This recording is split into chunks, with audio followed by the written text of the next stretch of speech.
Welcome to Cosmic Wand, where one spell, one choice, and one moment can rewrite the wizarding world. Here, we bring Harry Potter what-if stories to life, exploring alternate realities and untold destinies. Pick up your wand, the story begins now. What if Harry had quest system that gave him legendary rewards for completing Hogwarts missions? Chapter 1. The system awakens. The cupboard under the stairs smelled like dust, old socks, and quiet desperation. Harry Potter was used to it by now, the way the wooden slats pressed against his spine when he tried to roll over, the spider that had taken up permanent residence in the corner near his left shoe. He'd named her Margaret, because even spiders deserved a bit of dignity, and the thin strip of light that crept under the door every morning like it was trying to apologize for the rest of the house. He was 10 years old. Almost 11, actually. July 31st was creeping up on the calendar like it did every year, quietly, without fanfare. Because birthdays in the Dursley household were exclusively Dudley-shaped events involving mountains of presents, and at least one tearful meltdown over a missing video game cartridge. Harry's birthdays involved, well, breathing, existing. Maybe sneaking an extra slice of bread if Aunt Petunia was distracted by her soaps. He was lying on his back, staring at the underside of the staircase, counting the nails he could see poking through the wood. 17. He'd counted them enough times to be absolutely certain when it happened. A flash of blue light. Not outside. Not from the crack under the door. Not from anything physical at all. It was inside his eyes. Behind them, somehow, like someone had flipped a switch in the back of his skull. And suddenly, hovering in the darkness of his cupboard like a ghostly projection, was text. Bright. Blue. Translucent. Floating about 6 inches from his face. System initializing. Harry sat up so fast he cracked his head on the underside of the stairs. Ow, what the initialization complete. Host detected. Harry James Potter. Age 10, birthday threshold approaching, magical core, active, suppressed, environmental factors. Welcome, Harry. You have been selected as the host of the quest system. Harry stared at the floating words with his mouth hanging open. He blinked. The words blinked with him. No, they stayed. They moved when he moved his head, always hovering in his field of vision, perfectly readable, glowing softly blue in the pitch darkness of the cupboard. He reached out and tried to touch the text. His fingers passed straight through. I've gone mental, he whispered. I've actually gone completely mental. You have not gone mental. The quest system is a real magical interface bonded to your consciousness. Only you can see it. Only you can interact with it. It reads my mind, Harry said flatly to Margaret the spider. Brilliant. I've got a mind-reading hallucination. I do not read your mind. I respond to directed thoughts and verbal queries. Think of me as a tool. A map, a guide, and a reward engine for the challenges ahead of you. Harry pulled his knees up to his chest. His heart was hammering. This was okay. Okay. Either he was having some kind of breakdown, which was honestly fair given his living conditions, or something genuinely impossible was happening inside his cupboard. Given that he'd once turned his teacher's wig blue and somehow ended up on the school roof when Dudley was chasing him, maybe impossible wasn't as impossible as it should have been. What do you mean by quest system? He asked, keeping his voice barely above a whisper. The last thing he needed was Uncle Vernon hearing him talk to thin air at. He checked the glow 11:30 at night. The blue text dissolved and reformed, almost eagerly. The quest system assigns you missions based on your circumstances, environment, and destiny. Completing quests earns rewards, abilities, knowledge, artifacts, and enhancements that will aid you in the challenges to come. Reward tiers: common, minor boosts and utility; uncommon, noticeable improvements; rare, significant upgrades; epic, transformative abilities; legendary, world-altering power. Reward scale with risk. The greater the danger, the greater the reward. Harry read the tiers twice. Then a third time. Something about the phrase world-altering power made the hair on his arm stand up. What challenges? He asked. I'm a kid in a cupboard. My biggest challenge is avoiding Dudley's fists and making breakfast without burning the bacon. The system paused. It actually paused, which was somehow the most unnerving thing yet, because it implied the thing was thinking. Your current circumstances are temporary. In approximately 36 hours, you will receive an invitation that will change the trajectory of your life. The quest system has initialized early to prepare you. First quest available. A new window popped up. This one had a border around it, gold and sharp, like a playing card. Quest: claim your birthright type. Story quest: description: a letter will arrive for you. The inhabitants of this house will attempt to prevent you from reading it. Obtain and read the letter before it is destroyed. Difficulty: low. Reward: uncommon, enhanced memory retention. The host will retain information with significantly improved accuracy and recall speed. Accept? Y/N. Harry stared at it. A letter. For him. Nobody sent Harry letters. Nobody sent Harry anything. The idea that someone, somewhere, had written something addressed to Harry Potter was so foreign that it almost distracted him from the floating magical quest screen in his face. Almost. If I say no, he whispered. The quest will remain available until the opportunity window closes. Declining does not incur penalties, but the reward will be lost. No punishment for saying no. Just a mischance. Harry thought about the nails in the ceiling. 17 of them. He'd counted them 1,000 times because there was nothing else to do, nowhere else to go, no future that looked any different from the present. He was a boy in a cupboard, and the world had made it very clear that was all he was supposed to be. And now a glowing blue screen was telling him that in 36 hours, something was going to change. Yes, he said. Quest accepted. Claim your birthright. Good luck, Harry. The next day was a Saturday, and Harry spent it in a state of vibrating, barely contained anticipation that he disguised as his usual quiet compliance. He made breakfast. He weeded the garden. He dodged a half-hearted swipe from Dudley in the hallway. Normal. Fine. All completely fine. He definitely wasn't obsessively checking a magical interface that only he could see every 30 seconds. He'd figured out, through careful experimentation during his morning chores, that he could interact with the system through directed thought. He didn't have to speak out loud, he just had to think clearly at it, like focusing a torch beam. Show me my status, he thought while scrubbing the kitchen floor. Harry James Potter, AG, 10, magical core, active, suppressed, physical condition, below average, malnutrition, minor stress damage, mental condition, above average, high adaptability, resilience, active quests, 1 completed quests, 0 abilities, none inventory, empty. Harry's scrubbing hand slowed when he read the physical condition line. Malnutrition. He knew he was small for his age, he wore Dudley's hand-me-downs that hung off him like tent fabric, and he could count his ribs if he tried, but seeing it stated so clinically, in bright blue text, was different. It was like the system was holding up a mirror and saying, hey, just so you know, this isn't normal. This isn't okay. He pushed the thought down. He was good at that. What can you tell me about the letter? He asked mentally. Quest details. The letter will arrive via standard post. It is addressed to you specifically. The sender is a magical institution. The inhabitants of this house have prior knowledge of this institution and will actively prevent you from receiving the correspondence. Harry's hand froze mid-scrub. The Dursleys know about a magical institution? They know? Affirmative. Additional details are classified until quest completion. That single word, classified, made Harry's blood run hot in a way he hadn't felt before. The Dursleys knew. They knew about something magical. They knew about something connected to him.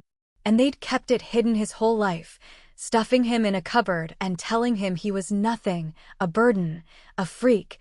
He caught himself gripping the scrub brush so hard his knuckles were white. Okay, he thought, forcing himself to breathe. Okay. Focus. The letter arrives tomorrow. I need a plan. He spent the rest of the day quietly observing. Where did Uncle Vernon sit when the post came? His chair at the kitchen table, back to the hallway. Who collected the mail? Usually Dudley, if bribed, or Petunia, or sometimes Vernon barked at Harry to do it. What time did the postman come? Between 8 and 1:30, usually.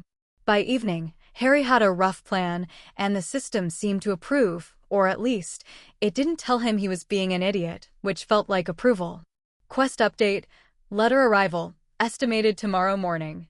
Window of opportunity, approximately 3 minutes between delivery and likely interception. 3 minutes. That was tight, but workable. Harry had spent years being fast and quiet in this house. You learn to move like a ghost when the alternative was Vernon's belt or Petunia's shrill voice cracking across the hallway. He curled up in his cupboard that night and stared at the system interface hovering in the dark. On a whim, he thought, is there anything else I should know? One additional note. The letter is the first of many. The world you are about to enter is vast, dangerous, and full of wonders.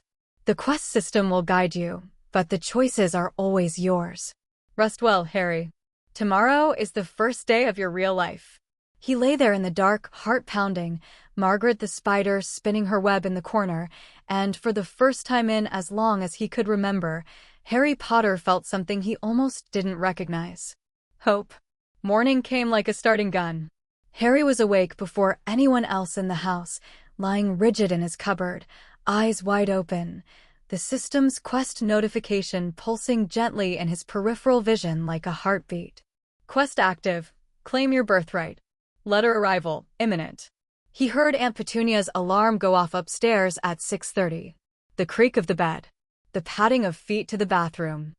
Uncle Vernon's rumbling snore, which would continue for another 45 minutes, because it was Sunday and Vernon Dursley believed Sundays were sacred ground for sleeping in and eating a fry-up the size of a small country. Harry slipped out of his cupboard silently, bare feet on the hallway carpet. He'd done this 1,000 times, moved through this house like he was made of smoke, because being noticed in the Dursley household was never a good thing. He positioned himself near the front door. Casual. Natural.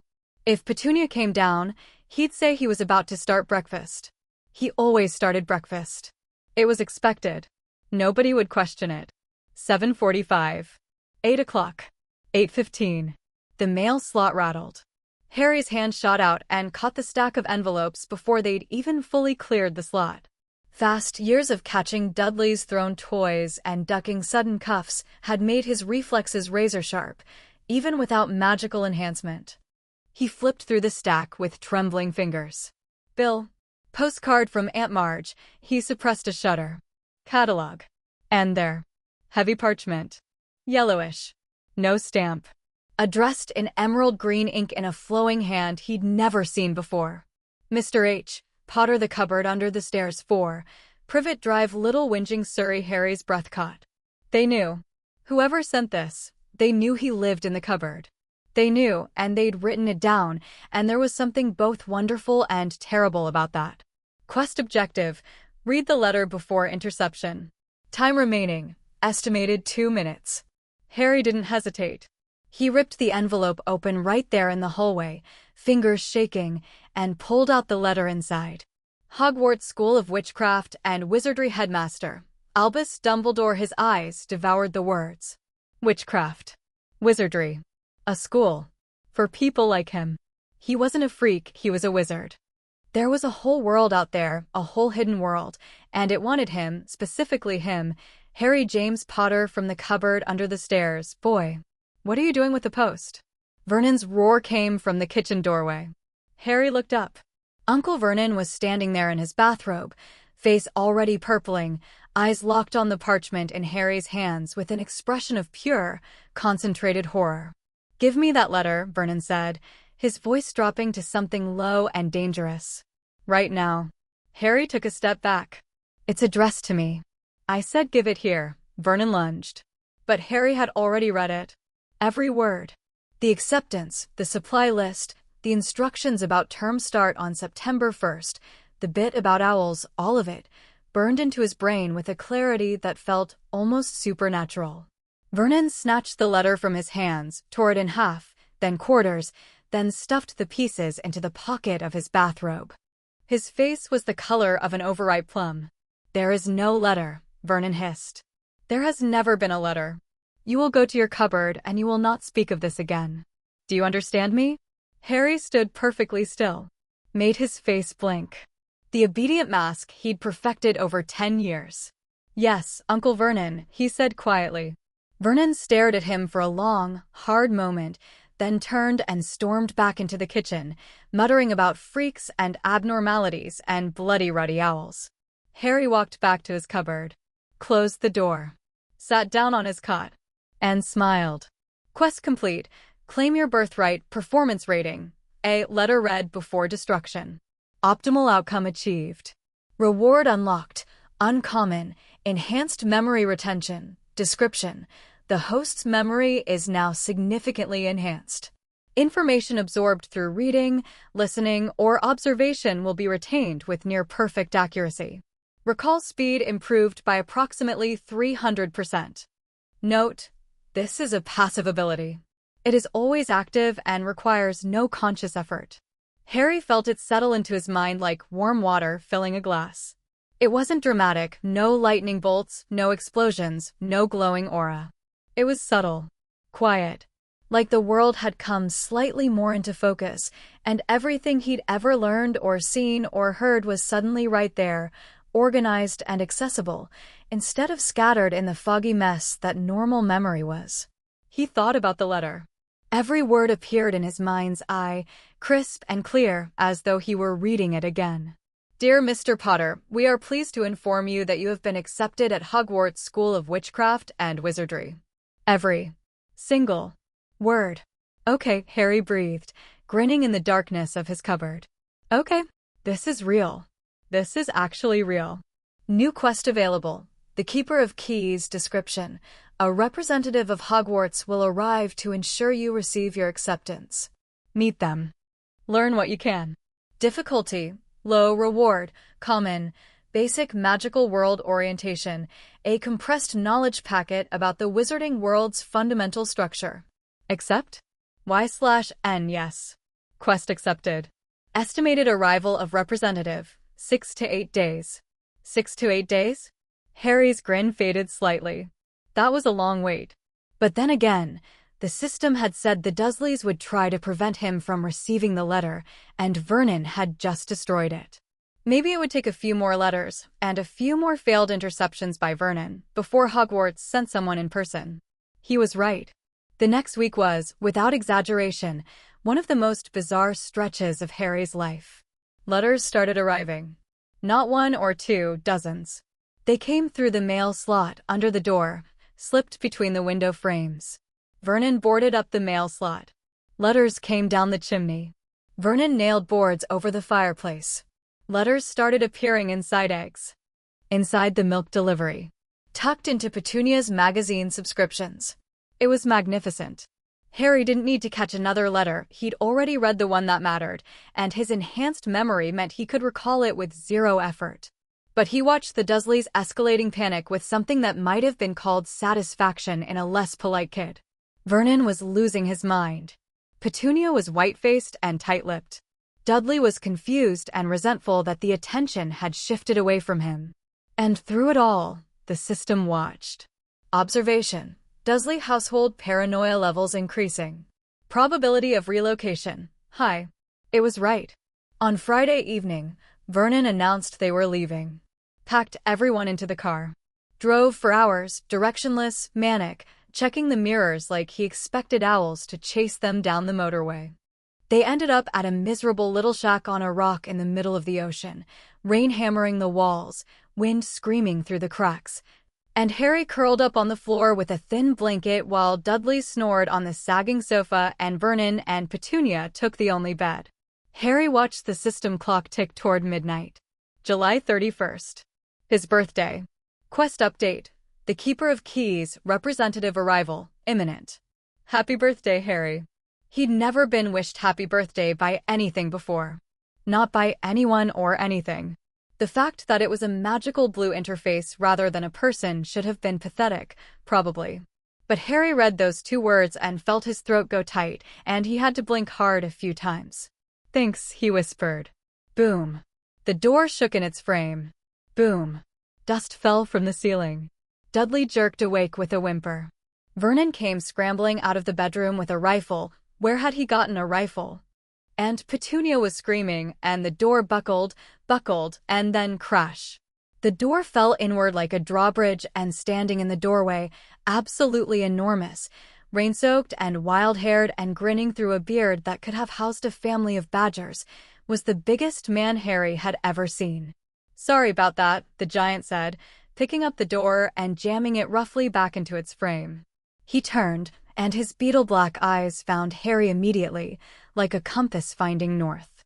"Harry, last time I saw you, you was only a baby. Yeah, look a lot like your dad, but Yevi got your mum's eyes." Harry stared up at him. The system pulsed. Quest update. Hogwarts representative identified Rubius Hagrid, keeper of keys and grounds at Hogwarts School of Witchcraft and Wizardry. Objective: learn what you can. Multiple hidden quest triggers available during this interaction. Stay alert. "You knew my parents?" Harry asked, and his voice came out smaller than he wanted it to. Hagrid's face softened. The giant man settled himself on the broken sofa, which groaned dangerously under his weight, and began to talk. He told Harry everything. Well, not everything, but enough. Enough about wizards and witches and a hidden world running parallel to the one Harry had always known. Enough about Hogwarts, a castle, an actual castle, where young witches and wizards learned magic for 7 years. Enough about Harry's parents, James and Lily Potter, who were a wizard and witch themselves, who didn't die in a car crash like the Dursleys had always claimed, who were murdered. Harry's hands went cold. Murdered by a dark wizard named Voldemort. The most feared dark wizard in a century. A monster who killed anyone who stood in his way and terrorized the entire wizarding world for over a decade. And then Voldemort came to the Potter's house on Halloween night. He killed James. He killed Lily. And then he turned his wand on 1-year-old Harry, and the curse bounced back. Nobody knew why. Nobody understood it. But the killing curse, the spell that had never, in all of recorded history, failed to kill its target, rebounded on Voldemort. The Dark Wizard was destroyed. And Harry survived with nothing but a lightning bolt scar on his forehead. "You're famous, Harry," Hagrid said, his voice rough with emotion. "Every kid in our world knows your name. The boy who lived." Harry sat very still. The system was doing something in his peripheral vision, notifications scrolling, data compiling, but he couldn't focus on it. His mind was full of green light. He'd always dreamed about green light, hadn't he? A flash of it, searing and terrible, and sometimes a woman screaming. That was his mother. His mother screaming as she was murdered. "Harry." Hagrid's voice cut through. "Yeah, all right there?" "Yeah," Harry said, and was surprised to find that his voice was steady. "Yeah, I'm okay. Just a lot to take in." Hagrid reached over and patted his shoulder with a dustbin lid-sized hand. Gently, for a man his size. "I know, lad. I know." Vernon had been spluttering and blustering through this entire conversation, cycling through threats and denials and demands that Hagrid leave, but the giant man had ignored him with the casual ease of someone brushing off a particularly annoying fly. When Vernon finally screamed that Harry would not be going to some crackpot school to learn magic tricks, Hagrid stood up, pulled a pink umbrella from his coat, pointed it at Dudley, and gave Harry's cousin a curly pig's tail. Dudley's screams were, Harry would reflect later, the third best sound he'd ever heard. The first was his mother's voice in his dreams, the second was the system wishing him happy birthday, and he'd rank them in that order for the rest of his life. Quest complete. The Keeper of Keys, performance rating, A. Reward, common, basic magical world orientation. The knowledge settled into his mind alongside his enhanced memory, a framework of understanding about the wizarding world. Not specifics, not details, but a structure. Wizard government, the Ministry of Magic. Wizard currency, galleons, sickles, nuts. Wizard shopping district, Diagon Alley. Wizard school, Hogwarts, for houses, 7 years. The basics. A foundation to build on. But the system wasn't done. Hidden quest detected. Remember the names, you just learned the truth about your parents' deaths. The Keeper of Keys mentioned several names and details during his account. Recall and mentally catalog all names, dates, and specific details from the conversation. Difficulty: low. Enhanced memory makes this trivial. Reward: uncommon. Investigator's eye. the host will notice discrepancies and omissions in verbal accounts more easily. Harry almost laughed. The system was asking him to remember things, and he'd just been given perfect memory. This was a freebie. A warm-up. He closed his eyes and ran through Hagrid's entire account. Names: Voldemort, James Potter, Lily Potter. Sirius Black, mentioned once in passing. Hagrid said he'd borrowed his motorbike. Albus Dumbledore. Dates: Halloween, 1981. Details: Killing Curse, Rebounding, Scar, Voldemort's disappearance. Wait. Hagrid had said Voldemort was destroyed. But he'd also said, a few minutes later, that some people reckoned Voldemort was still out there. And when Harry had looked closely, Hagrid's eyes had flickered when he said destroyed, the way people's eyes flickered when they were repeating something they'd been told rather than something they believed. Hidden quest complete. Remember the names. Performance rating S. Bonus. The host identified a discrepancy in the account. Hagrid's uncertainty about Voldemort's death. Bonus detail logged. Reward: Uncommon. Investigator's Eye. Active. The ability was different from Enhanced Memory. Memory was passive, always on, a background upgrade. Investigator's Eye was more like a tingle. A slight itch behind his eyes when someone said something that didn't quite add up, or when a detail was conspicuously missing from a story that should have included it. Harry opened his eyes. Hagrid was arguing with Vernon about travel arrangements for tomorrow. Petunia was clutching Dudley's pigtail and looking like she might actually faint. 2 uncommon abilities. 1 common knowledge packet. And he hadn't even left Privet Drive yet. What's tomorrow going to look like? He thought at the system. Tomorrow, Diagon Alley. Estimated quest availability: high. Recommended approach: explore thoroughly. Ask questions. The more you engage, the more the system can offer. Harry pulled his thin blanket up to his chin, lay back on the hard floor, and, for the second time in a week, fell asleep smiling. Diagon Alley was everything Harry had ever dreamed about, and about 6 things he hadn't even known were possible. Hagrid took him through the Leaky Cauldron, a grubby little pub that Harry would have walked past 100 times without noticing, squeezed between a bookshop and a record store on Charing Cross Road. Inside, he was immediately recognized. People swarmed him, shaking his hand, tearing up, thanking him for something he didn't even remember doing. A pale young man in a turban shook his hand too, and Harry flinched. A spike of something shot through his scar the moment Professor Quirrell's skin touched his. Not quite pain. More like static. Interference. Like 2 radio signals clashing. Warning: anomalous magical signature detected in contact subject Quirinus Quirrell. Analysis: inconclusive. Data insufficient. Recommendation: exercise caution around this individual. Flag for future investigation. Harry filed that away and kept his face neutral. Hagrid didn't seem to notice anything wrong. He was beaming, clearly proud to be the one introducing Harry to the wizarding world. Then Hagrid tapped the bricks behind the Leaky Cauldron, and the wall opened up, and Harry forgot about Quirrell entirely because Diagon Alley was right there, stretching out before him in a riot of color and noise and impossible magic. Location entered: Diagon Alley. Chain quest available. The Wizard's shopping list. Complete your Hogwarts preparations. Each required stop offers an optional subquest for additional rewards. Subquest locations: Gringotts Wizarding Bank / Madame Malkin's Robes / Flourish and Blots / Apothecaries / Ollivander's Wand Shop. Accept chain quest? Y/N yes. Obviously yes. Chain quest accepted.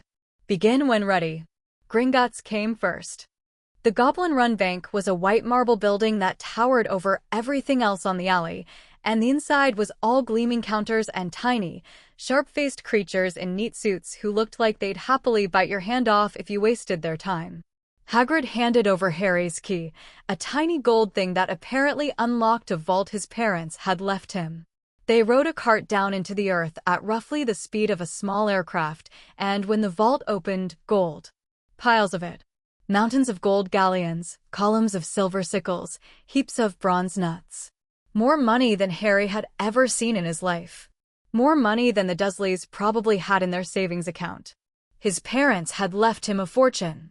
Harry stood in the doorway of his vault and felt something complicated twist in his chest. This money could have fed him properly for his entire life. Could have bought him clothes that fit, a bed that didn't have springs poking through the mattress, maybe even he cut the thought off. It didn't matter now. What mattered was what came next. SUB quest, know your worth, examine your vault. Determine the approximate total. Ask the goblins one relevant question about your family's financial standing. Reward, common, financial awareness, basic understanding of wizarding economy and the Potter family's assets. Harry scooped coins into a bag while Hagrid waited, then paused. One relevant question. The system wanted him to ask something. He turned to the goblin who'd escorted them down, a sharp-nosed creature named Griphook, and said, "Excuse me, is this the only vault my family has?" Griphook's eyes narrowed. Not in hostility, in assessment. Like Harry had just done something unexpected, and the goblin was recalculating. The Potter family has held accounts at Gringotts for over 4 centuries, Mr. Potter, Griphook said carefully. This is your trust vault. Established for your use until you come of age. A trust vault. Meaning there was a main vault. Probably bigger. Probably much bigger. Thank you, Harry said, and meant it. Griphook inclined his head, and something about the goblin's expression shifted just slightly, a degree warmer, or at least a degree less cold. Subquest complete. Know your worth, performance rating, A+, bonus. Goblin impression improved. The Goblin Nation values directness and financial acuity. Your question demonstrated both. Reward, common, financial awareness, active. Note, building positive relations with non-human magical beings may yield long-term benefits. Harry tucked that note away carefully. The system wasn't just rewarding him for doing things, it was rewarding him for doing them well, for asking the right questions, for treating people, and goblins, with basic respect. There was a philosophy to this thing, and Harry was starting to understand its shape. Madame Malkin's robes was next. The subquest here was simple enough, observe and listen, and Harry's investigator's eye lit up like a Christmas tree when a pale, pointed boy in the shop started talking about Hogwarts houses and Quidditch, and how his father was going to buy him a racing broom. The boy, who didn't introduce himself, which Harry's new observation ability flagged as deliberately establishing social hierarchy through assumed recognition, talked about Hogwarts like he owned it. Pureblood family, clearly wealthy, with opinions about the other sort of wizards that made Harry's jaw tighten. Individual flagged, unknown pureblood student. Likely Hogwarts first year. Social alignment, hostile/neutral. Subquest complete. Observe and listen reward, common, social radar. The host will have a slightly improved intuitive sense of social dynamics and interpersonal tensions. Small reward, but useful.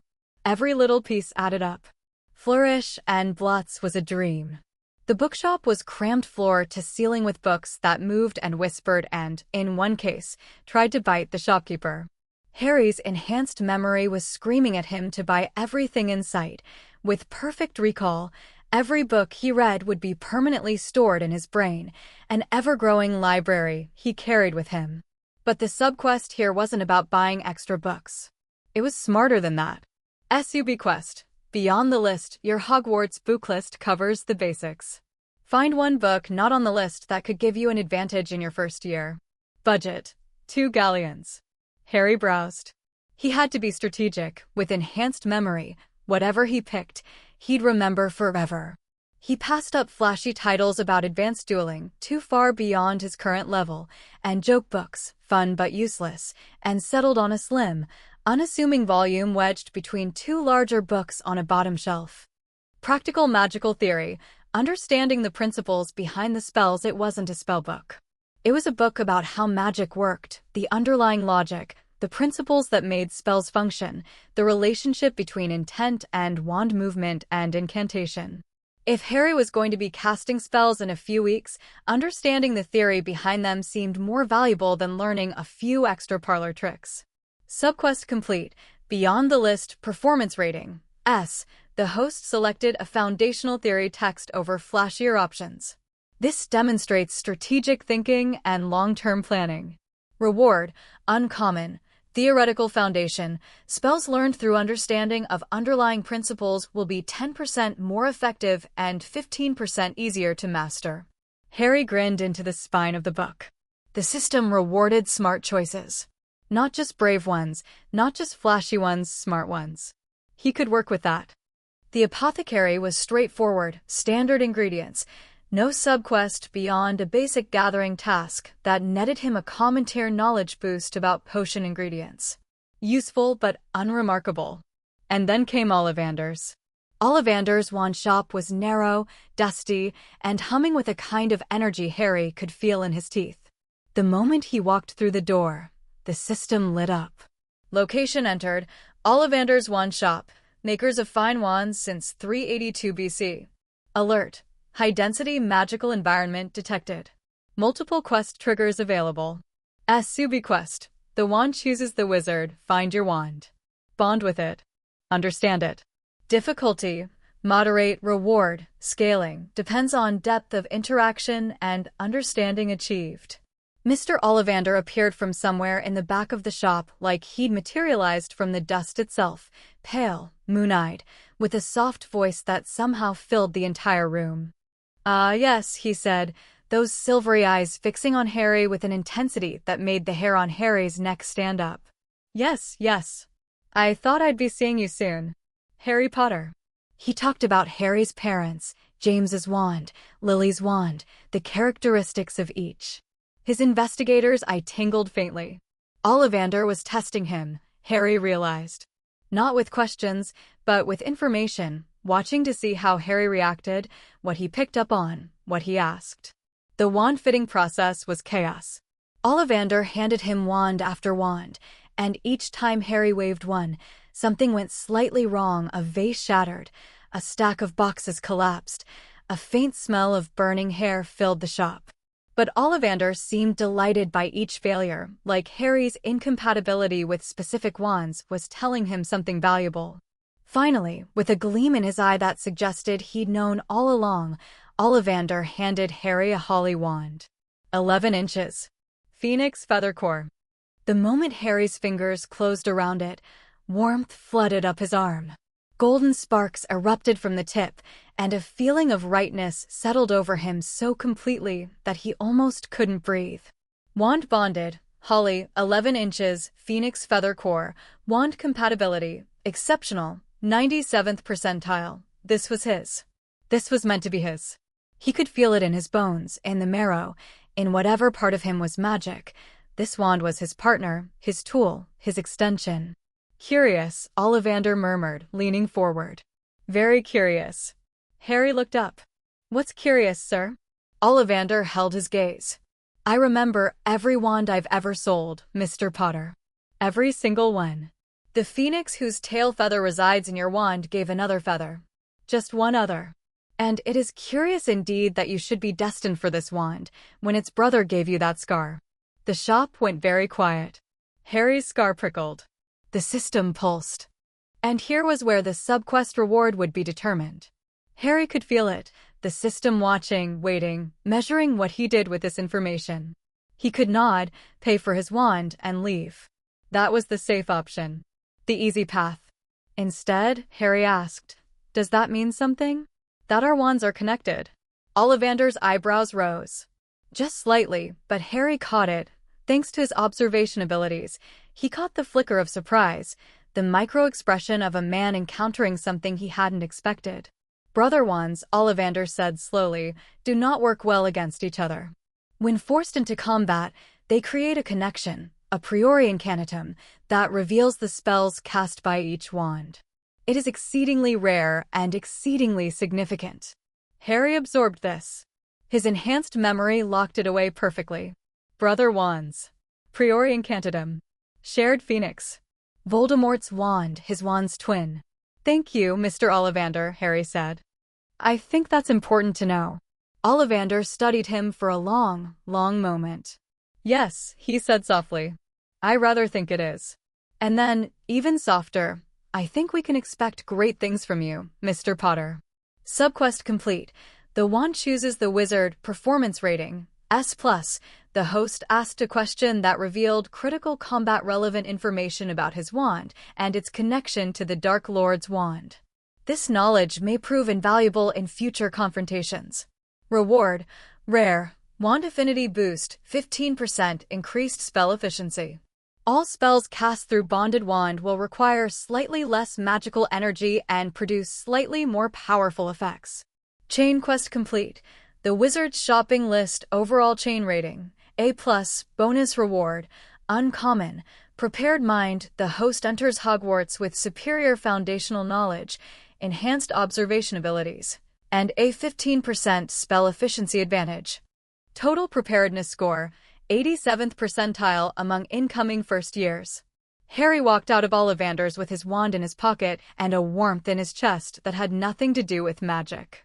87th percentile. Among incoming students he hadn't met yet. And he hadn't even cast a spell. This is just the beginning, he thought. Correct. The month between Diagon Alley and September 1st was torture. Not because of the Dursleys, they'd adopted a policy of rigid, terrified silence around Harry since the pigtail incident, which was actually the most pleasant the household had ever been. Uncle Vernon wouldn't look at him. Petunia flinched when he entered a room. Dudley had taken to clutching his backside protectively whenever Harry walked past, as if the tail might spontaneously regrow. No, the torture was waiting. Harry had a trunk full of magical textbooks, a wand humming with potential in his pocket, and an entire system's worth of quests that he couldn't access until he got to Hogwarts. It was like sitting in a car at the starting line of a race with the engine running and the lights stuck on red. He coped by reading. With enhanced memory and the theoretical foundation bonus, Harry devoured his textbooks like a starving man at a buffet. He couldn't practice spells.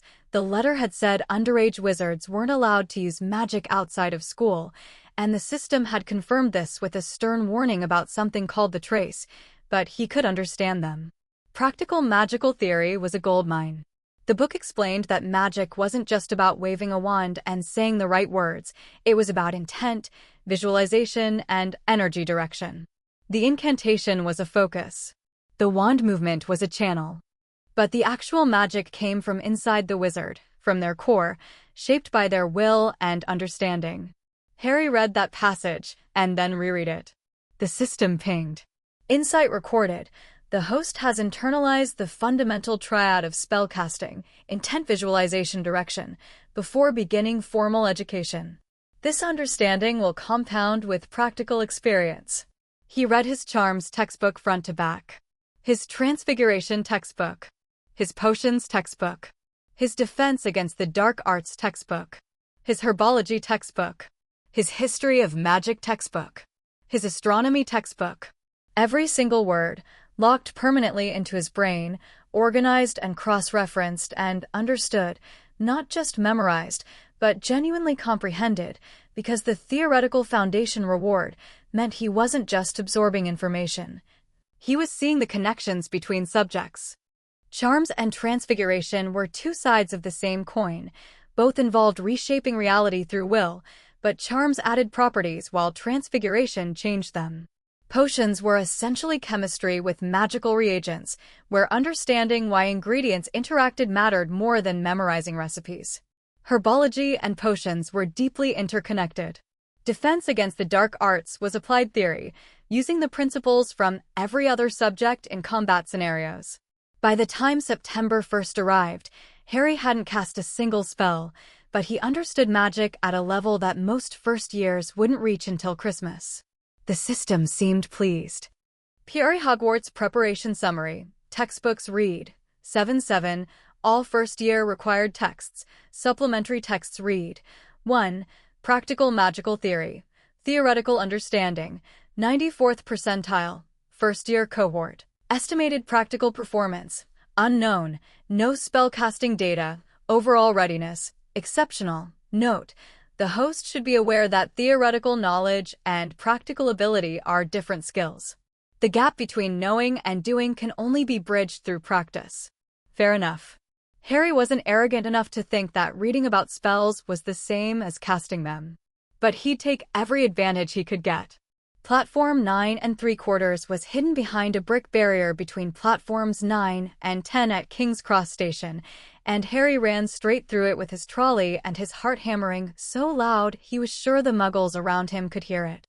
The Hogwarts Express was a scarlet steam engine belching thick clouds of white smoke, and the platform was packed with families, witches and wizards in robes, kids lugging trunks and owls in cages, parents hugging their children goodbye with tears in their eyes.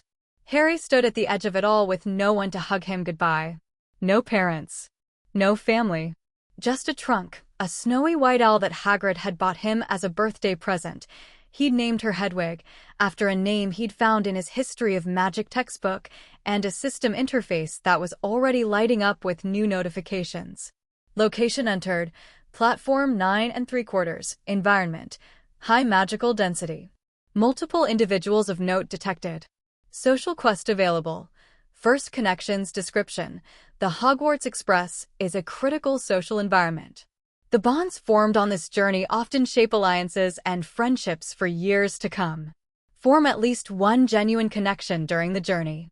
Difficulty, low. Reward, common. Social foothold, enter Hogwarts with at least one ally. Accept?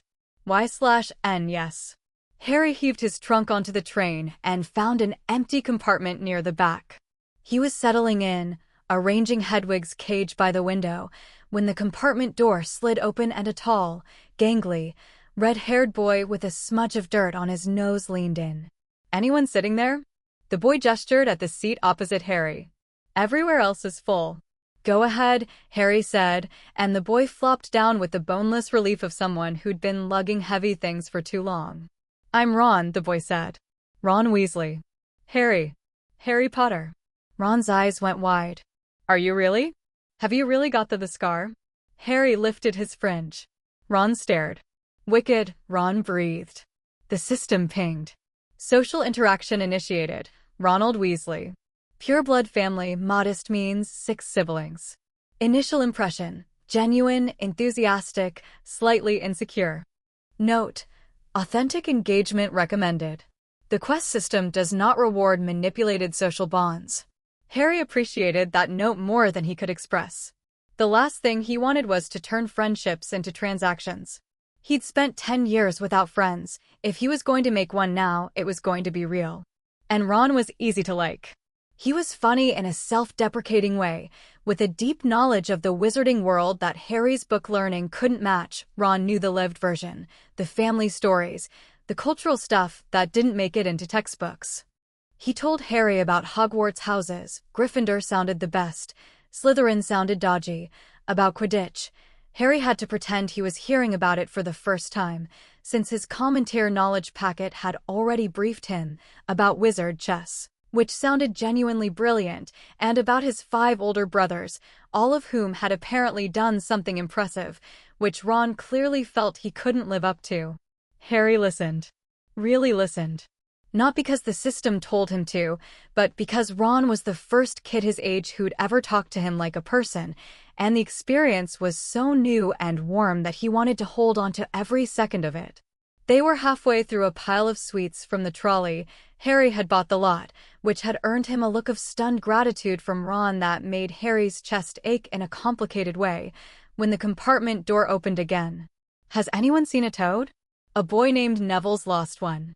The girl in the doorway was about Harry's age, with bushy brown hair, bright brown eyes, and an expression that landed somewhere between determined and anxious. She was already wearing her Hogwarts robes, and she held herself with the slightly stiff posture of someone who was trying very hard to look like they belonged. No, sorry, Harry said. Haven't seen a toad. I'm Hermione Granger, by the way, the girl said, stepping into the compartment without exactly being invited, which Harry's social radar flagged as nervous assertiveness, overcompensating for unfamiliar social environment. And you are? Ron Weasley, Ron said through a mouthful of chocolate frog.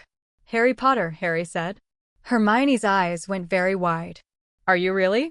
I've read all about you, of course. You're in modern magical history and the rise and fall of the dark arts, and you've read those? Harry asked, and he was genuinely interested. because he hadn't read those yet, they weren't on the school list, and he hadn't thought to look for biographical sources about himself in Flourish and Blots. Of course, Hermione said, like this was the most obvious thing in the world. Haven't you? I mean, I'd have read everything I could if it was about me. I've also memorized all the textbooks, naturally. I'm Muggle-born, so I wanted to be extra prepared. You've memorized all the textbooks? Ron asked, looking faintly horrified. Well, yes. I know it seems like a lot, but I didn't want to fall behind. I've read them all too, Harry said, mostly to make her feel less alone, because he could see the way her confidence was wobbling under Ron's incredulous stare. The theory textbook I picked up in Flourish and Blots was really good. It explains the connection between visualization and intent in spellcasting. Hermione turned to him with an expression of pure, startled delight, like she'd been handed a glass of water in a desert. You read Practical Magical Theory? It's excellent, isn't it? The section on wand movement as energy channeling completely changed how I think about charms, right?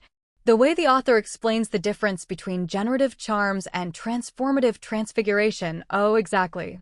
The terminology is much clearer than in the actual textbooks. They were off. Ron watched the two of them ping-pong back and forth about magical theory with the expression of a man watching a tennis match in a language he didn't speak.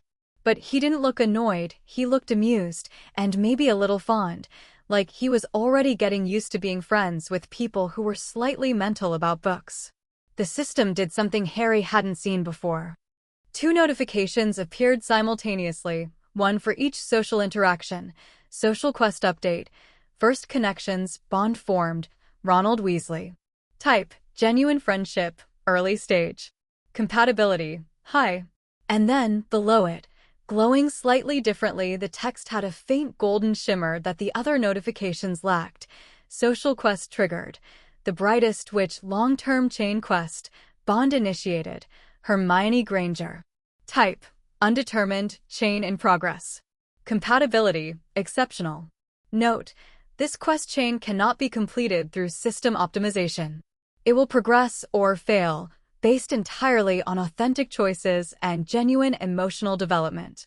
Current stage, 1 of. This quest has no predetermined endpoint. Harry blinked. A chain quest with no endpoint? What did that even mean? Every other quest had had clear objectives, defined rewards, measurable outcomes. This one was just open. A question mark where the finish line should be. He looked at Hermione, who was mid-sentence about the theoretical limits of transfiguration, gesturing with her hands, brown eyes bright with the pure joy of talking to someone who actually cared about what she was saying. Something in his chest shifted. Subtle.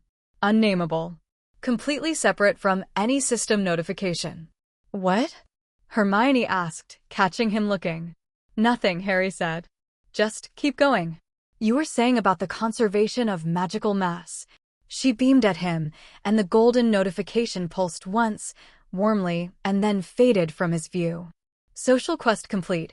First connections, 2 genuine bonds formed. Performance rating, A+, reward, common, social foothold, the host enters Hogwarts with 2 allies. Foundation established for deeper relationships. They talked for the rest of the journey. About Hogwarts houses, Hermione wanted Gryffindor, Ron wanted Gryffindor, Harry wanted Gryffindor, consensus achieved. About families, Hermione's parents were dentists, which fascinated Ron to an almost concerning degree. About what they expected from school, Hermione expected academic excellence, Ron expected survival, Harry expected the unexpected. And when the train pulled into Hogsmeade Station and they piled out into the cool Scottish night, Hagrid's booming voice calling for first years across the platform, Harry looked up at the dark sky and felt the system hum against his consciousness like a second heartbeat. The castle was close. He could feel it. Not see it yet, they were being herded toward boats on a dark lake, but he could feel it, the way you can feel a thunderstorm building before the first crack of lightning. No more N4 to a boat. Hagrid called out. Harry, Ron, and Hermione climbed into a boat together. A round-faced boy named Neville, the one who'd lost his toad, joined them, looking equal parts terrified and exhilarated. You'll get your first sight o' Hogwarts in a sec, Hagrid called from his own boat. Just round this bend here. The boats turned the corner. And there it was. Hogwarts. A vast castle perched on a cliff above the lake, towers and turrets silhouetted against the star-filled sky, windows glowing with warm golden light, reflected perfectly in the dark water below. It looked like something out of a dream, one of the good ones, the kind Harry had stopped having years ago because hoping for beautiful things when you lived in a cupboard was just a slower kind of cruelty. But this wasn't a dream. This was real. The wind was cold on his face, the water was dark below the boat, and the castle was right there, solid and ancient and magnificent. Location approaching. Hogwarts School of Witchcraft and Wizardry. Estimated quest availability. Extreme.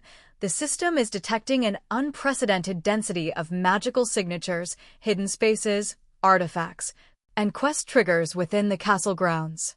Welcome home, Harry. Home.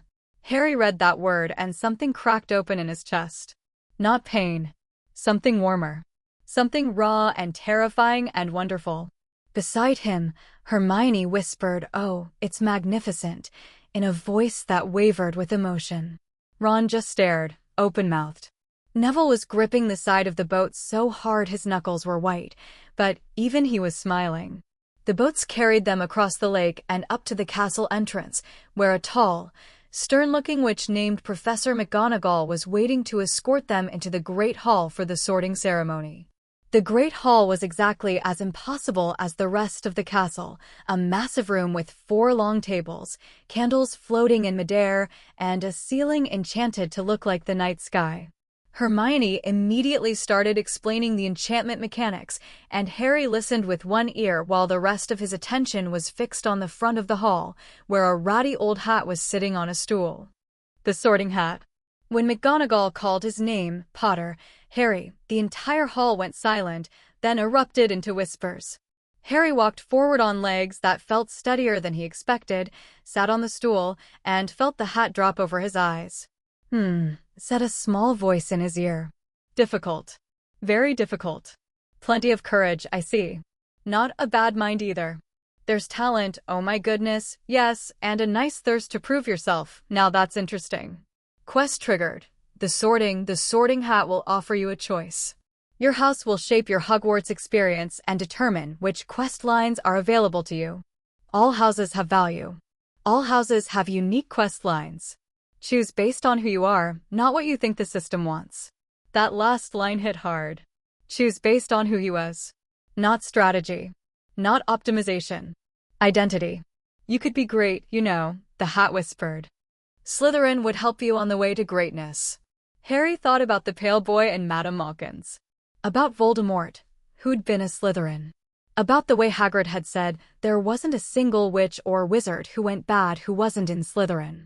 But also, he thought about courage.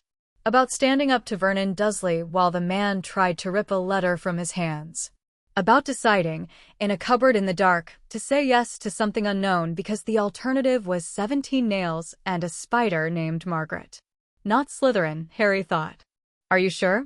You could be great. I'd rather be brave. Well, if you're sure, better be. Gryffindor. The hall exploded. The Gryffindor table went berserk. The Weasley twins were chanting, "We got Potter. We got Potter," and older students were standing up to shake his hand, and Ron was cheering from the crowd of unsorted students still waiting. Quest complete. The sorting house. Gryffindor, performance rating. A reward, uncommon, heart of a lion. The host's courage under pressure is enhanced. In moments of genuine danger or moral testing, the host will experience reduced fear response and increased clarity of thought. Note: alternate quest lines for Slytherin, Ravenclaw, and Hufflepuff have been locked. Gryffindor-specific quest chains are now available. Hidden path declined. Slytherin. Some quests and relationships that would have been easier in Slytherin will now require alternate approaches. Harry sat at the Gryffindor table and felt the heart of a lion settle into his chest like a second heartbeat. It wasn't that fear disappeared, it was that fear became manageable. Recognizable. Something to acknowledge and then act despite, rather than something that paralyzed. Ron joined him minutes later. Gryffindor. and collapsed into the seat next to Harry with a grin so wide it looked like it might crack his face. "We made it, mate." Hermione was sorted into Gryffindor too.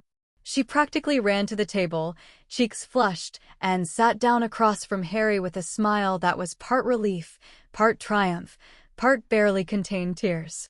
"Both of you," she said, and her voice cracked slightly. "I was so worried I'd be in a different house and well, I'm glad." "Us too," Harry said, and meant it. Neville made Gryffindor as well, though he looked shocked about it, like he'd been expecting the hat to laugh him out of the room. He took the seat next to Hermione and stared at his empty plate with the dazed expression of someone whose entire self-concept had just been gently rearranged. The feast appeared, mountains of food materializing on golden plates, and Harry ate more in one sitting than he probably had in any 3 days at the Dursleys. Roast chicken, potatoes, gravy, pies, steaks, sausages, puddings, actual, proper food, as much as he wanted, and nobody slapped his hand away or told him he didn't deserve it. He caught Hermione watching him eat with a slight furrow between her brows, not judgment, but something softer. Concern, maybe. His investigators, I flagged it. Subject has noticed the host's eating patterns are consistent with food insecurity. Harry slowed down, took a breath. Hermione looked away, but the furrow didn't fully smooth out. Later. He'd deal with that later. Dumbledore's welcome speech was mostly whimsical nonsense, nitwit, blubber, oddment, tweak, but the investigators I caught one very deliberate line about the third-floor corridor on the right-hand side being forbidden to anyone who didn't wish to die a most painful death. Alert. Potential quest trigger detected. Forbidden third-floor corridor. Flagged for investigation. Harry filed it away. Not tonight. Tonight was about soaking this in: the Great Hall, the floating candles, the star ceiling, the warmth of being surrounded by people who belonged to the same impossible world he'd just discovered. The prefects led the first years up to Gryffindor Tower, through corridors with moving paintings and staircases that shifted while you were standing on them, which was terrifying and fantastic in equal measure, and into a common room that looked like the coziest place Harry had ever seen. Red and gold everywhere. Squashy armchairs by a roaring fire. Windows looking out over the dark grounds. Harry's dormitory was a round room at the top of a tower, with 5 four-poster beds hung with deep red curtains. His trunk was already at the foot of one bed. Hedwig was in her cage by the window, and the bed was soft and warm and roughly the size of his entire cupboard. He sat on it, ran his hands over the blankets. Something hot pressed behind his eyes. Ron was already face down on his bed, mumbling something about treacle tart. Neville was carefully placing a potted plant on his nightstand. The other 2 boys in the dormitory, Seamus Finnegan and Dean Thomas, were engaged in a spirited argument about football versus Quidditch. Normal. Easy. The casual chaos of boys sharing a room. Harry had never experienced anything like it. He waited until the others fell asleep. Then, in the darkness, with the Scottish wind whispering against the tower windows and the fire in the common room crackling distantly below, Harry opened his system interface. It blazed to life. Welcome to Hogwarts, Harry James Potter. The quest system has fully synchronized with the Hogwarts magical environment. Current status: active abilities, enhanced memory retention, uncommon/passive, Investigator's Eye, uncommon/passive, Theoretical Foundation, uncommon/passive, Financial Awareness, common/passive, Social Radar, common/passive, Heart of a Lion, uncommon/passive, Wand Affinity Boost, rare/passive, 15% spell efficiency, basic magical world orientation, common/knowledge, prepared mind, uncommon/composite. Total quests completed, 8. Total rewards earned, 9. Quest log, available quests, and then, scrolling before his eyes like a magical to-do list, was a cascade of quests. Dozens of them. Classroom quests for every subject: master your first charm, survive your first potions class, transfigure something without disaster. Exploration quests: discover 10 secret passages, find the room that changes, map the forbidden section. Social quests: befriend a ghost, earn a professor's respect, help a struggling classmate. And lurking behind all of them, still locked but visible, were the bigger ones. The story quests. The chain quests. The ones with rare and epic and even legendary rewards glimmering in gold text. One in particular caught his eye, at the very bottom of the list, pulsing with a slow, ominous red. Story quest. The Forbidden Corridor, locked. Unlock conditions. Discover the nature of what is being guarded. Identify at least one guardian. Difficulty. Reward. Harry stared at that red pulse. Triple question marks for both difficulty and reward. That wasn't mysterious, it was a warning. The system was telling him this was big. Dangerous. Important. He grinned. Because here's the thing about Harry Potter, the real thing, the fundamental truth that the Dursleys had tried to crush out of him for 10 years and failed. Harry Potter was, at his core, the kind of person who looked at a door marked danger and wanted to know what was on the other side.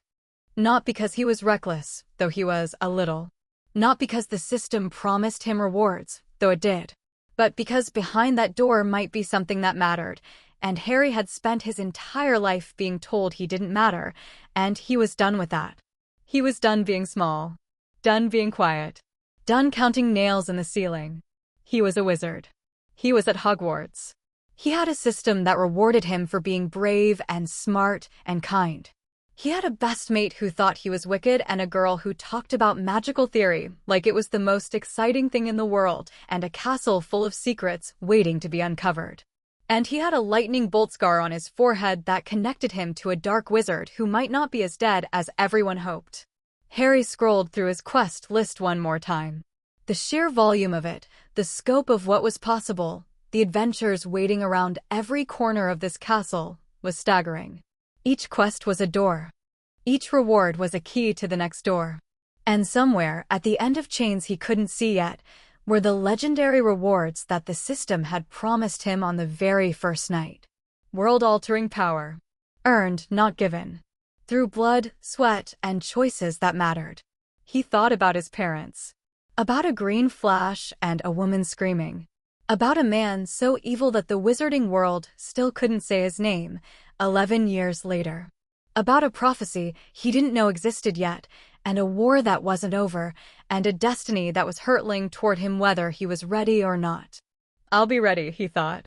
Whatever comes, I'll be ready. The system acknowledges the host's determination.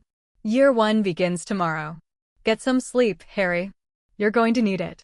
Harry closed the interface, pulled the warm blankets up to his chin, and lay in the soft bed in the tower room, listening to Ron snore and the wind whisper and the castle settle around him like a living thing. He closed his eyes. And for the first time in 10 years, Harry Potter slept without dreaming of green light. He dreamed of gold. Chapter 1 End. Chapter 2 Trial by Troll. The first morning at Hogwarts smelled like old stone, wood polish, and the faintest hint of something cooking far below: bacon, maybe, or sausages. Or that particular brand of magic that turned a castle kitchen into a breakfast factory for several hundred hungry students.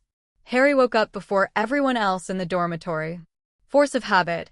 10 years of being the Dursleys' personal alarm clock meant his body jolted awake at 6 a.m. whether he wanted it to or not.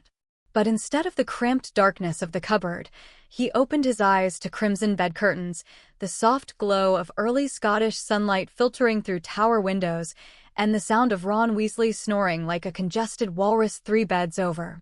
He lay there for a full minute, just breathing. Just existing in a warm bed in a castle that wanted him here. Then the system pinged. Good morning, Harry. Day 1 of Year 1 at Hogwarts. Daily quest log refreshed. 3 new quests available. Additionally, 2 classroom quests will activate upon attending your first lessons today. Harry sat up and opened the interface.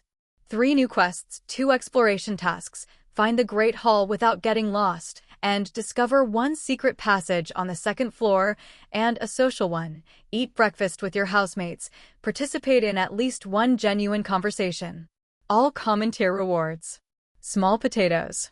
But Harry had already learned something important about the system. The small quests weren't just about the immediate reward. They were about building. Each completed quest fed into larger chains. each ability, no matter how minor, stacked with others. The kid who completed every common quest would, over time, become someone fundamentally different from the kid who only chased the big ones. Except all, Harry thought. All daily quests accepted. He got dressed. Hogwarts robes felt strange, like wearing a costume that was slowly becoming real, and headed down to the common room. It was empty this early. The fire burned down to glowing embers, and the armchairs cast long shadows across the stone floor. Harry paused at the bottom of the stairs and looked around. This room. This castle. This life. A month ago, he'd been counting nails. Now he was standing in a tower in a magical school with a quest log full of adventures and a wand in his pocket that hummed against his hip like it was eager to get started. Bit mental, innit? He murmured to himself. The system does not comment on the host's mental state. But, yes. Harry laughed. Actually laughed, out loud, alone in the Gryffindor common room at 6:15 in the morning. It echoed off the stone walls and came back sounding like something he barely recognized. Happiness. He shook it off, still grinning, and headed for the Great Hall. The castle was a maze, staircases that moved, corridors that didn't exist on Tuesdays, doors that were actually walls and walls that were actually doors, but the system's map function helped. A faint blue overlay appeared in his peripheral vision, marking his path like a ghostly breadcrumb trail. Quest update. Find the Great Hall without getting lost. Navigation assist active. Note: this assist will deactivate after today. The system encourages the host to learn the castle layout independently. Training wheels. Fair enough. Harry memorized every turn, left at the tapestry of the dancing trolls, down the spiral staircase, right at the suit of armor with the dented helmet, and by the time he reached the Great Hall, he was confident he could make the trip again without help. Quest complete. Find the Great Hall without getting lost. Reward. Common. Spatial memory boost. The host's ability to remember and navigate physical spaces is improved. Stacked with enhanced memory, this meant Harry would probably know the castle layout better than most students within a week. Small advantages. Compounding returns. The Great Hall was mostly empty, a handful of early risers at each table, plus a few professors at the staff table, including a hook-nosed man in black robes who was staring into his coffee like it had personally wronged him. Individual identified: Severus Snape, Professor of Potions, Head of Slytherin House. Note: this individual has a complex history with the Potter family. Exercise caution. Complex history? Harry tucked that away and sat down at the Gryffindor table. Breakfast materialized: eggs, toast, bacon, porridge, kippers, the works, and Harry ate steadily, pacing himself better than last night. He was halfway through his second piece of toast when a voice came from behind him. "You're up early." Hermione Granger slid into the seat across from him, already dressed, robes neat, hair pulled back with a headband that was fighting a losing battle against the sheer volume of her curls. She had a book under one arm, not a textbook, Harry noticed, but a slim hardback titled Hogwarts, a history. "Couldn't sleep past 6, Harry said. "Old habit." "Same," Hermione said, and then seemed to catch herself, like she'd revealed something she hadn't meant to. "I mean, I've always been an early riser. I like the quiet." Harry's investigator's eye pulsed faintly. Not a lie, exactly, but not the full truth. Hermione was nervous. First day of school in a world she'd only read about, surrounded by kids who'd grown up with magic running through their veins like it was nothing special. Of course, she couldn't sleep. "The castle's incredible at this hour," Harry offered, deliberately casual. "I came down through the 3rd floor and found this corridor with paintings that were all still asleep. They snore, by the way. Paintings actually snore." Hermione's face lit up. "That's consistent with the enchantment theory. The portraits are imbued with the personality and habits of the subject, so if the subject was a heavy sleeper, they'd snore in the painting." "Yeah, exactly." She beamed at him. Actually beamed, like he'd just handed her a present. And Harry realized, with a clarity that his enhanced memory would preserve forever, that Hermione Granger was someone who'd spent her whole life being the smartest person in the room and being punished for it. Every eye roll, Every muttered know-it-all, every time a classmate or teacher made her feel like being clever was something to be embarrassed about, all of that was written in the way she braced herself before speaking, the way she watched for reactions, the tiny flinch she'd make if she thought she'd talked too much. Harry knew what it was like to be told you were too much of something. Too weird. Too quiet. Too freakish. "Tell me about the ceiling," he said, nodding upward. "The enchantment. I read about it, but I bet you know more." Hermione talked about the ceiling enchantment for 12 straight minutes. Harry listened to every word, asked 3 follow-up questions, and watched her posture slowly unwind from bracing for rejection to genuinely enjoying herself. Social quest complete. Eat breakfast with your housemates. Participation. Genuine conversation with Hermione Granger. Reward. Common, social warmth. The host's interactions with familiar individuals will feel slightly more natural and comfortable. Chain quest update. The Brightest Witch Stage 1 progress. 15%. 15%. Harry glanced at the notification and then immediately felt weird about it because this wasn't a quest. This was just breakfast. He was just talking to his friend. The system tracking it felt off. Like putting a number on something that shouldn't have numbers. "Can you stop showing me percentage updates on that particular quest?" He thought at the system. Acknowledged. Detailed progress notifications for the Brightest Witch chain quest will be suppressed. The host will only be notified at major stage transitions. Note: this is a wise choice. Quantifying emotional bonds distorts them. Good. That was better. Whatever was happening with that quest, whatever the system thought it was tracking, Harry wanted it to happen naturally or not at all. Ron arrived at breakfast 20 minutes later, looking like he'd been dragged backward through a hedge. "Morning," he grunted, then face-planted into a plate of eggs. Harry and Hermione exchanged a look. "Is he always?" Hermione started. "I've known him for about 18 hours, Harry said, "but yeah, I think this is pretty standard." Ron raised one hand from the table without lifting his face from the eggs. Thumbs up. The first week of classes was, in a word, revelatory. Harry had read all the textbooks. He understood the theory. His prepared mind compositability and theoretical foundation boost gave him a massive head start on the conceptual side of magic. But the system had warned him, knowing and doing are different things. The system was absolutely right, and the gap was humbling. Charms was first.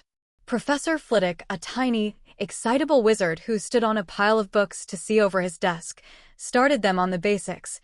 The levitation charm, Wingardium Leviosa. Harry knew the theory cold. Swish and flick. Emphasis on the gar. Visualization of the object rising. Intent focus through the wand. His first attempt made the feather twitch. His second made it roll off the desk. His third made it hop an inch into the air before flopping back down like a dying fish. Spellcasting attempt, Wingardium Leviosa. Efficiency, 37%. Result, partial levitation, unstable. Note, the host's theoretical understanding is outpacing practical ability. This is normal. Magical muscle memory requires repetition. Harry gritted his teeth and tried again. And again. And again.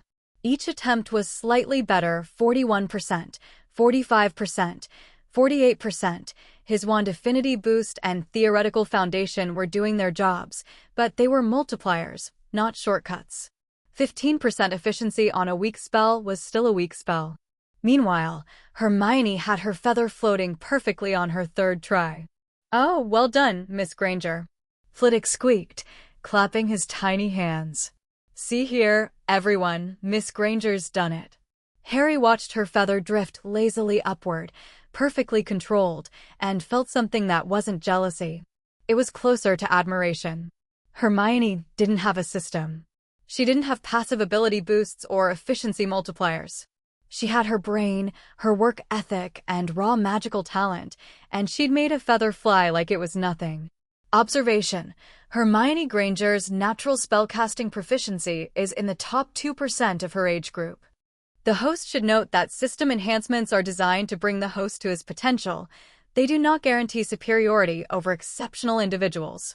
Harry appreciated the reality check. The system wasn't going to let him get complacent. By the end of the first charms class, Harry had his feather hovering steadily at eye level, not as smoothly as Hermione, but significantly better than most of the class. His efficiency had climbed to 62%. Classroom quest complete. Master your first charm, performance rating, B+, reward, common, charm affinity, minor, slight improvement in learning and casting charm category spells. A B+. Not bad, not great. Room to grow. Harry could work with that. Transfiguration was harder. Professor McGonagall was brilliant, exacting, and tolerated absolutely no nonsense. The first lesson involved turning a match into a needle, simple in theory, staggering in practice. Transfiguration required total mental clarity. You had to visualize the transformation completely, hold both the starting state and the desired end state in your mind simultaneously, and channel enough magical energy to bridge the gap. Harry's first attempt turned his match slightly silver. His second gave it a pointed end. His third, combining everything he'd read in practical magical theory about visualization with sheer stubborn focus, produced a match that was 80% needle, with just the faintest hint of a wooden head still clinging to one end. McGonagall stopped at his desk, picked up the almost needle, turned it over in her fingers. "Remarkable progress for a first attempt, Mr. Potter," she said, and her tone was carefully neutral, but Harry's investigators, I caught the micro-expression underneath, genuine surprise. "Have you had prior instruction?" "Just reading, Professor," Harry said. "The theory helped me visualize the transformation." Her eyebrows rose fractionally. "Indeed. 5 points to Gryffindor for preparation." She placed the needle back on his desk and moved on, but Harry saw her glance back once, and the look on her face was the look of someone who was reassessing. Classroom quest complete. Transfigure something without disaster, performance rating, A- reward, common, transfiguration affinity, minor, bonus. Professor McGonagall's impression improved. A professor's respect is a valuable long-term asset. Hermione also produced a near-perfect needle, because of course she did. She looked at Harry's result and then at her own, and something interesting happened. Instead of the competitive flicker he'd half expected, she smiled. Like she was glad someone was keeping up. "Yours has better structural consistency," Hermione said, examining his needle. "But yours still has a trace of wood grain. What visualization technique did you use?" "I pictured the match molecules, well, the magical equivalent, rearranging. Like reshuffling a deck of cards, but every card needs to end up in a specific spot." "Oh, that's clever. I was thinking of it more like melting one shape into another, but the molecular approach might give more precision." Ron, whose match was still completely, stubbornly a match, watched them with the resigned expression of a man who'd accepted his fate. "I'm going to spend the next 7 years between two absolute nutters, aren't I?" "Probably," Harry and Hermione said simultaneously, and then looked at each other and laughed. Ron groaned. But he was smiling. If charms and transfiguration were encouraging, potions was a war crime. The dungeon classroom was cold and damp and lit by guttering torches that made everyone look slightly dead. Professor Snape swept in like a particularly angry bat, robes billowing, and immediately fixed Harry with a stare that could have curdled milk at 30 paces. Yes," Snape said, his voice silk-soft and dripping with something that wasn't quite contempt, but wasn't exactly not contempt either. "Harry Potter. Our new celebrity." The Slytherin side of the room snickered. Draco Malfoy, the pale boy from Madame Malkin's, Harry had learned his name on the first night, was smirking like he'd just won a prize. Alert. Social dynamics hostile. Professor Snape's demeanor indicates pre-existing negative bias toward the host. Investigators eye. Snape's hostility is personal, not professional. This predates any interaction with the host. Complex history with the Potter family. Yeah, Harry was starting to understand what the system had meant. What followed was the most aggressively antagonistic teaching Harry had ever experienced, and he'd been to Muggle schools where teachers openly didn't care about students. Snape fired questions at Harry, questions that were technically in the first-year curriculum, but were phrased at a level of specificity designed to humiliate. "Potter, What would I get if I added powdered root of asphodel to an infusion of wormwood? Harry's enhanced memory delivered the answer instantly. Draught of living death, a powerful sleeping potion. But before he could answer, he caught something, a flicker of anticipation on Snape's face. The man wasn't asking because he wanted the answer. He was asking because he expected Harry not to know, and he wanted to enjoy the moment. Harry's investigator's eye practically vibrated. "The draught of living death, sir," Harry said calmly. "A sleeping potion of considerable potency." The anticipation on Snape's face curdled. Just for a second. Then the mask was back.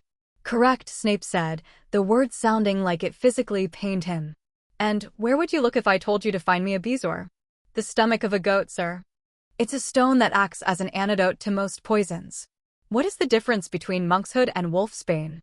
"They're the same plant, sir. Also known as aconite." Dead silence. The entire class was staring. Hermione's hand, which had been in the air since the first question, slowly lowered. Her expression was a complicated mixture of satisfaction. Harry knew the answers, and mild frustration. She hadn't gotten to show she knew them too. Snape looked at Harry for a long, cold moment. "It seems fame has its occasional uses," he said, which wasn't exactly a compliment, but wasn't exactly an insult either. It lived in the uncomfortable gray space between. "Well? Why aren't you all copying this down?" Classroom quest. Survive your first potions class in progress. Performance. Questions answered correctly. Professor impression. Complicated. Snape is already evaluating, but his bias remains. The actual potion brewing portion of the class was where things got interesting. Snape assigned a simple boil-cure potion, and Harry approached it the way his theoretical foundation encouraged, not as a recipe to follow step by step, but as a process to understand. Why did the dried nettles need to go in before the crushed snake fangs? Because the nettles' magical compounds needed to dissolve first to create a reactive base. Why stir clockwise 4 times and then counterclockwise once? Because alternating stir patterns distributed the magical energy evenly through the solution, preventing concentration hotspots that could destabilize the brew. He understood why each step existed, which meant when something went slightly wrong, his cauldron temperature crept up a few degrees too high. He knew to add a pinch of porcupine quills early to absorb the excess heat, rather than just blindly following the next instruction. His finished potion was a clean, pale blue. Snape inspected it, found nothing to criticize, and moved on without a word, which Harry's investigators translated as begrudging acknowledgement of competence from a man who'd been hoping to find fault. Neville, 2 tables over, melted his cauldron. Snape spent 5 minutes publicly humiliating him. Harry watched Neville shrink into himself, face red, hands shaking, and something hot and angry flickered in Harry's chest. He caught Neville's eye across the room and gave him a small nod. "It's okay. You'll get there." Neville didn't look convinced, but some of the tension left his shoulders. Classroom quest complete. Survive your first potions class. Performance rating. A. Reward. Common. Potions intuition. Minor. Improved instinctive understanding of ingredient interactions. Hidden quest triggered. The underdog's friend. You noticed a struggling classmate and offered silent support. Continue to assist Neville Longbottom in potions and other subjects. Difficulty, low medium, ongoing, reward, uncommon, revealed on completion. Harry accepted the quest without hesitation. Not because of the reward, because he'd seen the look on Neville's face, and he knew that look from the inside. The weeks flowed into each other like water finding its path downhill, and Harry settled into Hogwarts life with a hunger that surprised even him. He attacked every quest the system offered. Not recklessly, strategically. Morning quests before breakfast, exploration tasks that had him mapping the castle's corridors and secret passages, steadily building his spatial memory until he could navigate from Gryffindor Tower to any classroom by 3 different routes, 2 of which involved shortcuts most students wouldn't discover until 3rd year. Classroom quests during lessons. Each subject offered progressive challenges that rewarded improvement, not perfection. Social quests in the evenings, eating dinner with different housemates, engaging genuinely, learning names and stories, and the small human details that turned strangers into acquaintances. By the end of September, Harry's ability sheet had grown substantially. He'd earned Charm Affinity, Transfiguration Affinity, Potions Intuition, Herbology Sense, a common ability from a quest involving a particularly aggressive devil's snare in the greenhouses, Astronomical Awareness, common. He could now identify most major constellations without reference and history retention, which stacked with enhanced memory to make even Professor Binza's lethally boring lectures useful. None of these were individually dramatic. He couldn't throw lightning bolts or summon shields or do anything that would make a headline in the Daily Prophet. But collectively, they made him a fundamentally better student than he had any right to be 6 weeks into his first year. He was picking up spells faster, understanding connections between subjects more deeply, and retaining information with a completeness that would have been impossible without the system. And people were starting to notice. McGonagall called him promising in front of the class. For McGonagall, this was the equivalent of a standing ovation. Flitwick gave him extra credit exercises because he was running out of regular material to challenge him with. Even Snape, who clearly wanted to hate Harry with every fiber of his greasy being, had been reduced to icy silence during potions classes because Harry simply wasn't giving him ammunition. But it was Hermione who noticed the most. "You're improving too fast," she said one evening in the common room, her voice carefully neutral. They were sitting in armchairs by the fire, their usual spot, which had become their spot without either of them deciding it would be, with textbooks spread across the table between them. Harry looked up from his Transfiguration essay. "What do you mean?" "I mean," she frowned, choosing her words. "In Charms today, you performed Lumos on your first try. Perfect brightness, perfect control. 3 weeks ago, you couldn't hold a levitation charm for more than 10 seconds. I've been practicing. So have I.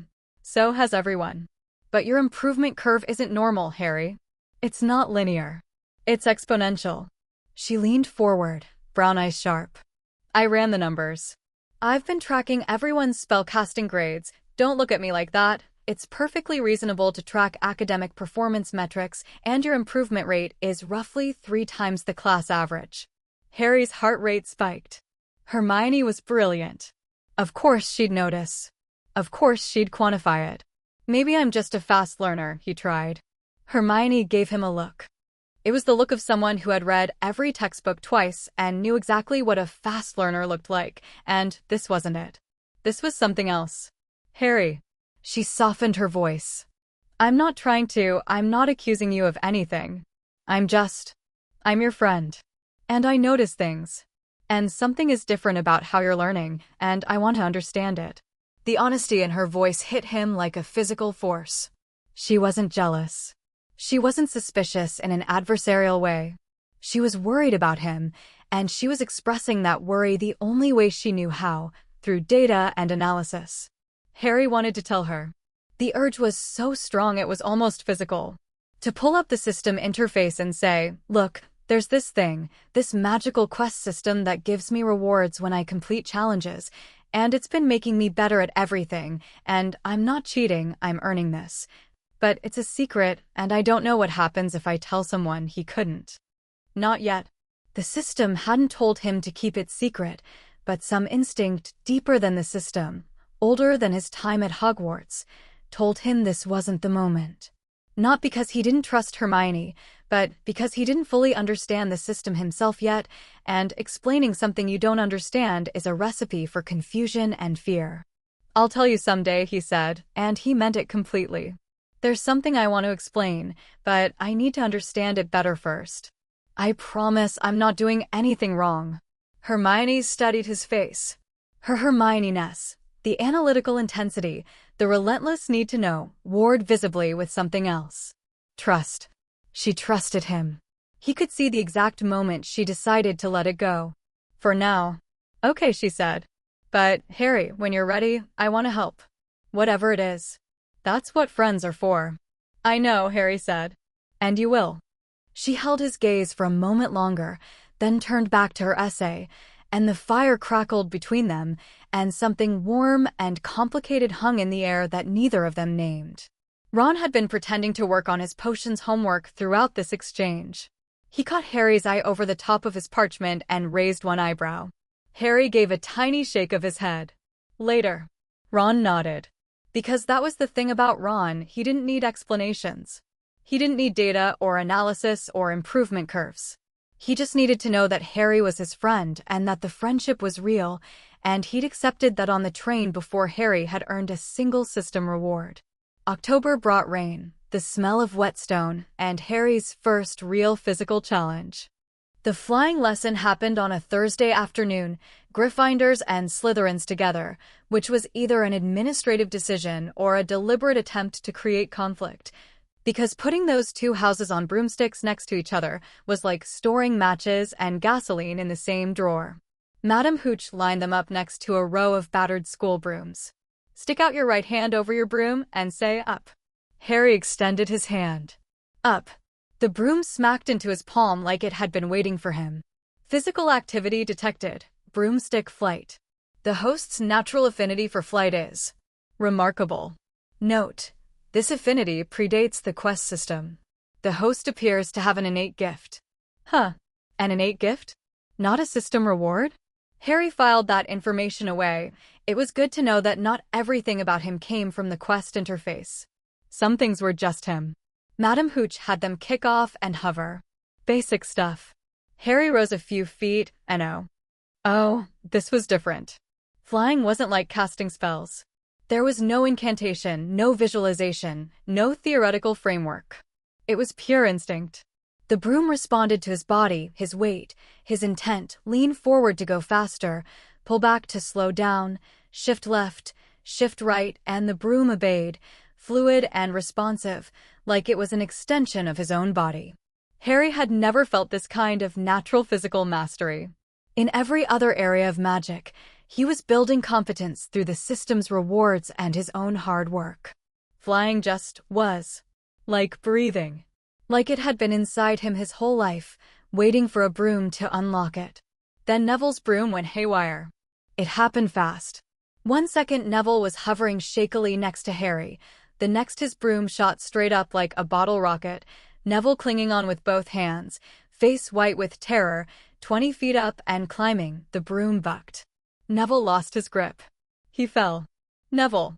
Hermione screamed. There was a horrible crack. Neville hit the ground hard, and even from 15 feet away, Harry could see that his wrist was bent at an angle wrists should absolutely never bend at. Madam Hooch rushed over, helped Neville up, announced she was taking him to the hospital wing, and warned everyone, to stay off their brooms until she returned.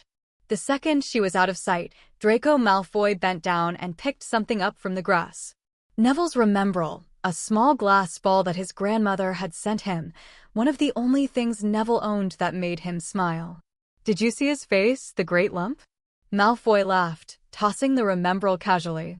Maybe if he'd given this a squeeze, he'd have remembered to land on his fat arse.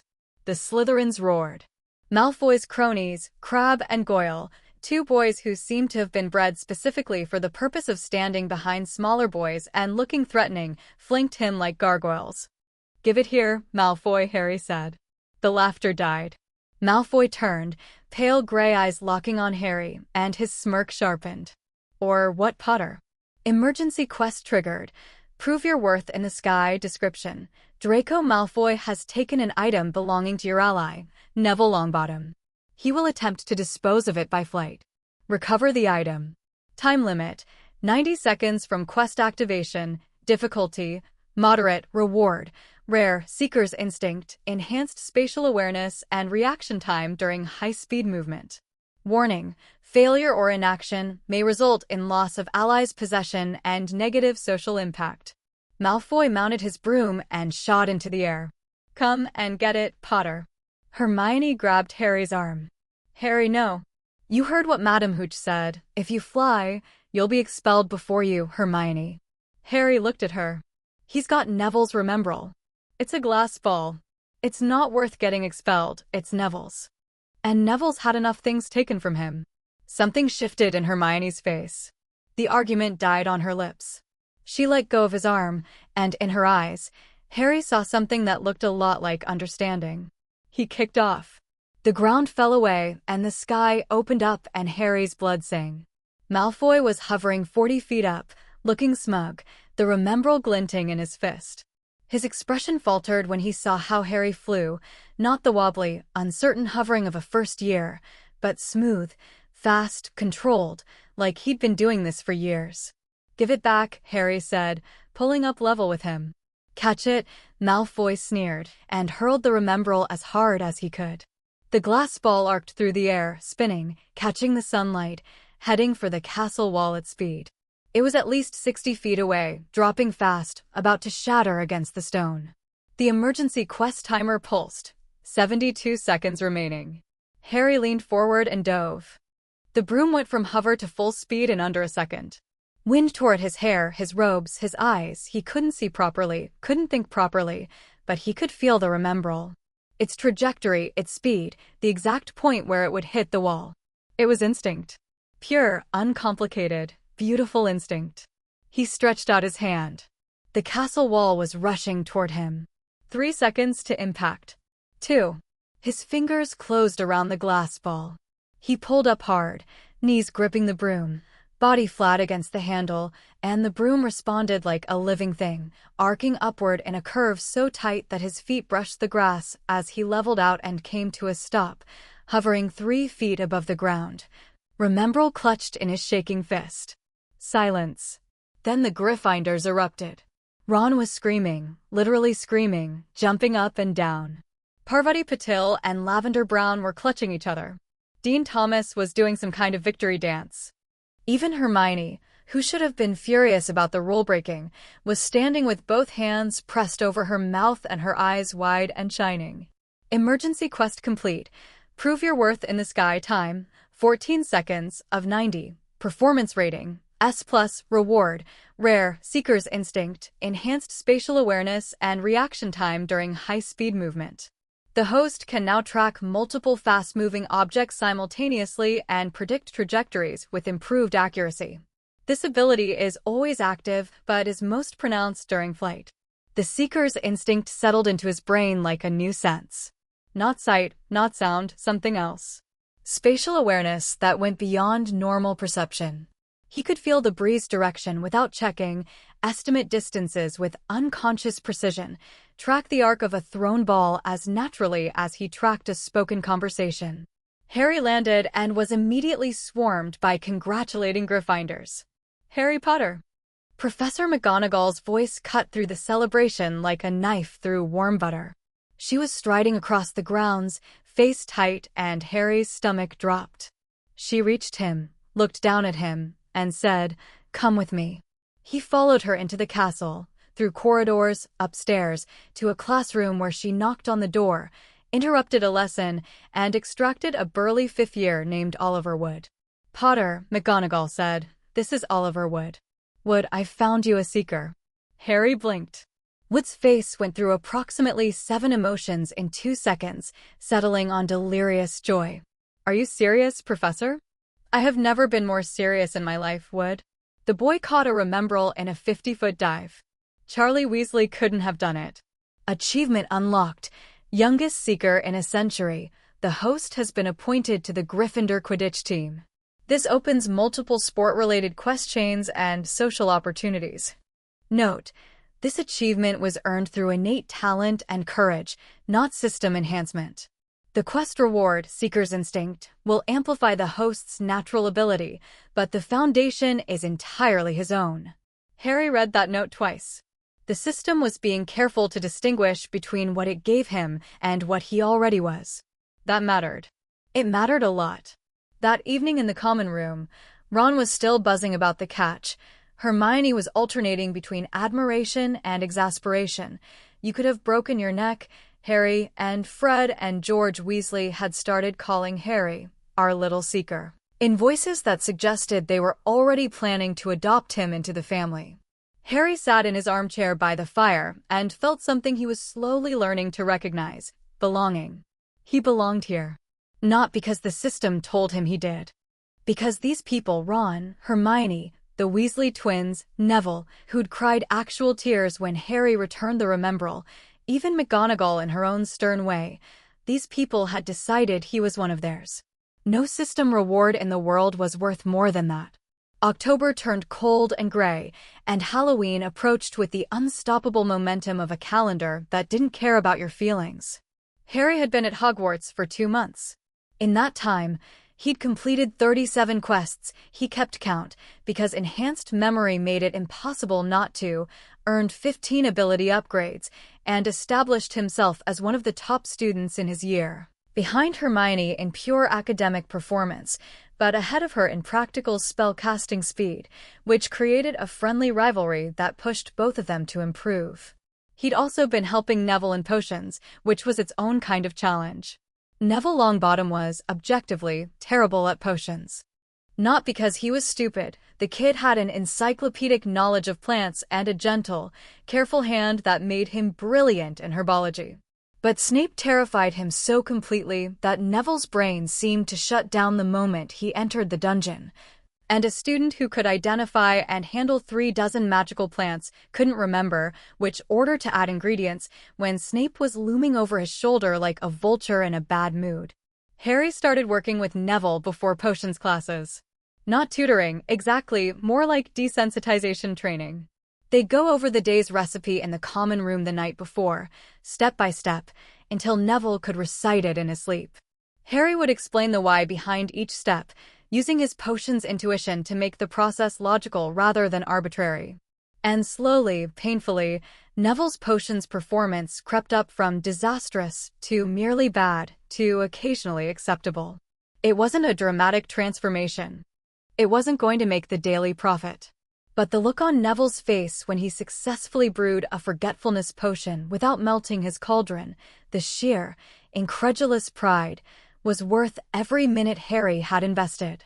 Quest update: The Underdog's Friend, progress, 60%. Neville Longbottom's confidence in potions has improved measurably. Continue support. Ron had noticed the Neville thing, and one evening in the common room, while Hermione was at the library and Neville was upstairs, Ron said something that stuck with Harry. "You're good at that, you know." "At what?" "Making people better. Not just yourself, though you're doing plenty of that too, mate, and we should probably talk about that someday, because it's getting slightly weird how fast you're improving at everything, but like, Neville. You're making Neville better. And you're not doing it in a showy way. You're just there." Harry didn't know what to say to that. "I just know what it's like," he said eventually. "Being told you're useless. Having someone stand over you making you feel like you can't do anything right. Nobody should have to feel like that if someone can help." Ron was quiet for a moment. Then, "Yeah, you're all right, Harry. You're all right too, Ron. I know. I'm tremendous. Absolute world beater."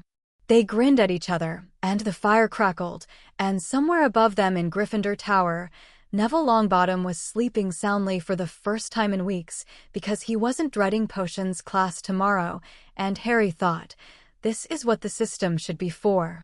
Not just making me stronger. Making things better. Halloween morning dawned with a sense of occasion. The castle was decorated with giant pumpkins, Hagrid's handiwork, and the corridors smelled like sugar and cinnamon and the particular brand of ambient magic that Hogwarts seemed to generate on holidays, like the castle itself was celebrating.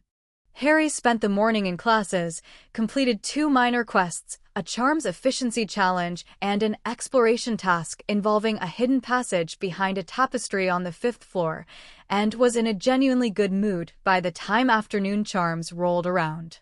The class was working on Wingardium Leviosa again. Flitwick wanted everyone to achieve consistent, controlled levitation before moving on to more advanced charms.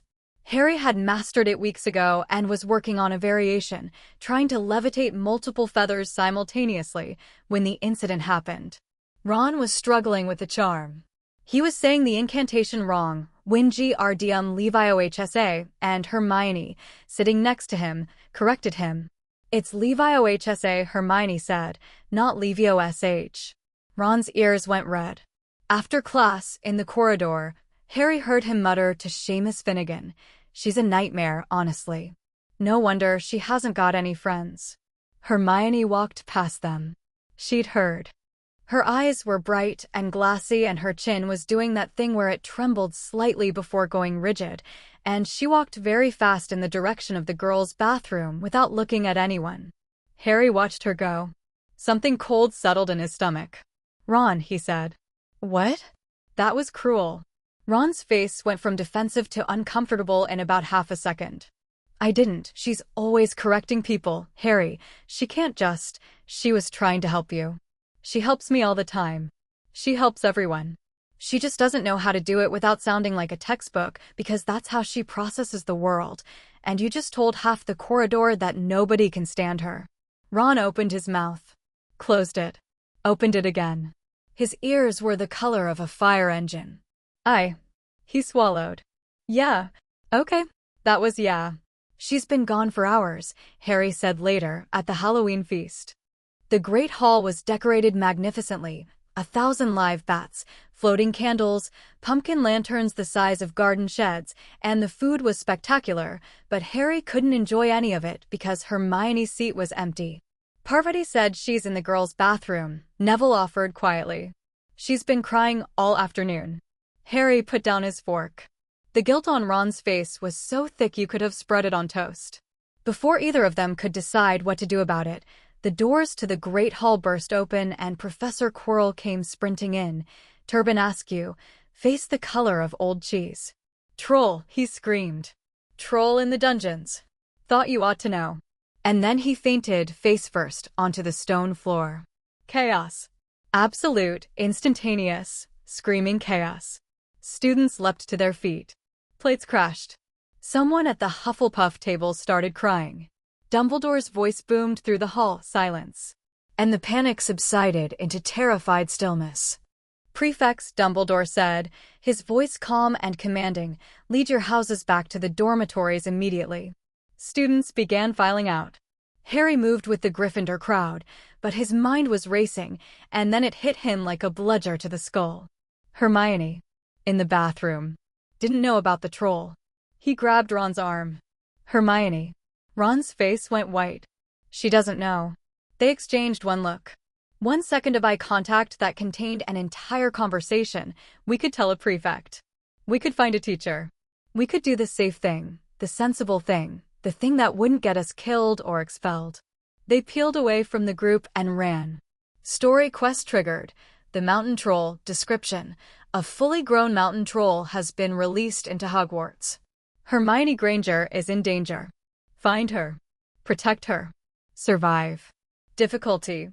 High. Reward. Epic. Revealed on completion. Warning. Mountain trolls are classified as dangerous magical creatures. They possess extreme physical strength, high resistance to magic, and limited but unpredictable combat instincts. A direct physical attack from a mountain troll can be fatal to an 11-year-old LD wizard. The system strongly recommends caution. Harry's Heart of a Lion ability activated. He could feel it, a settling of his nerves, a clearing of the fear that was trying to cloud his thinking.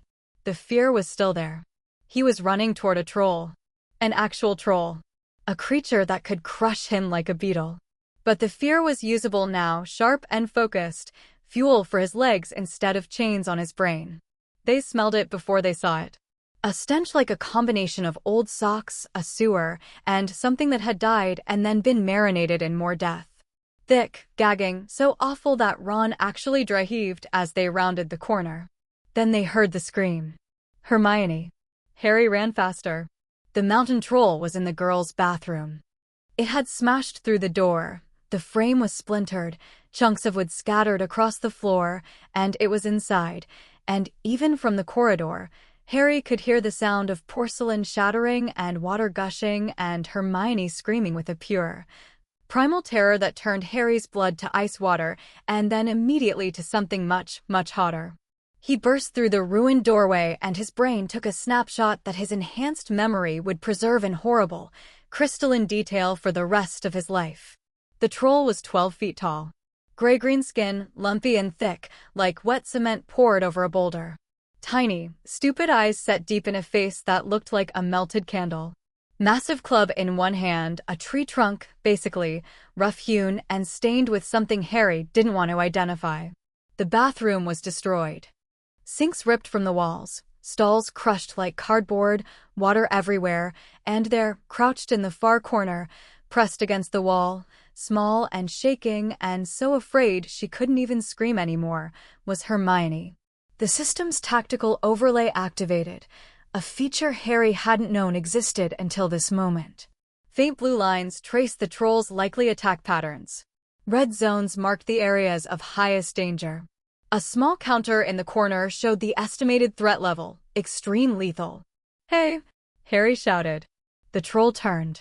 Slowly, stupidly, like a ship changing course. Its tiny eyes found Harry in the doorway. "Yeah, that's right, over here, you big ugly Ron, get Hermione out." Ron sprinted along the far wall toward Hermione, while Harry did the dumbest thing he'd done in his entire life. He ran directly at the troll. Not unarmed. He had his wand. But what spell could an 11-year-old cast that would do anything to 12 feet and 1,000 pounds of magically resistant troll flesh? He didn't try to fight it. He tried to distract it. Lumos Maxima. Harry pointed his wand at the troll's face and poured everything he had into the spell. His wand affinity boost kicked in, his charm affinity amplified the effect, and the result was a burst of light so bright that it lit up the entire bathroom like a flashbang grenade. The troll reeled back, temporarily blinded, swinging its club wildly. One swing hit a row of sinks and obliterated them, porcelain and pipes exploded outward, and a chunk of ceramic the size of Harry's fist whipped past his ear so close he felt it part his hair. Spell: Lumos Maxima, efficiency, 78%. Effect: temporary blindness on target, estimated duration, 8 to 12 seconds. Creative application bonus noted. 8 to 12 seconds. That was all he'd bought them. Ron. No. Ron had reached Hermione. He was pulling her up, dragging her toward the door, but Hermione's legs weren't working. She was in shock, moving like her joints had been replaced with wet spaghetti, and Ron was strong for his age, but he wasn't strong enough to carry her. The troll recovered faster than 12 seconds. It shook its massive head, blinked its tiny eyes, and zeroed in on the nearest moving things, Ron and Hermione, halfway to the door. It swung the club. Harry didn't think. He moved. Seeker's instinct mapped the trajectory of the club in the space between heartbeats. He could see where it was going to land, right on top of Ron and Hermione, and his body was already in motion, wand raised, and the spell that came out of his mouth wasn't one he'd practiced, wasn't one he'd earned through a quest. It was the only spell that his panicked, desperate, furious brain could think of, Wingardium Leviosa. He aimed it at the club. Not the troll. The club. The massive wooden weapon jerked in the troll's grip, not enough to rip it free, but enough to redirect it. The club slammed into the floor 2 feet to the left of Ron and Hermione instead of directly on top of them. The impact shook the entire bathroom. Tiles cracked. Water geysered from broken pipes. But they were alive. The troll, confused by the sudden resistance in its weapon, grunted and raised the club again. Harry's heart of a lion was screaming at him to keep fighting, and his seeker's instinct was tracking every twitch of the troll's muscles, and he knew, he absolutely knew, that he couldn't keep this up. He wasn't strong enough. His magic wasn't powerful enough. One good hit, and he was dead. "Harry, do something!" Hermione screamed, and there was something in her voice that went beyond fear. There was faith, a raw belief that Harry could fix this, and that faith hit him harder than any system notification ever had. "Ron!" Harry shouted. "Your wand. Levitate the club. When it swings, levitate the club straight up." Ron, to his eternal credit, didn't hesitate. He didn't argue. He didn't question the plan. He just pointed his wand at the troll's club, waited for the backswing, and yelled, "Wingardium Leviosa." Harry hit it at the same time. 2 levitation charms, one from each side, both targeting the massive club at the apex of its swing. The club ripped free of the troll's grip and rocketed straight up toward the ceiling. The troll stared at its empty hand. Then it stared up. The club came back down. Gravity was very much not optional for tree trunks. It struck the troll directly on top of its thick skull with a crack that sounded like a cannon shot. The troll's eyes crossed. It swayed, a 12-foot-tall tower of muscle teetering like a tree that had just met an axe, and then it fell. The impact when it hit the floor shook the walls. Water splashed. Debris rattled. Dust hung in the air like a veil. Silence. Silence except for dripping water and 3 children breathing like they'd just run a marathon, and the wet, snoring breathing of an unconscious mountain troll lying face down in the wreckage of a girl's bathroom. Harry lowered his wand. His hand was shaking so badly the tip was tracing wild arcs in the air. Ron was staring at the troll with an expression of absolute, disbelieving wonder. Did we just, with a levitation charm? Yeah, that's the coolest thing that's ever happened to me, Ron said, and then sat down heavily in a puddle because his legs gave out. Hermione was pressed against the wall, still clutching the spot where Ron had pulled her up. Her face was white. Her hands were trembling. Her eyes were locked on Harry. "You came," she whispered. "Of course I came," Harry said, and it came out so natural, so obvious, that it wasn't until later that he realized how much that sentence contained. Footsteps in the corridor. Running. McGonagall burst through the ruined doorway, followed by Snape and Quirrell. McGonagall took one look at the unconscious troll, the 3 first years standing in the wreckage, and the destruction of the girl's bathroom, and her face went through anger, horror, confusion, and grudging respect in roughly 2 seconds. Hermione, in an act of social sacrifice that Harry would never forget, told McGonagall that she'd gone looking for the troll because she'd read about them and thought she could handle it, and that Harry and Ron had come to save her. It was a lie. A transparent, noble, self-damaging lie designed to take the blame off the 2 boys who'd just saved her life. McGonagall wasn't fooled. Harry could see it in the faint twitch of her lips, but she accepted the story, docked 5 points from Gryffindor for Hermione's foolishness, and awarded 5 points each to Harry and Ron for sheer dumb luck. Snape, Harry noticed, was staring at him with an expression that was more complex than usual. Not just hostility. Something analytical. Measuring. And when the potions professor turned to leave, Harry's investigator's eye caught a detail that made his blood go cold. Snape was limping, favoring his right leg, as though something had bitten him. On the 3rd floor, perhaps, where something was being guarded, where students who valued their lives weren't supposed to go. Investigator's eye. Professor Snape's injury is consistent with an animal attack. Flagging for future investigation. Harry filed it away. Not tonight. Tonight was about something more important. Story quest complete. The Mountain Troll, performance rating, S analysis. The host utilized creative spell application, Lumos Maxima as flashbang, tactical coordination with an ally, dual levitation strategy, and demonstrated courage significantly exceeding baseline expectations for age and experience level.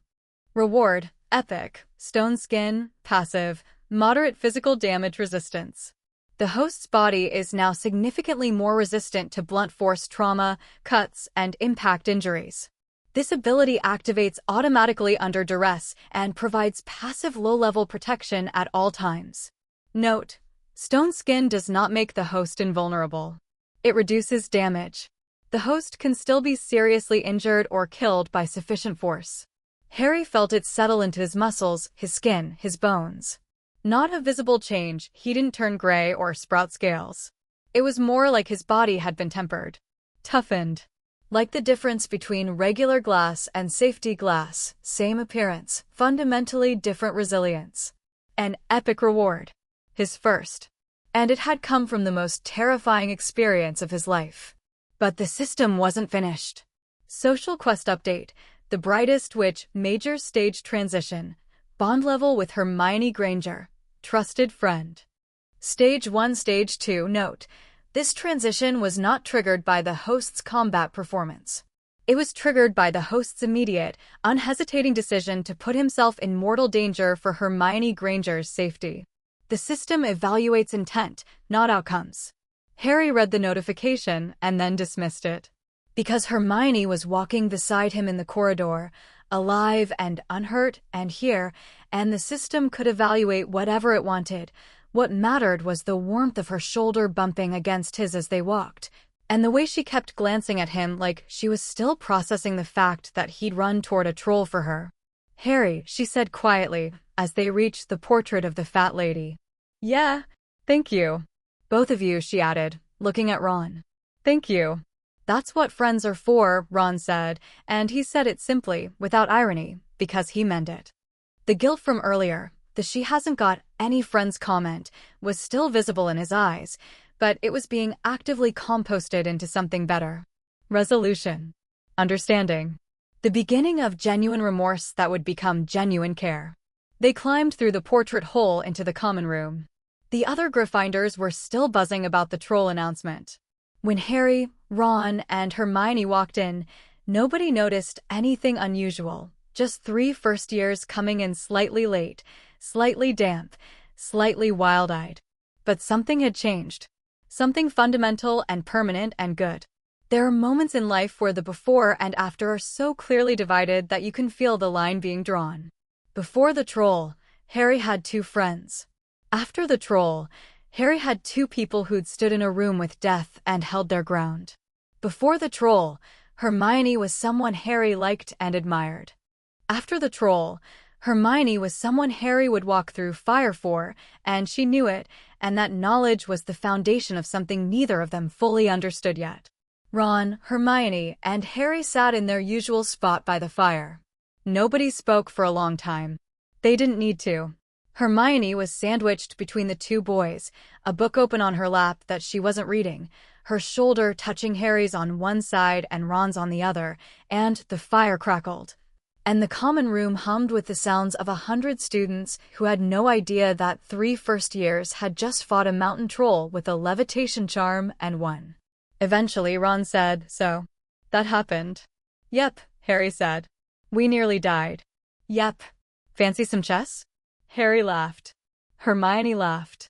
Ron grinned the grin of a boy who had just discovered that he was much, much braver than he'd ever given himself credit for. They played chess.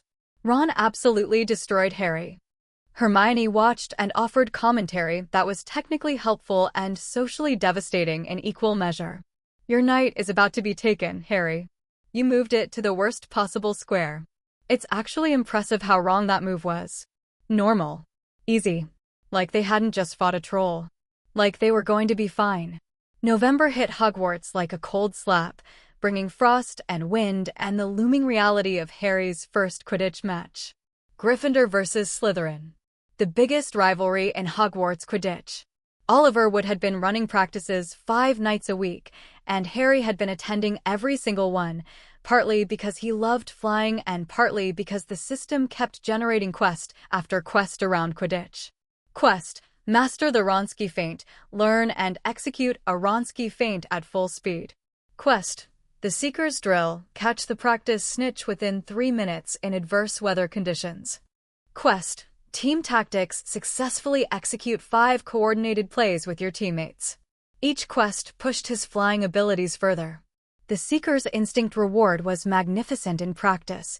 Harry could feel the snitch before he saw it, a buzzing awareness at the edge of his perception that pulled his attention to the right spot at the right time. Combined with his natural talent and the physical toughness of stone skin, which made the inevitable bumps and near misses of high-speed Quidditch much less concerning, Harry was becoming a genuinely formidable seeker. Wood was ecstatic. "I've never seen reflexes like this," he told the team after a particularly impressive practice, where Harry had caught the snitch while flying upside down in a rainstorm. "If we lose with this kid on the team, I'll eat my broomstick." The morning of the match, Harry was nervous. Not terrified, heart of a lion kept the worst of the anxiety at bay, but nervous in the healthy, pre-performance way that meant he cared about the outcome. The system pinged during breakfast, and Harry nearly choked on his toast. Story quest: the first match description. Compete in your first Quidditch match. Win for Gryffindor. Difficulty: moderate, reward, uncommon, aerial combat instinct. The host's ability to react to threats while airborne is enhanced. Subi quest: hidden conditions unknown. Will activate during the match if triggered. A hidden subquest with unknown conditions? That was ominous. But Harry was learning that the best rewards came from the quests he didn't see coming. Hermione appeared beside him with a jar of blue flames she'd conjured, a trick she'd been perfecting all week, and Harry had to admire the sheer audacity of a first-year casually conjuring bluebell flames like it was nothing. "For luck," she said, placing the jar on the table. Then she paused, biting her lip. "You'll be brilliant. You know that, right?" "I'll try." "No," she said firmly. "You'll be brilliant. I've watched your practices." "Oh, don't look at me like that. I wanted to understand the tactical structure of the game. It's perfectly normal, and you're better than everyone else on both teams. Just trust yourself." Her confidence in him was so absolute, so unqualified, that it hit Harry harder than any motivational speech Oliver would had ever given. This wasn't a system boost or a magical ability. This was Hermione Granger looking at him and believing, with complete certainty, that he was going to succeed. "Thanks, Hermione," he said, and his voice came out rougher than he intended. She squeezed his arm once, quickly, like she wasn't sure she was allowed to, and then hurried off to get a good seat in the stands. Ron clapped him on the back. "Kick some Slytherin arse, mate. Simple. Perfect. Very Ron." The match started well. Actually, it started brilliantly. The Gryffindor chasers, Angelina Johnson, Katie Bell, and Alicia Spinett, were on fire, scoring 3 goals in the first 10 minutes. The Weasley twins, Fred and George, were keeping the bludgers away from Harry with an efficiency that bordered on telepathic. And Harry, circling high above the pitch on his Nimbus 2000, a gift from McGonagall that still made him feel slightly guilty about the cost, was scanning for the snitch with senses that went far beyond normal vision. The Slytherin seeker, Terrence Higgs, was good. Quick, experienced, aggressive. But Harry's seeker's instinct gave him an edge that experience couldn't match. He wasn't just looking for the snitch, he was feeling for it, and the moment it entered his awareness radius, he'd know exactly where it was. 20 minutes in. Gryffindor up by 50. Harry was circling the pitch, letting the game flow beneath him, when his broom lurched. Not a normal movement. Not wind, not turbulence, not a dodged bludger. His broom jerked sideways like an invisible hand had grabbed the handle and yanked, and Harry's stomach flipped as he lost 3 feet of altitude in a sickening drop. He gripped the handle. Steadied himself. The broom was shaking, vibrating like it was fighting against something. Warning. External magical interference detected on host's broomstick. Analysis. Jinx. Someone is maintaining continuous eye contact with the host and casting a broom jinx. Subquest activated. Survival in the sky. Description. Someone is jinxing your broom. Stay alive until the jinx is broken. Time limit. Unknown. Depends on external intervention. Difficulty. High. Reward. Rare. Curse resistance. Minor. Reduced effectiveness of jinxes and hexes targeting the host directly. The broom bucked again. Harry was thrown sideways, barely managing to wrap his legs around the handle. The crowd gasped. Lee Jordan's commentary sputtered into confused alarm. Something seems to be wrong with Potter's broom. Harry's arms were screaming. The broom was trying to throw him off with malicious, calculated jolts, left, right, up, down, random and violent, and getting worse. His seeker's instinct was screaming at him about incoming bludgers that he couldn't dodge because he couldn't control his own broom. Stone skin would help if he fell, but from this height? Even reduced damage might not save him. Jinx intensity, increasing. The caster is strengthening the spell. Estimated time to broom failure, 45 to 60 seconds. Harry gritted his teeth. His fingers were white-knuckled around the handle. The broom was shaking like it wanted to tear itself apart, and each jolt sent Harry swinging, his legs losing grip, the ground 100 feet below looking very, very hard. He couldn't fight the jinx. He wasn't strong enough. But he could endure it. Heart of a Lion was doing its job, his mind was clear even as his body was being ragdolled through the sky. He focused on his grip. On his core. On the muscle memory from dozens of practice sessions. Hold on. Just hold on. Whatever was happening down there, wherever the jinx was coming from, someone would figure it out. Hermione would figure it out. He knew she would. 30 seconds. The broom lurched so hard Harry's legs slipped off entirely. He was dangling from one hand, the crowd screaming, and for one horrible, crystalline moment, he looked down and saw the ground and thought, this is it. Stone skin, active. Grip strength enhanced under duress. His fingers held. Not comfortably, they were cramping, burning, the tendons in his wrist shrieking, but they held, because stone skin wasn't just about taking hits. It was about physical resilience in all its forms, and right now, Harry's body was going to hold on until his body physically couldn't anymore. 20 seconds. 15. A flash of orange light from the stands. Harry didn't see it directly, but he felt the moment the jinx broke, like a rubber band snapping. The broom stopped fighting him. The shaking ceased. He swung his legs back up, gasped, steadied himself, and hovered for a moment, just breathing. Jinx terminated. External intervention detected. Down in the stands, Harry would learn later, Hermione had spotted Snape, who was staring at Harry without blinking, whose lips were moving in a continuous mutter, and had set his robes on fire with a jar of her conjured bluebell flames.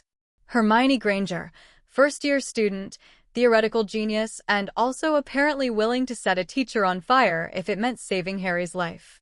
The system didn't have a notification for how that made Harry feel, which was probably for the best. Subquest complete. Survival in the sky. The host endured a continuous hostile jinx for approximately 52 seconds while airborne, maintaining consciousness and physical grip throughout.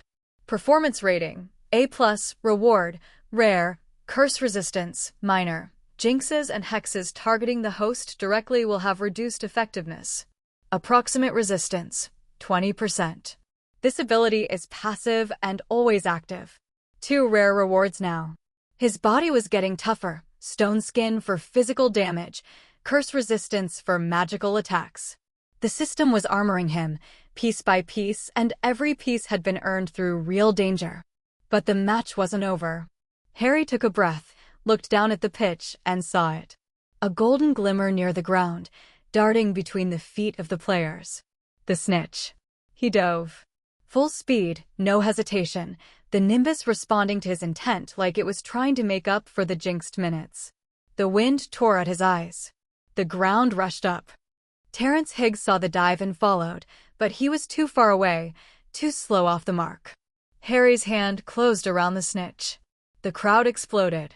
Lee Jordan was screaming something about a spectacular catch. The Gryffindor stands were a mass of red and gold. Oliver Wood was crying actual tears of joy.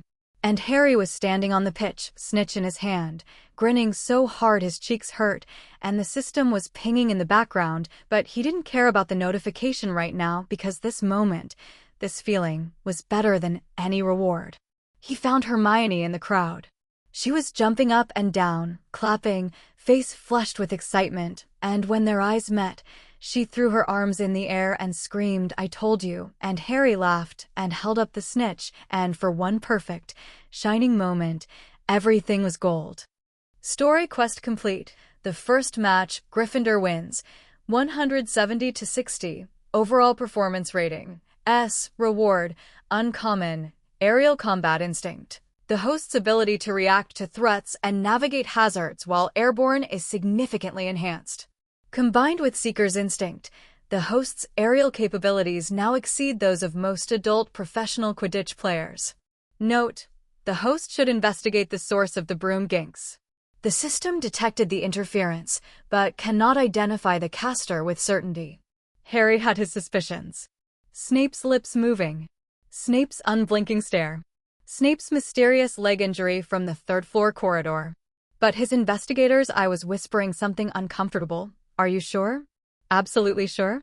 Because assuming was easy, and the truth was sometimes more complicated than it looked. He'd investigate. Later. Right now, his team was lifting him onto their shoulders, and Ron was leading a chant of Potter, Potter, Potter. And Hermione was at the edge of the crowd with her arms crossed and her eyes bright and a smile on her face that said, "I know you think you nearly died up there, and we are going to have a very serious conversation about this later, but right now I'm just glad you're alive. You absolute idiot." Harry grinned down at her from the shoulders of his teammates, and the golden snitch buzzed in his pocket, and somewhere deep in the castle, something very important was being guarded behind a door that Harry was getting closer and closer to opening. But that was tomorrow's problem. Today, Gryffindor had won. Harry had survived. And the people he cared about were safe and close and here. Today was enough. December brought snow to Hogwarts and a quietness that settled over the castle like a blanket. Most students were counting down to the Christmas holidays, but Harry had signed up to stay. The alternative was the Dursleys, which wasn't really an alternative at all. Ron was staying too, because his parents were visiting his brother Charlie in Romania. Hermione was going home for the holidays, and the prospect of 2 weeks without her was, well, Harry didn't examine that feeling too closely. But before the holidays came the quest that changed everything. Harry had been investigating the third-floor corridor for weeks. The system's story quest, the Forbidden Corridor, was still locked, requiring him to discover what was being guarded and identify at least one guardian. Through a combination of careful eavesdropping, enhanced memory meant he remembered every overheard conversation perfectly, Hagrid's accidental information leaks. The man was a walking security breach when it came to secrets. And Hermione's relentless research. Harry had pieced together the basics. Nicholas Flamel. The Philosopher's Stone. A magical artifact that could produce the elixir of life and turn any metal into gold. Hidden at Hogwarts, behind a series of enchantments set by the professors. And Fluffy, the three-headed dog behind the forbidden door, was the first guardian. Story quest unlocked. The Forbidden Corridor, unlock conditions met. Object identified, Philosopher's Stone. First guardian identified, three-headed dog, Fluffy, property of Rubeus Hagrid. Description: the Philosopher's Stone is being guarded at Hogwarts. Someone wants to steal it. Discover who and why. Difficulty, extreme, reward, scaling, depends on depth of investigation and final confrontation. Note: this quest chain will escalate significantly. The host should prepare carefully. Harry read the notification in his dormitory the night before the Christmas holidays. Through the window, snow was falling in fat, lazy flakes, and the castle was quiet, and somewhere on the third floor, a three-headed dog was guarding a stone that could make you immortal. And someone wanted to steal it. Snape, Ron said flatly when Harry told him and Hermione the next morning. They were in their corner of the common room, the spot by the fire that had become their unofficial headquarters, with an armchair for each of them and a table perpetually buried under books and parchment. It's obviously Snape. He tried to get past Fluffy. That's why his leg was bitten. He jinxed Harry's broom during the match. He's been dodgy all term. But why? Hermione pressed. He's a Hogwarts professor. Why would he steal from Dumbledore? Because he's a git? That's not a motive, Ron. It's a pretty good one. Harry listened to them argue and thought about what his investigators I kept telling him. Be careful with assumptions. The obvious answer isn't always the right one. Snape was hostile, suspicious, and clearly hiding something. But jumping from suspicious to definitely the villain was the kind of lazy thinking that got people hurt. We need more information, Harry said. We know what's being guarded, we know Fluffy is the first defense, and we know someone's trying to get through. Over the holidays, I'll see what else I can find out. Ron, you're staying too. We can investigate together. Hermione, see if there's anything about Flamel or the stone in the books at your parents' house. Hermione nodded, all business. Then her expression softened. Be careful. Both of you. Promise me. Promise, Harry said. Cross my heart, Ron added, and then ruin the solemnity by adding, and hope to catch a chocolate frog card I haven't got. Hermione left for the holidays that afternoon. Harry walked her to the entrance hall, carrying one of her bags because she'd packed roughly 400 books for a 2-week trip. You'll write? She asked, pausing at the great doors. Every day if you want. She laughed. That might be excessive. But regularly. Write regularly. And if you find anything about the stone, you'll be the first to know. She stood there for a moment, snow blowing in through the open doors, and Harry stood there too, And there was a beat, a half-second pause where something almost happened, some unspoken thing hovering between them like a snitch that neither of them quite reached for. And then Hermione said, "Happy Christmas, Harry," and walked out into the snow. "Happy Christmas, Hermione," Harry said to her retreating back, and felt the golden notification pulse once in his peripheral vision before fading. He didn't read it. He didn't need to. Christmas at Hogwarts was an experience Harry hadn't known he desperately needed until it was happening. He woke on Christmas morning to a pile of presents at the foot of his bed, his first presents ever, and the sight of them, wrapped in colorful paper and stacked in a messy pile, hit him so hard he had to sit on the edge of the bed and breathe for a while.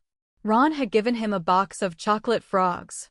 Hermione had sent a book, Quidditch Through the Ages, with a note inside that said, "I know you already know everything about flying, but I thought you'd appreciate the history.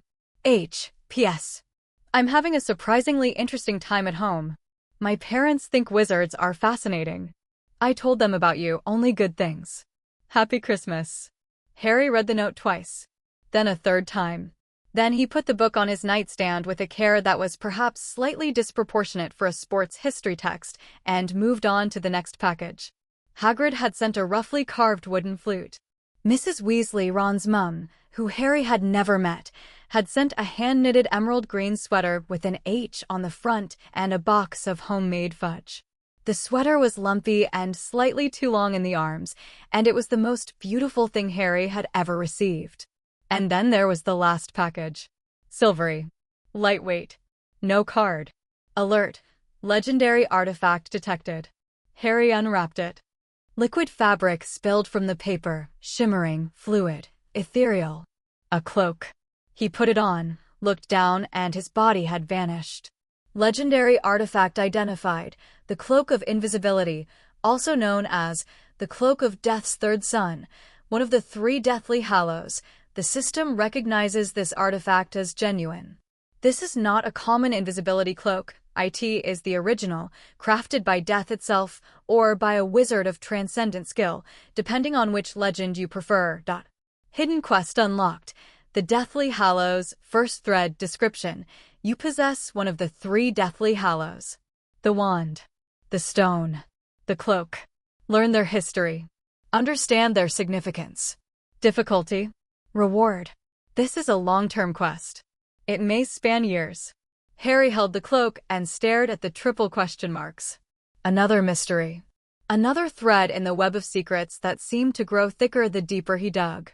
A note fell from the folds of the cloak. Unsigned. Written in a narrow, slanted hand. Your father left this in my possession before he died. It is time it was returned to you. Use it well.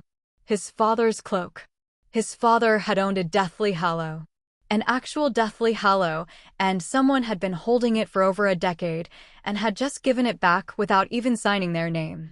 Harry's investigators, I was going crazy. The handwriting, the phrasing, the decision to return it now on Harry's first Christmas at Hogwarts, every detail pointed to someone who knew the Potters personally, who had been entrusted with an impossibly valuable artifact, and who was now pulling strings from the shadows. Dumbledore. It had to be Dumbledore. Harry put the cloak on again. Invisible. Silent. Free to go anywhere, see anything, without being seen. The system was right. This was legendary. That night, Harry used the cloak. He couldn't help it. The pull of an invisibility cloak combined with a castle full of secrets was irresistible, and the system seemed to approve, or at least it didn't tell him to stop. He explored. Third-floor corridors he'd never dared approach. The restricted section of the library, where his investigators' eye flagged 3 books that pulsed with genuine dark energy and one that screamed when he opened it. Passages and corridors and rooms he hadn't discovered yet. And then he found the mirror. It was in an unused classroom, tall and ornate, with gold frame and an inscription across the top, Erised stra arrow oit uba kafro oit onwosi. Artifact detected. The mirror of Erised function shows the deepest, most desperate desire of the viewer's heart. Warning: this artifact is psychologically dangerous. Prolonged exposure can cause obsession, detachment from reality, and emotional dependency. Harry looked into the mirror. His mother. His father. Standing right behind him, smiling, reaching out. Lily Potter with her red hair and green eyes, his eyes, and James Potter with his messy black hair and glasses and a grin that looked like it belonged on someone who'd just pulled off the world's best prank. And behind them, stretching back into the depths of the mirror, was a whole family, grandparents, aunts, uncles, all of them waving, all of them there. Harry pressed his hand against the glass. It was cold. They weren't real. He knew they weren't real. Enhanced memory and investigator's eye and every rational part of his brain was screaming that this was an enchantment, a projection, the mirror showing him what he wanted most in the world, not what existed. But knowing something wasn't real and feeling it weren't the same thing. He sat in front of the mirror for hours. The system was silent. No quests. No notifications. No helpful analysis or tactical recommendations. Just silence, as though the system understood that some things couldn't be gamified, some pain couldn't be rewarded away, and some moments required nothing but the dignity of being felt. Harry came back the next night. And the next. On the third night, Dumbledore was waiting for him. Back again, Harry? Harry didn't jump. He'd half expected this. His investigators had noticed subtle signs on the second visit that the room was being monitored. I see my family, Harry said quietly. In the mirror.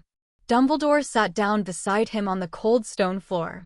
The old wizard's eyes were gentle behind his half-moon spectacles. The mirror of Erised shows us nothing more or less than the deepest, most desperate desire of our hearts, Dumbledore said. You, who have never known your family, see them standing around you. It gives us neither knowledge nor truth.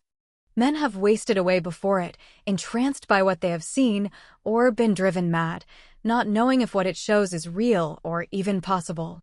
Harry looked at his parents in the mirror. Lily waved at him. James put his arm around Lily's shoulders. It doesn't do to dwell on dreams and forget to live, Dumbledore said softly. Remember that, Harry. Harry sat with that for a long moment. The mirror pulled at him. Stay, look, they're right here. Your family is right here, and the pull was so strong it felt physical, like gravity, like drowning. He stood up, turned away from the mirror. It was one of the hardest things he'd ever done. Professor, Harry said. What do you see in the mirror? Dumbledore's expression flickered. Just for a fraction of a second, something immeasurably sad crossed his face before the gentle mask returned. I see myself holding a pair of thick, woolen socks. One can never have enough socks. Harry's investigator's eye pulsed. Lie.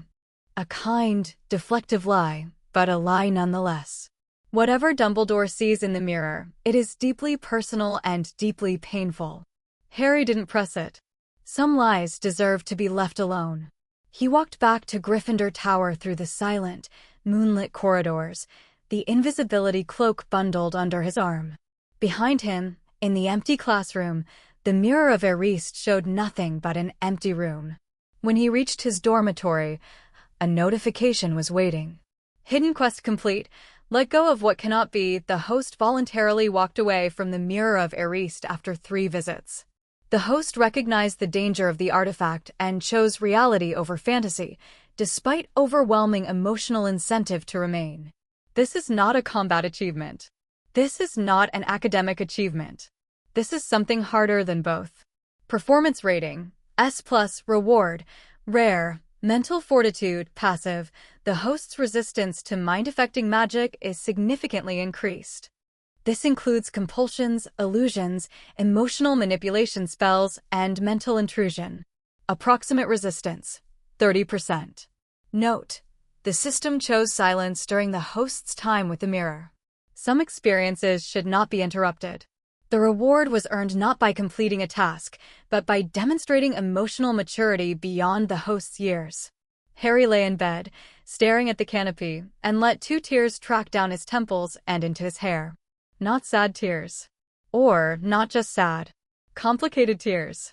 The kind you shed when you've just done something impossibly hard and impossibly right, and you need to let the pressure out before it cracks you. Mental fortitude. Resistance to mind magic.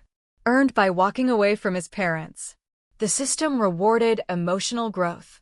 It rewarded choosing health over comfort, reality over fantasy, living over dreaming. It had sat in silence while he needed to feel, and then it had acknowledged what that silence cost him. Harry closed his eyes. Outside, snow fell on Hogwarts. Somewhere in the castle, Dumbledore was probably sitting in his office, staring at his own reflection in something, seeing whatever it was that made the most powerful wizard in the world look that sad. And in a dormitory in Gryffindor Tower, a boy who'd grown up in a cupboard pulled his blankets up to his chin and thought about his mother's eyes and his father's grin and the warmth of a common room fireplace and the sound of Hermione's laugh and the steadiness of Ron's loyalty. I have a family, he thought. It just doesn't look the way the mirror showed me. The system, for once, had no response. And that was exactly right. The holidays ended. Hermione came back. Harry told her and Ron about the Mirror of Erised, editing out the 3 nights of staring, because some vulnerabilities were for the dark and the quiet, not for the common room. The investigation into the stone continued. Pieces fell into place. Fluffy could be lulled to sleep with music. Snape was one of the professors who'd set protections. Someone, they were all but certain it was Snape, had let the troll in on Halloween as a distraction. Harry's quest log was growing. The Forbidden Corridor chain quest was active, branching into subquests about each guardian. His daily routine of classes, practice, exploration, and social quests continued to build his abilities. And as the winter term wound down and spring began to push the snow off the castle grounds, Harry looked at his system interface one evening and realized something that made him pause. He was stronger than he'd been. Genuinely, measurably, undeniably stronger. Not just in magical ability, in resilience, in emotional maturity, in the depth of his relationships and the clarity of his thinking. The system had given him tools, but he was the one who'd used them. Every quest completed was a choice he'd made. Every reward earned was a challenge he'd faced. And the biggest challenge of the year was still coming. He could feel it, his quest intuition, not yet awarded, but his natural instincts were sharpening, telling him that the Philosopher's Stone, the Forbidden Corridor, the mystery of who was really trying to steal it, all of it was building toward something. A confrontation. A test. A moment where everything he'd earned would be put on the line. Harry looked at his quest log. He looked at his abilities. He looked at the 2 people sitting across from him, Ron, losing spectacularly at Exploding Snap, and Hermione, reading 3 books simultaneously in a way that shouldn't have been physically possible. And he felt a surge of something that the system couldn't classify and didn't try to. Whatever's coming, he thought, I'm not facing it alone. And somewhere in the depths of the castle, past a locked door and a 3-headed dog and a series of enchantments designed by the finest magical minds in Britain, a stone that could grant immortality sat waiting for someone to come and claim it. The clock was ticking. The quests were aligning. And Harry Potter, the boy from the cupboard, the boy who chose Gryffindor, the boy who walked away from the Mirror of Erised and ran toward a troll and flew through a jinx sky, was getting ready. Chapter 2 End. Chapter 3 Secrets beneath the surface. Spring crept into Hogwarts the way it always did, not all at once, but in pieces. A patch of green on the castle grounds where snow used to be. A warmer edge to the wind coming off the lake. The tentative return of birdsong in the mornings, fragile and hopeful, like the birds weren't entirely convinced winter was done, but figured they'd give it a shot anyway. Harry barely noticed. He was too busy being pulled in 4 directions at once. Classes were ramping up, end-of-year exams were approaching, and even with enhanced memory and his stacking ability boosts, the workload was genuinely intense. Quidditch practice had escalated to near-daily sessions because Oliver would have the look of a man who would accept nothing less than the House Cup. The Philosopher's Stone investigation was consuming every spare moment. And underneath all of it, humming in the background like a bass note in a song, was the system, constantly generating quests, constantly measuring, constantly pushing. It was a Tuesday morning in late February when the system did something it had never done before. Harry was eating breakfast, half listening to Ron complain about the Chudley Cannon's latest losing streak, when the notification appeared. Not the usual blue text. This one was silver, shimmering, with borders that looked almost like liquid mercury. Chain quest initiated. The Cartographer's Legacy description. Hogwarts Castle contains secrets that predate its founding. Passages, rooms, and spaces exist that are not on any known map. The host has been completing exploration quests consistently since arrival. The system has detected a pattern in these discoveries. Each exploration quest completed has contributed data to a larger map. The host is unknowingly building a comprehensive awareness of Hogwarts' hidden architecture. Objective: continue exploring. Discover and map 50 hidden locations within Hogwarts. Current progress: 27/50. Reward on completion: epic, revealed when quest is complete. Note: for individuals have previously attempted something similar. They called themselves the Marauders. Their map was impressive. Yours will be more. Harry almost dropped his toast. The Marauders. He'd heard that name exactly once. Hagrid had mentioned James Potter's school friends in passing, months ago, and Harry's enhanced memory had preserved every syllable. His father's group. They'd mapped the castle? And Harry had been doing the same thing, quest by quest, without even realizing it? He looked up from his plate. The Great Hall was full of students eating breakfast, chatting, cramming last-minute homework. Normal. Mundane.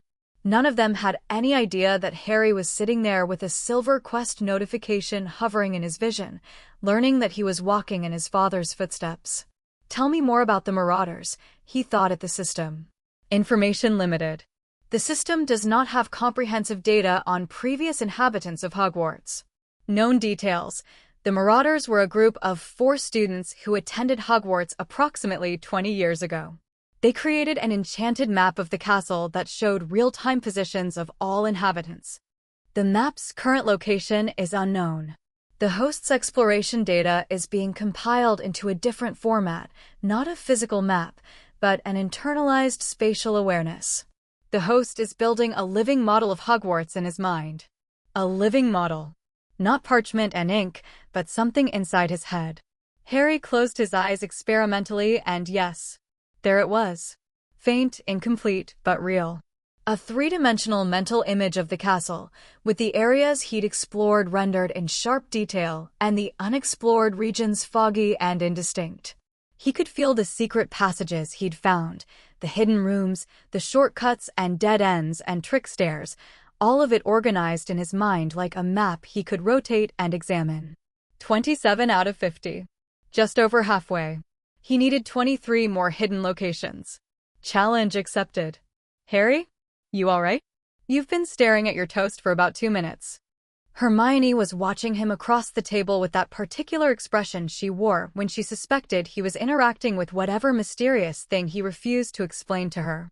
It was a blend of curiosity, mild concern, and patient exasperation, an expression that was becoming increasingly familiar. Fine, Harry said. Just thinking. About? The castle. I want to explore more of it. Hermione's eyebrows rose. Harry, exams are in 3 months. We should be studying, not wandering around. The castle is studying. Its practical charms, transfiguration, and defense all rolled into one. Every passage has enchantments protecting it. Every hidden room teaches you something about how magic interacts with architecture. Hogwarts isn't just a school, it's a textbook. He'd said it partly to justify his quest to Hermione, but the moment the words left his mouth, he realized they were completely true. Every exploration quest had taught him something. A hidden passage behind a mirror on the 4th floor had been sealed with a locking charm that taught him more about Alohomora than any class exercise. A secret room behind a tapestry on the 7th floor had been warded with an intent-based enchantment that only opened when you really needed what was inside. And figuring out that mechanic had given Harry a deeper understanding of intent-driven magic than 3 months of charms lectures. Hermione tilted her head. She was doing the thing she did when an idea she'd initially dismissed was revealing unexpected merit. Harry could practically see the gears turning behind her brown eyes. That's actually a valid pedagogical approach, she said slowly. Experiential learning through environmental interaction. There's research supporting it in Practical Magical Theory, the section on kinesthetic spell acquisition. Chapter 12, pages 198 to 214, Harry said automatically, because enhanced memory was occasionally very showing off. Hermione stared at him. A strange expression crossed her face, something warm and startled and almost involuntary, like he'd caught her off guard by being exactly what she hadn't expected. Then she blinked and the expression was gone, replaced by her usual analytical composure. Right. Well, if you're going to explore, at least be systematic about it. Start with the floors you haven't covered thoroughly and work inward. And take notes, proper notes, not Ron-style notes, which are essentially hieroglyphics written by someone having a seizure. Oi, Ron said, not looking up from his eggs. She's not wrong, mate, Harry said. She's never wrong. That's the problem. Hermione hid a smile behind her pumpkin juice. Harry caught it anyway. He caught everything about her these days, and he was trying very hard not to think about why. The next 3 weeks were a blur of exploration, investigation, and the kind of academic intensity that made Harry grateful for every passive ability the system had given him. He attacked the cartographer's legacy quest with the same systematic approach he'd applied to everything else. Mornings before breakfast, 30-minute exploration runs through unexplored sections of the castle, using the invisibility cloak when necessary. Between classes, quick detours through corridors he hadn't fully mapped. Evenings, focus searches based on patterns he was starting to see in the castle's layout. Because there were patterns. Hogwarts wasn't random, it was designed. The secret passages followed a logic. They connected locations that needed connecting, places where students or staff might require quick, discreet access. The hidden rooms clustered around areas of high magical density.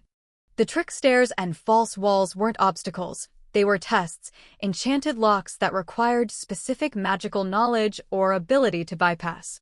Harry was cracking the castle's code, and every solution fed into the living model in his mind.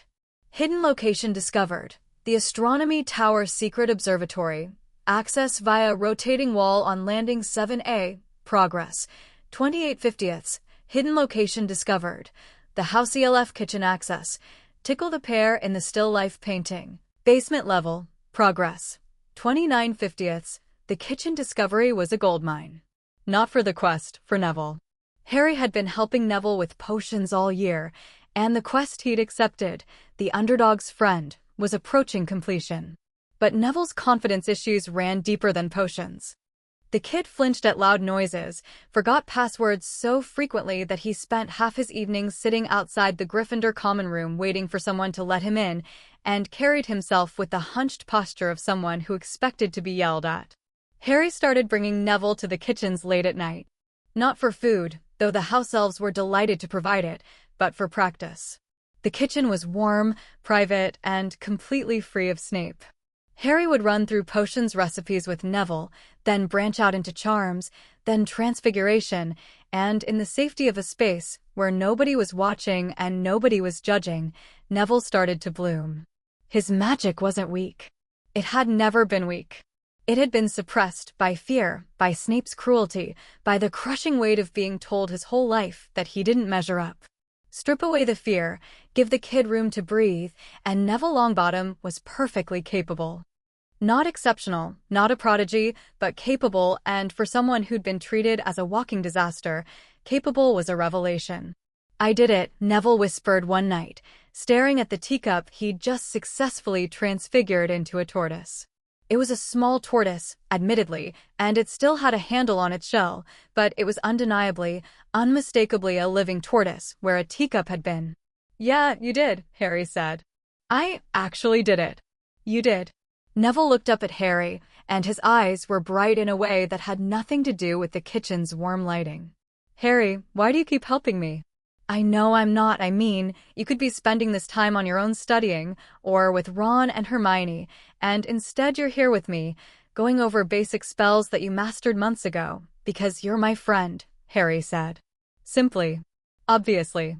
Like it was the only answer that existed. And because you're better at this than you think you are, and someone should have been telling you that for years. Neville's chin wobbled.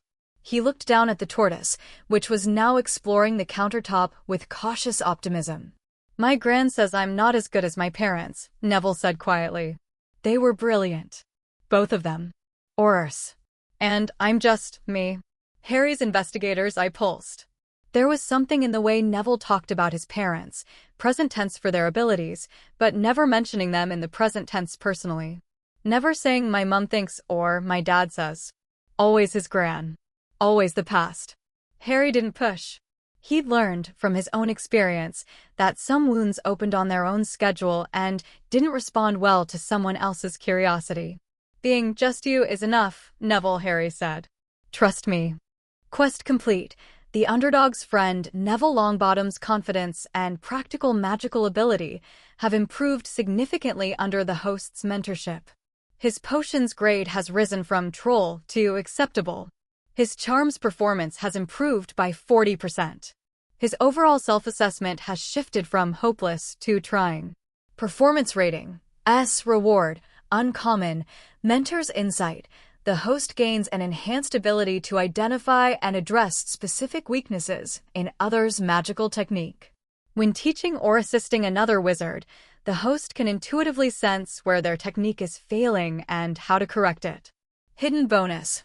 Neville Longbottom's loyalty and trust in the host have reached exceptional levels. This may have significant consequences in future events. The mentor's insight ability was fascinating. Harry could feel it working when he helped other students. It wasn't mind reading or anything that dramatic. It was more like, when he watched someone cast a spell, he could see the flaw in their approach the way a mechanic could hear an engine problem. A slight misalignment of intent. A hesitation in wand movement. A conceptual misunderstanding that cascaded into practical failure. He started using it everywhere. Helping Ron with his transfiguration, Ron's problem was visualization. He thought in broad strokes when transfiguration required precision. Helping Dean Thomas with charms, Dean overthought his incantations and undercommitted to his intent. Even helping Hermione once, when she was struggling with a particularly finicky color change charm, which had startled her because Hermione didn't struggle with anything, and having Harry quietly suggest that she was overthinking the emotional component of the spell had been both helpful and mildly annoying in a way she couldn't quite articulate. How did you know it was the emotional component? She demanded afterward, arms crossed, textbook open to the relevant page. The standard approach is to focus on the visual outcome. Standard approach works for most charms, Harry said. Color change is different. It responds to aesthetic feeling, not just intent. You need to feel the color you want, not just picture it. Hermione stared at him. That's not in any textbook I've read. I know. Then how? She stopped. Her eyes narrowed. This is the thing. The thing you said you'd explain someday. Harry met her gaze steadily. Part of it. Yeah, and you're still not ready to tell me. Not yet. But soon, Hermione. I promise. She held his gaze for a long moment, and Harry could see the war happening behind her eyes, the need to know battling the trust she'd placed in him. It was a battle she'd been fighting all year, and every time, trust won. But the margin was getting thinner. Soon, she echoed. Not a question. A reminder. Harry nodded. Hermione turned back to her color change charm, muttered something about emotionally responsive spellcasting being insufficiently documented in the literature, and produced a perfect sky blue transformation on her first attempt. Harry watched her work and thought, I need to tell her. Before much longer, I need to tell her the truth, because this secret is turning into a wall between us, and I'd rather tear it down myself than let it grow until it becomes something we can't get past. March rolled into April, and the investigation into the Philosopher's Stone escalated sharply. It started with Hagrid. Harry, Ron, and Hermione had been visiting Hagrid regularly all year, partly because they genuinely liked him, partly because he was spectacularly bad at keeping secrets and every visit yielded useful information. But the visit in late March yielded something none of them expected. Hagrid, Hermione said, in that carefully casual voice she used when she was about to extract classified information from an unsuspecting source. How do you put protections on something as important as the Philosopher's Stone? It must require incredibly powerful magic. Hagrid beamed, clearly pleased by what he interpreted as academic curiosity. Oh, well, Dumbledore organized it all, didn't he? Got all the teachers to contribute something. Let's see, there was Fluffy, oh course, that's mine. Then Sprout did something with Devil's Snare. Flitwick enchanted some flying keys. McGonagall did a giant chess set, that's her specialty, strategic transfiguration. Snape provided something, I don't know the details. And Dumbledore himself did the final protection. Harry's enhanced memory recorded every word. His investigator's eye flagged 6 distinct protections. His tactical mind was already mapping the gauntlet. Fluffy Devil's Snare, flying keys, giant chess, Snape's contribution, Dumbledore's protection. 6 obstacles between anyone and the stone. Story quest update. The Forbidden Corridor. Guardian information updated. 6 protections identified. Quest chain progressing. Subquest available. Know your enemy, research each protection. Understand the mechanics. Develop countermeasures. Difficulty. High, reward, rare, revealed on completion. Shouldn't have told ya that, Hagrid muttered, looking suddenly alarmed. Forget I said anything, absolutely, Hagrid, Hermione said smoothly. We've already forgotten. Ron, to his credit, managed to keep a straight face for nearly 3 full seconds before having to bury it in his teacup. But the real discovery came as they were leaving. Harry noticed the fireplace, or rather, he noticed what was in the fireplace. A large egg, sitting directly in the hottest part of the coals, black and leathery and pulsing with heat. Hagrid, Harry said carefully. What's that in your fire? Hagrid went pink. Actually pink, from his beard to the tips of his ears, which was quite a lot of surface area. That? Oh, that's nothing. Won it off a stranger in the pub. Bit of a hobby, really, Hagrid. That's a dragon egg. Silence. A dragon egg. Ron's voice hit a register that dogs would have found uncomfortable. In your wooden house? Hidden quest triggered. The dragon problem description. Hagrid has illegally obtained a dragon egg. Dragons are classified as dangerous magical creatures and are illegal to own privately. If discovered, Hagrid could face severe consequences. Help him resolve this situation before it escalates. Difficulty. Moderate, reward, uncommon, revealed on completion. Note, the system detects a secondary concern. The stranger in the pub who provided the egg may have had an ulterior motive. The host should investigate this interaction. Harry's mind was racing. A stranger in a pub gave Hagrid a dragon egg. Hagrid, who was the keeper of Fluffy, the 3-headed dog that guarded the Philosopher's Stone. A 3-headed dog that could be lulled to sleep with music. What were the chances that a stranger had casually given Hagrid exactly what he most wanted, a dragon, without wanting something in return? What were the chances that the conversation hadn't turned to Hagrid's job, his responsibilities, his pets? Hagrid, Harry said, keeping his voice very calm, this stranger in the pub. Did he ask you about your work at Hogwarts? Hagrid frowned. Well, yeah, a bit. Wanted to know what kind o' creatures I looked after. Professional interest, like. Did he ask about Fluffy? Might have come up. I told him, the trick with any beast is to know how to calm it. Fluffy, for instance, yeah, just play him a bit o' music and he falls straight to sleep. Hagrid stopped. His face went from pink to white. I shouldn't ha' told him that, he whispered. I shouldn't ha' told you that. Don't mention that to anyone too late. The pieces were falling into place with horrible, mechanical precision. Someone had manipulated Hagrid, used his love of dangerous creatures to extract the one piece of information needed to get past the first guardian. Someone who wanted the stone. Harry, Ron, and Hermione left Hagrid's hut in various states of alarm. Ron was sputtering about dragons. Hermione was pale and calculating. Harry was silent, his mind churning through the implications. It was Snape, Ron said firmly. Had to be. Who else would? We don't know that, Harry said. Oh, come on, Harry, we don't know that, Ron. We suspect it. There's a difference. Ron looked frustrated. Hermione looked thoughtful. Harry's right, she said. We need evidence, not assumptions. But whoever it was, they now know how to get past Fluffy. That means the stone is in immediate danger. So we tell Dumbledore, Harry said. They tried. They genuinely tried. But Dumbledore, it turned out, was away from the castle, called to the ministry on urgent business, and the only person they could find to relay a message to was Professor McGonagall, who listened to their concerns with the weary patience of a woman who'd heard 1,000 student conspiracy theories and dismissed their warning as first-year overreaction. "The Philosopher's Stone is perfectly well protected," McGonagall said crisply. "I assure you nobody is going to steal it. Now, I suggest you focus on your studies and leave security matters to the staff." The portrait hole closed behind them. The three of them stood in the corridor, looking at each other. "She doesn't believe us," Ron said flatly. "No," Harry agreed. "She doesn't. So, what do we do?" Harry looked at Hermione. Hermione looked at Harry. And in the space between their eyes, a decision was made without words. "We handle it ourselves," Harry said. But the stone wasn't the only mystery deepening that spring. Harry's exploration quests continued to stack, and the cartographer's legacy chain quest was approaching its target.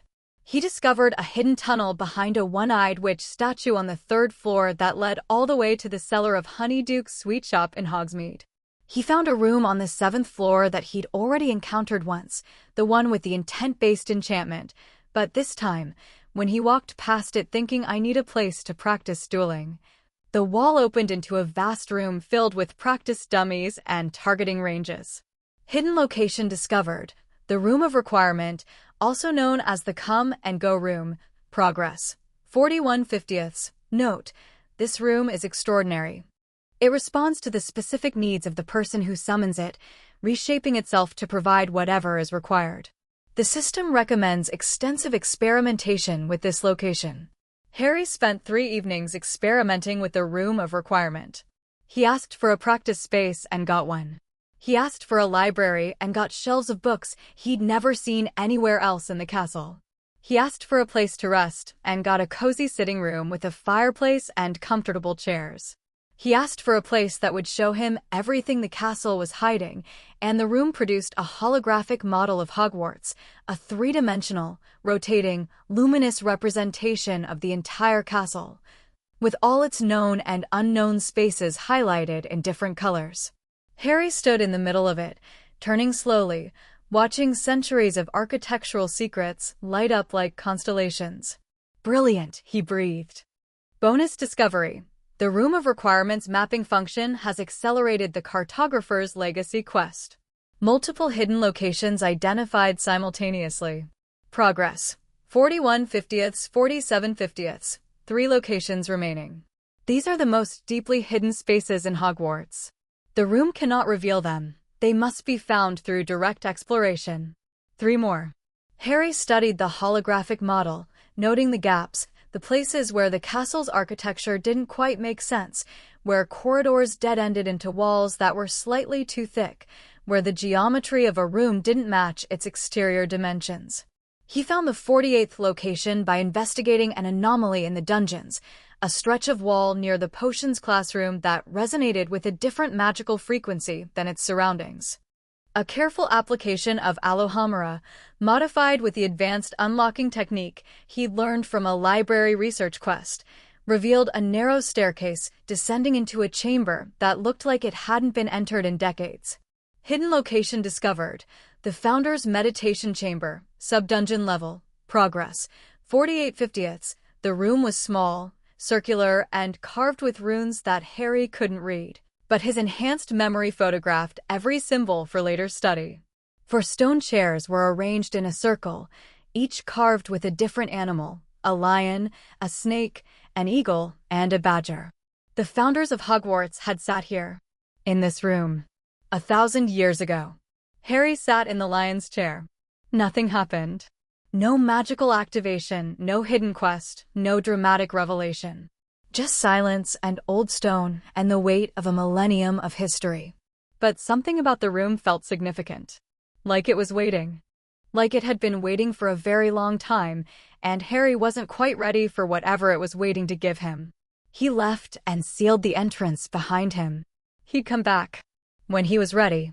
The 49th location was easier, a hidden observatory at the very top of the astronomy tower, accessible through a rotating section of wall that his spatial memory identified as dimensionally inconsistent.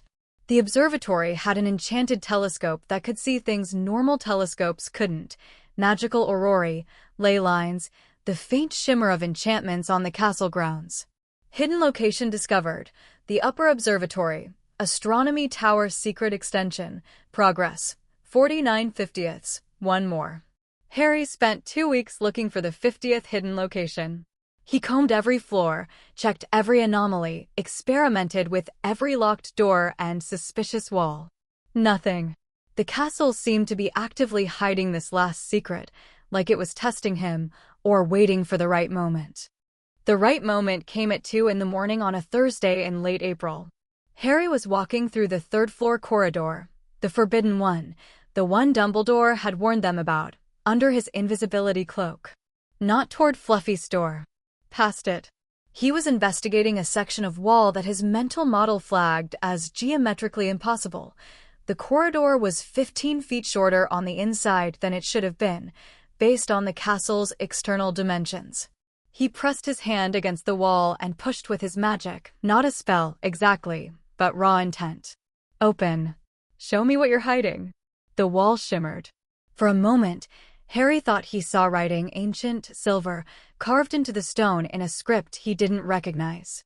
Then the wall dissolved like mist, and behind it was a narrow passage leading to a small, perfectly preserved room.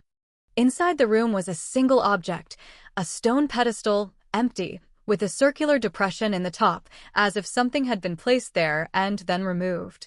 Harry looked around the room. The walls were covered in more of the ancient script.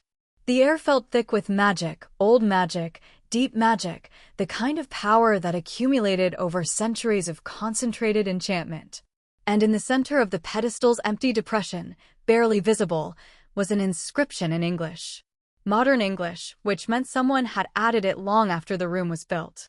For the one who seeks not power, but understanding. Harry's hand tingled. His scar tingled.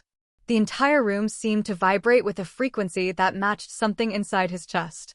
Hidden location discovered: the Founder's Vault entrance chamber, currently empty, progress, 50/50ths, chain quest complete. The Cartographer's Legacy: all 50 hidden locations within Hogwarts have been discovered and mapped. The host's internalized map of Hogwarts is now complete. The host has achieved a spatial understanding of the castle that exceeds all known records, including the Marauder's map. Performance rating: S. Reward: Epic, Castle Sense. The host has an instinctive, real-time awareness of Hogwarts' physical space. This includes knowledge of all mapped passages, rooms, and shortcuts, awareness of large-scale disturbances, intruders, magical anomalies, structural changes within the castle, and an intuitive sense of the castle's mood. Hogwarts is semi-sentient, and the host can now feel its emotional state. This ability is always active within Hogwarts grounds.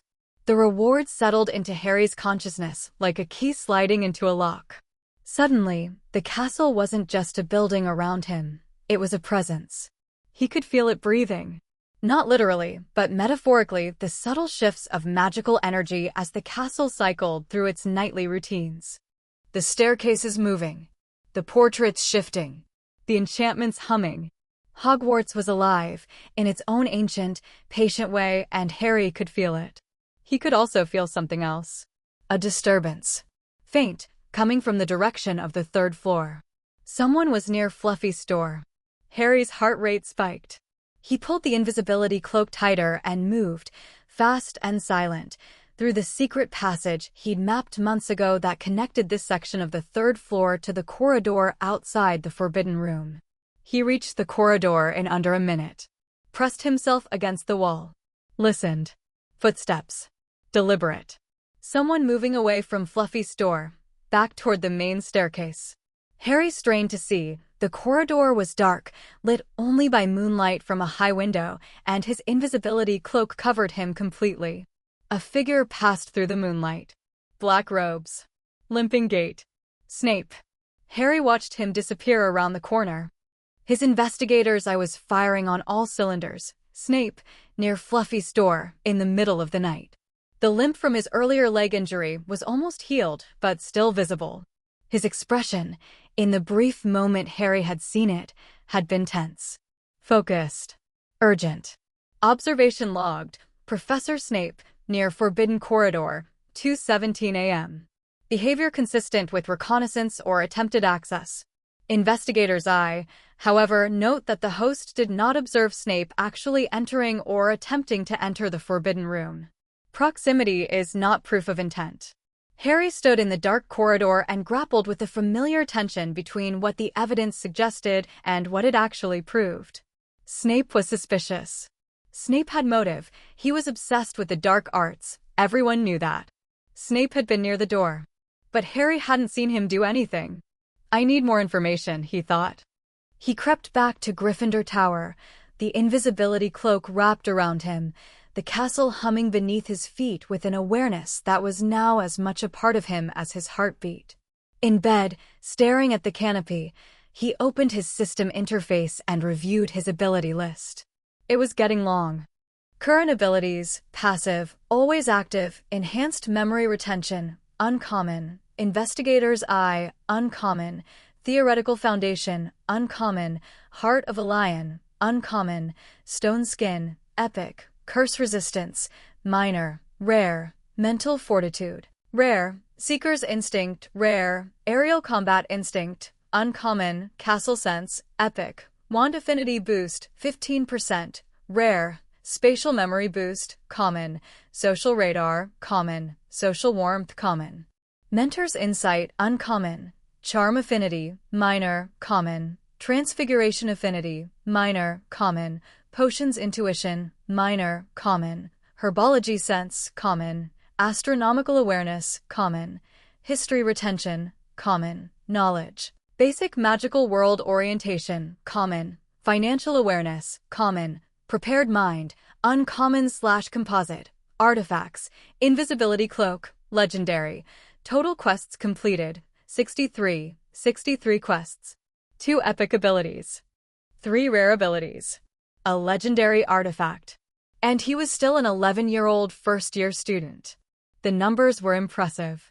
But Harry had learned something important over the past 8 months. Numbers didn't capture the whole picture.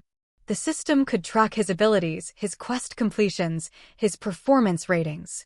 It couldn't track the look on Neville's face when he finally cast a successful spell. It couldn't measure the warmth of Hermione's smile when they solved a problem together. It couldn't quantify the steadiness of Ron's friendship, or the way McGonagall's barely perceptible nod of approval made Harry feel 10 feet tall. The system was a tool. An incredible, powerful, life-changing tool. But the things that actually mattered, the things that made Harry want to fight, to protect, to win, those were all human. He fell asleep thinking about the empty pedestal in the Founder's vault and the inscription carved into its surface. For the one who seeks not power, but understanding. He dreamed about his father's map.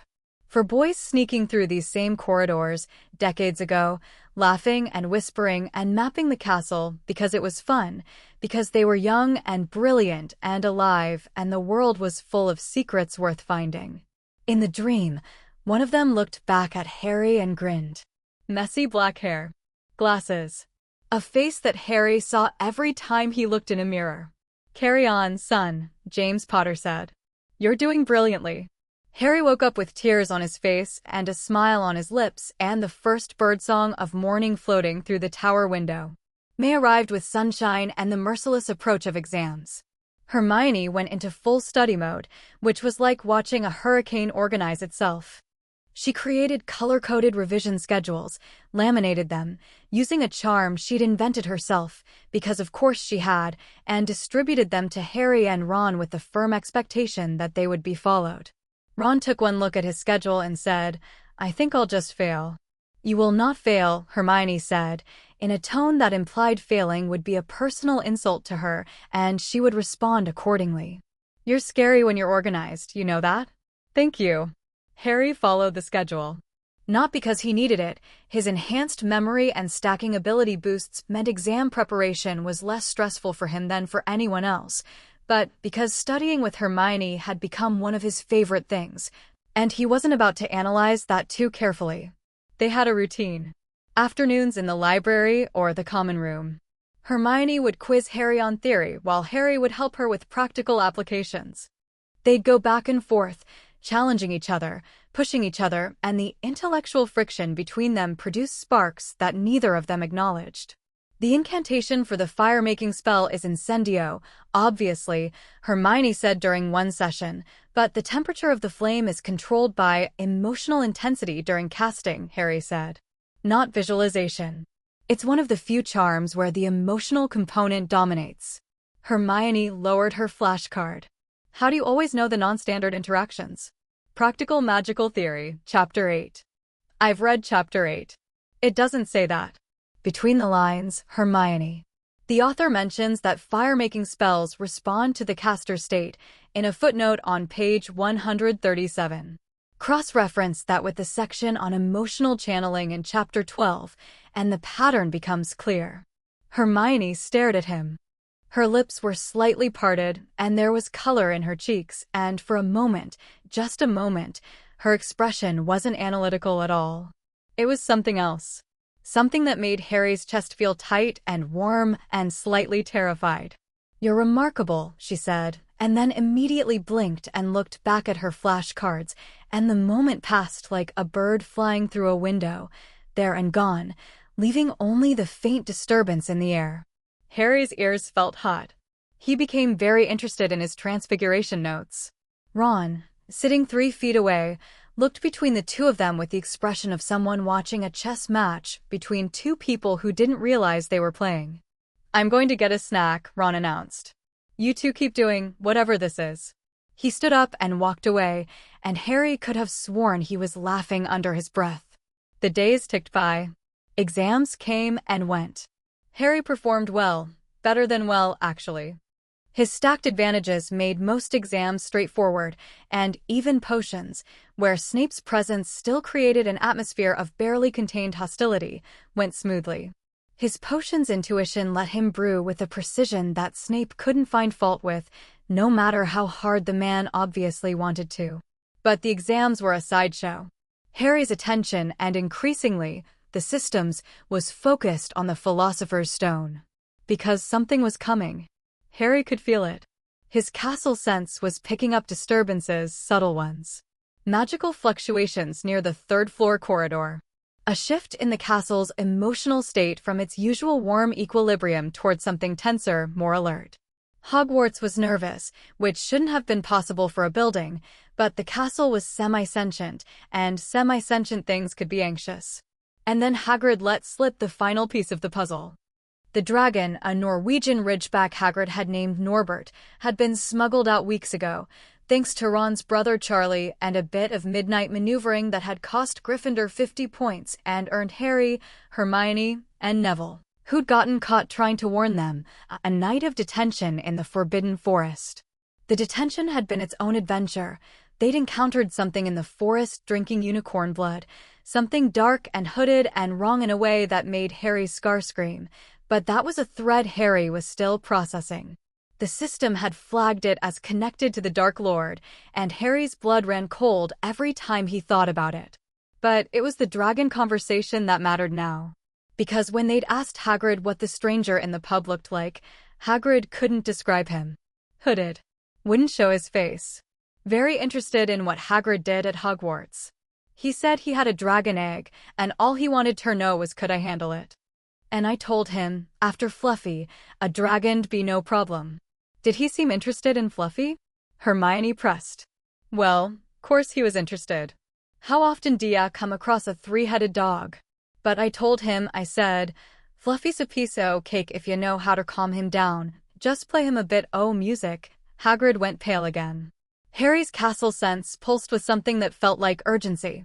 And at that exact moment, a notification appeared that turned Harry's blood to ice. Story quest updated. The Forbidden Corridor alert. The system detects an imminent threat to the Philosopher's Stone. Someone has acquired all necessary information to bypass the protections. Timeline. The attempt will occur soon. Possibly within days. SUB quest. Know your enemy. Auto-completed based on accumulated investigation data. Reward. Rare. Tactical preparation. The host has thoroughly analyzed all 6 protections guarding the stone and developed theoretical countermeasures for each.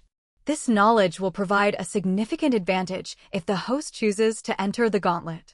The system must be clear. Entering the gauntlet is not required. The host can choose to inform an authority and step back. But if the host chooses to enter, the final quest in this chain will have a difficulty rating of extreme and a reward tier of legendary. Legendary. Harry looked at the word. Glowing gold. Heavy with promise. He thought about what the system had told him on the very first night, in his cupboard, when this all began. Rewards scale with risk. The greater the danger, the greater the reward. A legendary reward for an extreme difficulty quest. The first legendary reward earnable through action, not artifact. And somewhere in the back of his mind, quieter than the system, but no less persistent, someone is going to try to steal an artifact that could resurrect the darkest wizard in history. And the adults aren't listening. Harry stood up. We need to talk, he told Ron and Hermione. All three of us. Right now. The conversation happened in the room of requirement. Harry had never brought anyone else here. The room was his secret, his private discovery, and sharing it felt like pulling back a curtain on a part of himself he'd kept hidden. But this was bigger than secrets. This was bigger than the system, bigger than his quest log, bigger than legendary rewards. Someone was going to steal the Philosopher's Stone, and if they succeeded, Voldemort might come back. The room provided what they needed: a comfortable space with a strategy table, a map of the third-floor corridor, and 3 chairs arranged in a tight triangle. The system hadn't generated the room's configuration. The room of requirement had done it on its own, responding to Harry's need for a war council. Ron looked around with wide eyes. Mate, what is this place? The room of requirement. It gives you whatever you need. I found it a few months ago. Harry sat down.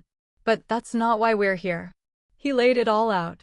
Everything they knew about the stone, the protections, the stranger in the pub, the unicorn blood in the forest, Dumbledore's absence, McGonagall's dismissal.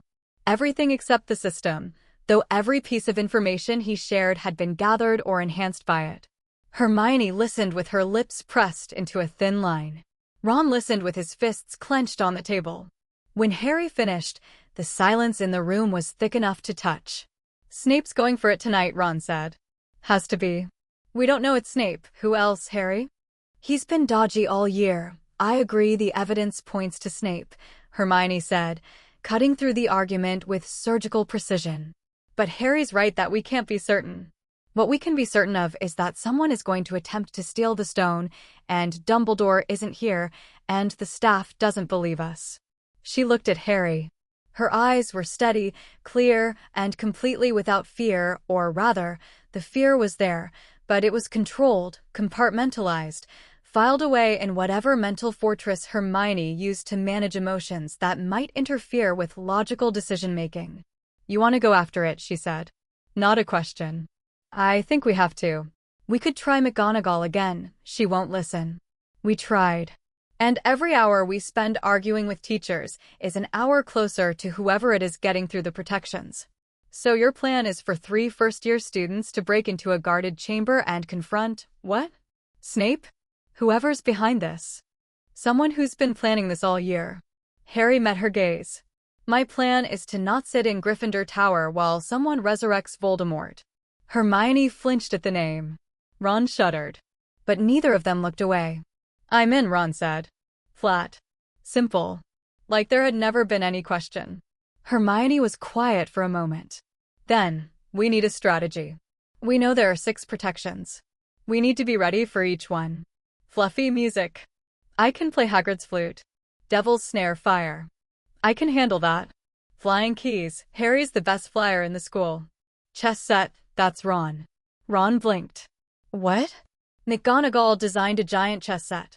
You're the best chess player in Gryffindor, probably in the whole school. If it's anything like real chess, you're our best shot. Ron's ears went red, but not with embarrassment this time. Something straightened in his spine. Something proud.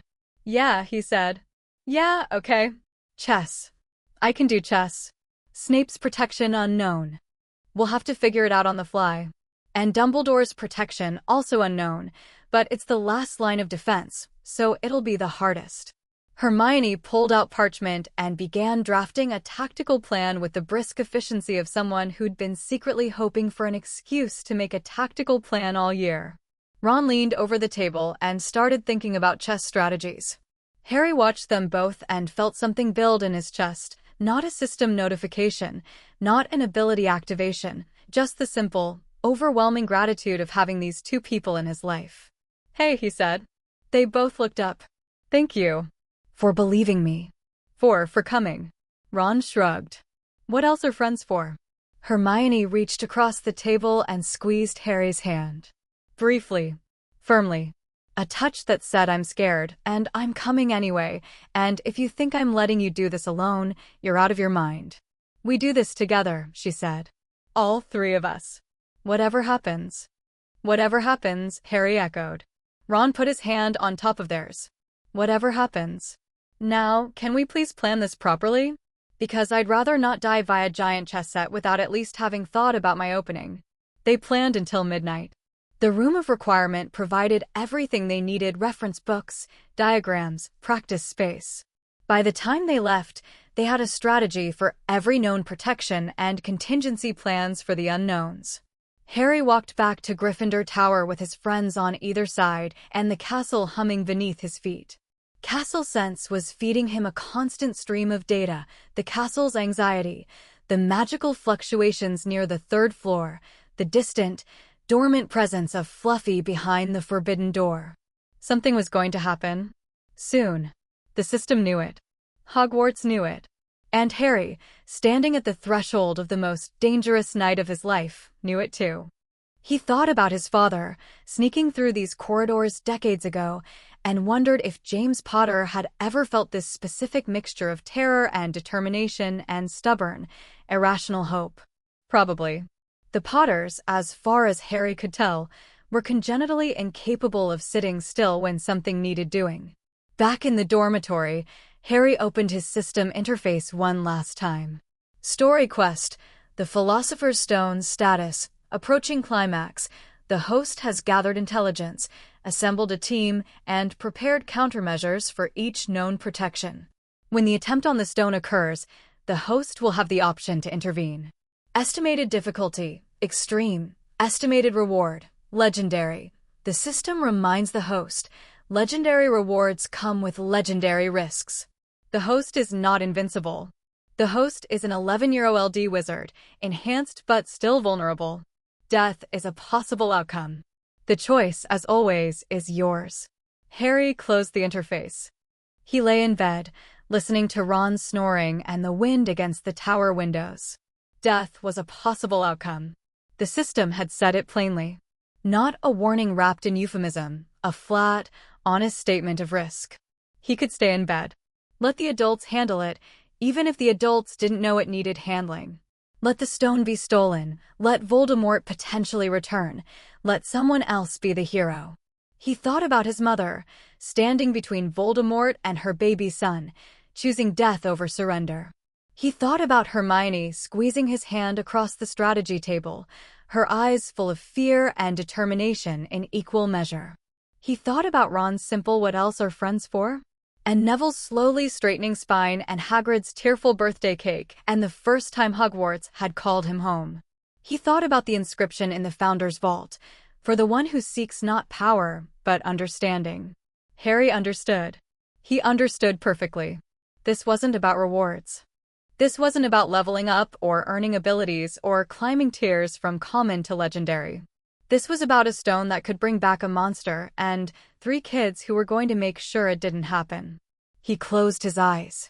Tomorrow, they'd go through the trapdoor. Tomorrow, everything would change. And somewhere in the silence of his mind, deeper than the system, older than the quests, Harry Potter made a choice. Not because a blue interface told him to. Not because a gold notification promised him power. Because it was the right thing to do. And in the end, that was the only reason that mattered. Chapter 3 End. Chapter 4. The gauntlet the day it happened started with breakfast. Not a dramatic breakfast. Not a last supper before battle kind of meal with meaningful looks across the table and heavy silences full of unspoken words. Just breakfast. Toast. Eggs. Pumpkin juice. Ron eating like the food was going to run away from him. Hermione reading the Daily Prophet with her left hand while buttering toast with her right. Neville asking if anyone had seen his herbology gloves. Normal. Mundane. Completely, beautifully ordinary. Harry sat in his usual seat and watched his friends and memorized everything about this moment. The way morning light angled through the great hall's enchanted ceiling, the sounds of hundreds of students doing hundreds of normal things, the warmth of the bench, the smell of coffee and bacon, because some instinct buried deep in the pit of his stomach was whispering that this particular brand of ordinary wasn't going to last much longer. His castle sense had been wrong all night. Not wrong, exactly, unsettled. The castle's emotional state had shifted from its usual background hum of ancient contentment to something agitated and watchful, like a dog that had heard a sound it didn't like but couldn't identify. Harry had slept badly, waking every hour to check the system interface, finding nothing new, lying back down, and staring at the canopy until exhaustion dragged him under again. Now, in the Great Hall, he scanned the staff table. Dumbledore's chair was empty. Still gone. Still at the Ministry. But someone else's behavior caught his attention. Quirrell. Professor Quirrell was sitting at the far end of the staff table, picking at his food with the nervous, twitchy energy that was his baseline. The man was afraid of his own shadow, or so everyone assumed. But this morning, something was different. His twitchiness had a direction. Every few seconds, his eyes flicked toward the exit. Not random nervousness. Purpose. Harry's investigator's eye pulsed hard. He's planning something. He's going somewhere. Today. And then a second pulse, sharper, more urgent. Why has the system always flagged Snape as suspicious, but never flagged Quirrell? The thought hit Harry like a splash of cold water. He rewound through every system notification about the stone. Every flag, every warning, every observation. The system had noted Snape's proximity to the Forbidden Corridor. It had recorded Snape's hostility, his mysterious injury, his suspicious behavior. But the system had also consistently added caveats. Proximity is not proof of intent. Be careful with assumptions. The obvious answer isn't always the right one. What if those caveats weren't just generic warnings about intellectual rigor? What if the system was trying to tell him something by constantly undermining the Snape hypothesis without directly contradicting it? Harry looked at Quirrell again. The man's turban was wrapped tightly around his head, as always. He smelled like garlic, as always. He stammered and fidgeted and flinched, as always. But his eyes were focused. Not on his food. Not on the other teachers. On the door. Show me everything you have on Quirrell, Harry thought at the system. Quirinus Quirrell, Professor of Defense Against the Dark Arts. Initial assessment. September anomalous magical signature detected during physical contact. Analysis inconclusive. Flagged for observation. Updated assessment. Current the anomalous signature has been detected in proximity to the Forbidden Corridor on 7 occasions. The host did not observe these proximities directly. Castle Sense Data Log. Note. The host's attention has been focused on Professor Snape throughout the investigation. The system presented all available data but cannot override the host's cognitive biases. The host must draw his own conclusions. Harry put down his toast. 7 times. Quirrell had been near the Forbidden Corridor 7 times, and Harry hadn't noticed because he'd been too busy watching Snape. The system had logged every instance through Castle Sense, stored the data, and waited for Harry to ask. Not Snape. Quirrell. Or both? Could they be working together? No. Harry's investigators' eye rejected that immediately. Snape and Quirrell avoided each other with the careful deliberation of two people who actively couldn't stand being in the same room. And Harry had seen Snape threatening Quirrell in a corridor weeks ago. Hermione had interpreted it as Snape pressuring Quirrell to help him steal the stone. But what if Snape had been threatening Quirrell because Snape knew Quirrell was the real threat? What if Snape had been trying to stop Quirrell, not help him? Harry! Hermione's voice cut through his spiraling thoughts. She'd lowered the Daily Prophet and was watching him with the expression she wore when she could tell his brain was running at full speed on something she couldn't see. You've gone pale. I think we've been wrong, Harry said quietly. About Snape. Ron's head came up from his eggs. What? Harry leaned in, keeping his voice low. I don't think Snape is the one going after the stone. I think it's Quirrell. Hermione's eyes widened. Ron looked baffled. Harry explained his reasoning quickly, quietly, leaving out the system-specific details, but hitting every logical point. Quirrell had been near the Forbidden Corridor multiple times. Quirrell had let the troll in on Halloween, and it was Quirrell who'd announced it, which meant Quirrell who'd known where it was. Quirrell had the anomalous magical signature that Harry's scar had reacted to on their first meeting. Quirrell's stutter, his nervousness, his entire persona, what if it was an act? A cover? The perfect disguise for someone who didn't want to be suspected? The best place to hide is in plain sight, Harry said. Nobody suspects the scared guy. Hermione's mouth opened and closed several times as she processed. He could see her running through the evidence, re-examining every assumption, and the moment her expression shifted from skepticism to horrified recognition told Harry everything he needed to know. Oh no, she whispered. Oh no. It fits. It all fits. The troll, Snape, went to the 3rd floor to check on the stone that night. That's why his leg was bitten. He wasn't trying to steal it, he was trying to protect it. And when he was threatening Quirrell, he was trying to stop him, Harry finished. Ron looked slightly sick. So we've spent the whole year thinking Snape was the bad guy, and actually, Snape's still a git, Harry said. He just might not be a thieving git. Cold comfort, mate. I know. They looked at the staff table. Quirrell was getting up, pushing back his chair, moving toward the exit. Harry's castle sense screamed. Not literally, it wasn't a sound. It was a feeling, a surge of alarm from the castle itself, like Hogwarts had just felt something wrong and was trying to warn the one person who could hear it. The magical signatures near the 3rd floor shifted. Something was changing. Something was moving. Tonight, Harry said. He's going tonight. How do you know I know? Trust me. Hermione studied his face. Whatever she saw there, certainty, urgency, the sharp edge of fear controlled by Heart of a Lion, was enough. She nodded. We stick to the plan, she said. After curfew. The 3 of us. Through the trapdoor.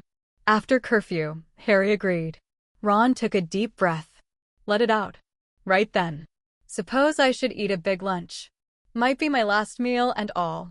Ron. What? I'm joking. Mostly. The hours between breakfast and midnight were the longest of Harry's life. He went to classes. He took notes. He answered questions. He performed spells with mechanical precision while his mind ran through the plan for the 100th time, cross-referencing every piece of information, every ability, every possible scenario. The system was unusually active, feeding him a steady stream of preparation data.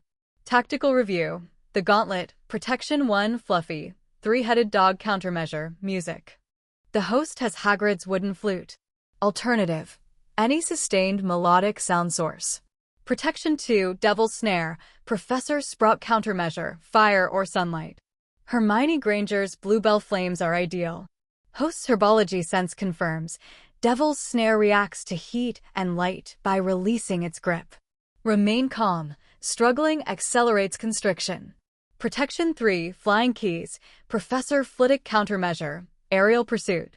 The host's Seeker's instinct and aerial combat instinct make this the host's strongest challenge. Identify the correct key, likely old, damaged, matching the lock, and catch it. Protection 4, Giant Chess, Professor McGonagall countermeasure, strategic play. Ronald Weasley's tactical ability is essential. The host's tactical awareness boost, earned via Ron's chess performance, will provide supplementary support. Protection 5, Professor Snape's contribution, nature unknown. The host's potions intuition and theoretical foundation suggest a logic-based puzzle involving potions. Hermione Granger's analytical abilities are suited to this challenge. Protection 6, Professor Dumbledore's protection, nature completely unknown. The host should expect something fundamentally different from the previous 5 challenges. Overall assessment, the host's accumulated abilities provide significant advantages. However, the final confrontation, Whoever is behind the theft attempt represents an unpredictable variable. The host should be prepared for combat. Combat. Against a teacher who'd been hiding behind a stutter all year, who had an anomalous magical signature that made Harry's scar burn, who was probably working for or with Voldemort. Harry was 11 years old. He had stone skin, curse resistance, heart of a lion, mental fortitude, and every other ability he'd earned over 9 months of relentless questing. Against a student, against a troll, maybe even against a lesser dark wizard, those abilities made him formidable. Against Voldemort? Against even a fragment or servant of Voldemort. He was honest with himself. He was probably going to get destroyed. But he was going anyway.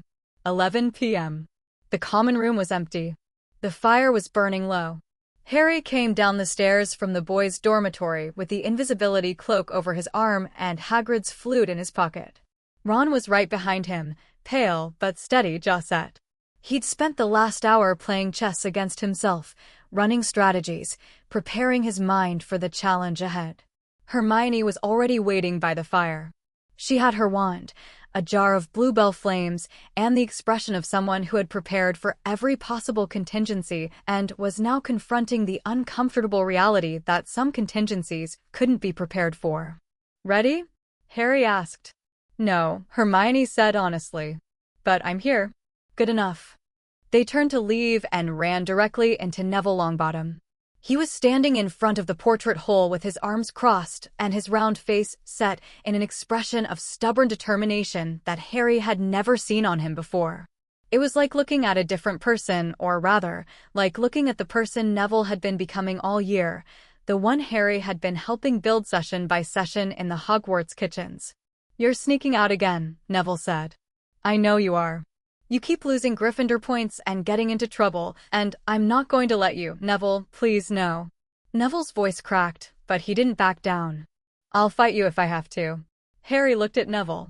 At this kid who'd spent his whole life being afraid of Snape, of his classmates, of his own magic, of his own shadow, standing in front of 3 people and refusing to move because he thought it was the right thing to do. Something burned in Harry's chest. Pride. Fierce, uncomplicated pride. "Neville," Harry said quietly. "You're the bravest person I know." Neville blinked, thrown off balance by the sincerity. What? I mean it. Standing up to your friends is harder than standing up to your enemies. And I'm sorry about this, Hermione. Petrificus totalis. Neville went rigid and toppled over like a plank. Hermione caught him with a levitation charm before he hit the floor and lowered him gently onto a sofa. "Sorry, Neville," she whispered and pulled a blanket over him. "Really, really sorry." Ron clapped Harry on the shoulder. "Remind me never to get on her bad side." They climbed through the portrait hole, through the invisibility cloak over all 3 of them, and moved through the castle. It was different at night. The corridors were dark and echoing, the paintings snoring in their frames, the suits of armor standing silent sentinel at intervals. Mrs. Norris, Filch's mangy cat, prowled the first-floor corridor, but Harry's castle sense tracked her position in real time, and they slipped past without coming within 50 feet of her. 3rd floor. The forbidden corridor. The door to Fluffy's room was already ajar. Harry's stomach dropped. Someone had been here first. The door, which was supposed to be locked, was open about 6 inches, and from inside came a low, rhythmic sound. Music. A harp was playing itself, enchanted to produce a lullaby that drifted through the crack in the door like honey in the air. "Someone's already gotten past Fluffy," Hermione whispered. "Someone's down there right now." "Then we need to move fast," Harry said. They pushed the door open. Fluffy was asleep. All 3 heads were resting on massive paws, each face slack and drooling, and the sound of the enchanted harp filled the room with a gentle, repetitive melody. The trapdoor, a wooden panel set into the floor beneath one of the dog's enormous paws, was visible, though getting to it required climbing over a sleeping leg the size of a tree trunk. Harry pulled out Hagrid's flute. "I'll keep playing in case the harp stops." "Ron, Hermione, get the trapdoor open." He put the flute to his lips and blew. The sound that came out was rough. He'd never had a lesson in his life, but it was musical, more or less, and Fluffy's head stayed down, the rhythmic breathing uninterrupted. Ron and Hermione scrambled over the massive paw. Ron grabbed the trapdoor ring and heaved. It swung open, revealing a dark shaft that dropped straight down into nothing. "I can't see the bottom," Ron said, peering in. "We jump," Harry said between notes. "It'll be fine. You don't know that whoever went before us jumped, and they're not dead at the bottom, or we'd see the body." Ron considered this.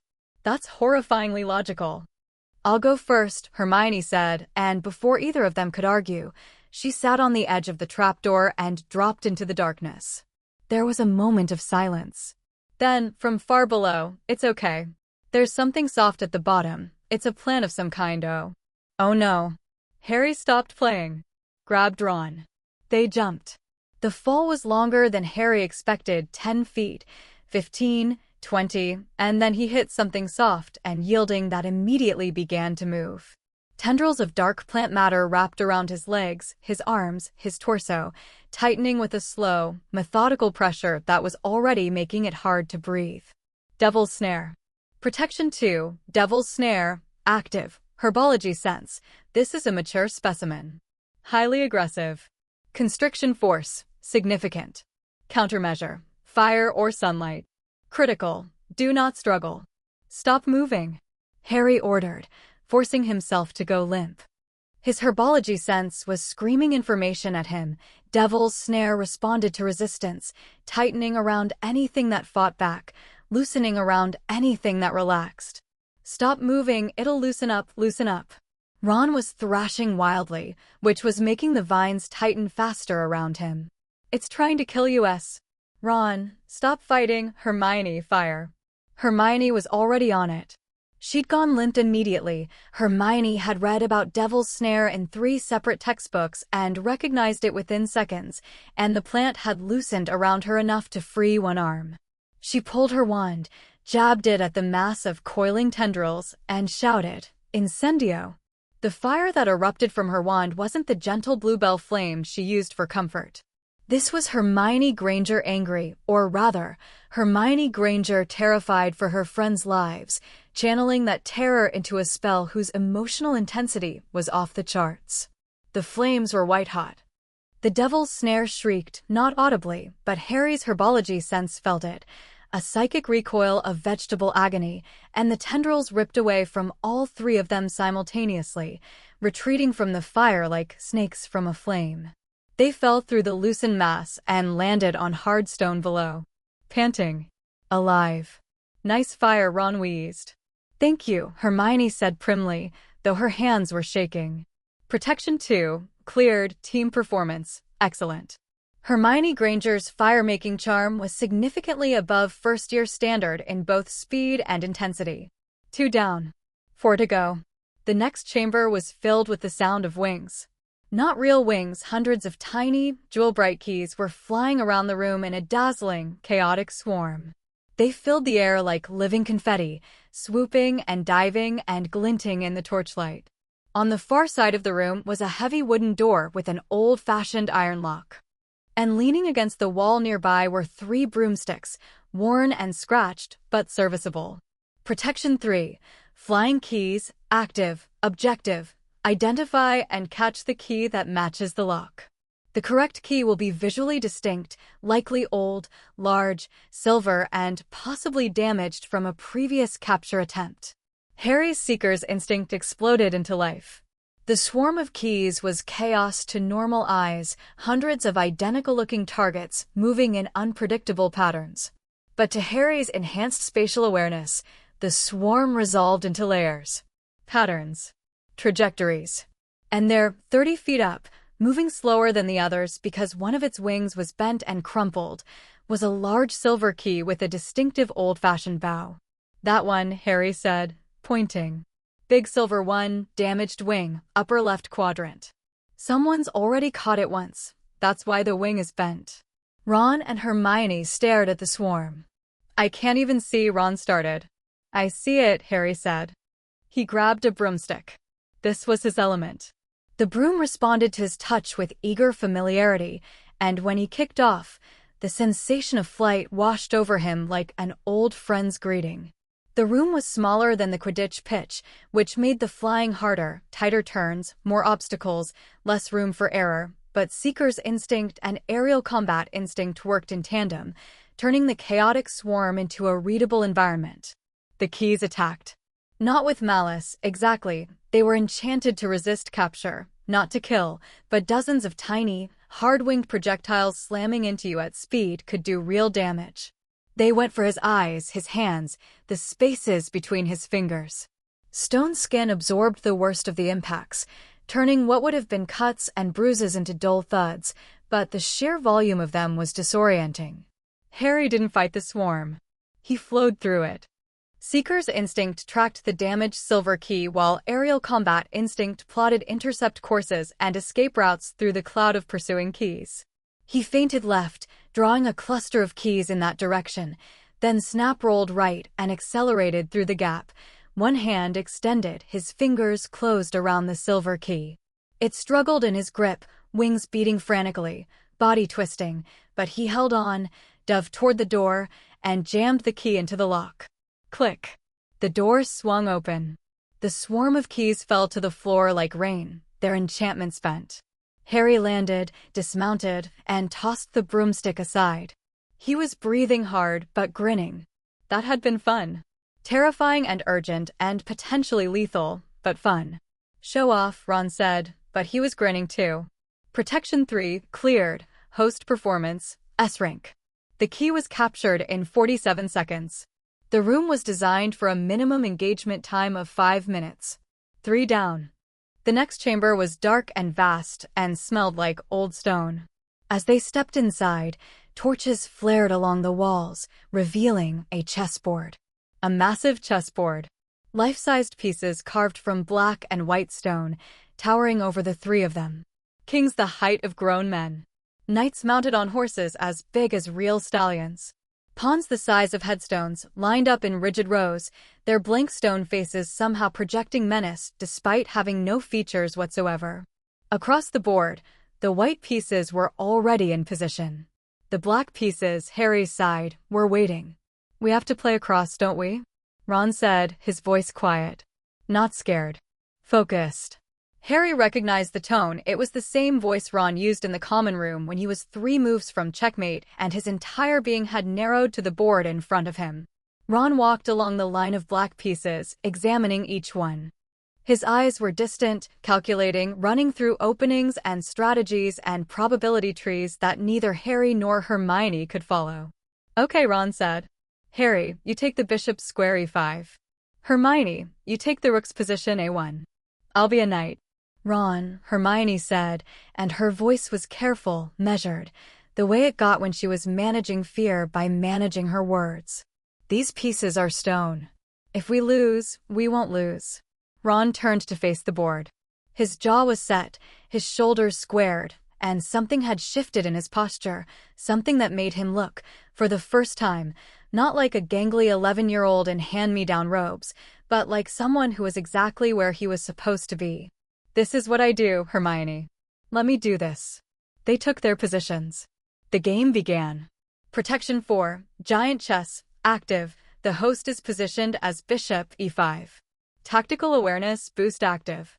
The host can support the primary strategist, Ronald Weasley, with supplementary tactical input. Warning: the pieces are animated stone. Captured pieces are destroyed with significant force. If a player-occupied piece is captured, the player will be hit. Ron was magnificent. There was no other word for it. From his position as a knight, Ron directed the battle with a calm, precise authority that Harry had never seen from him. He called out moves in a clear voice, and the black pieces obeyed, sliding across the board with grinding stone-on-stone sounds, taking positions, attacking, defending, sacrificing.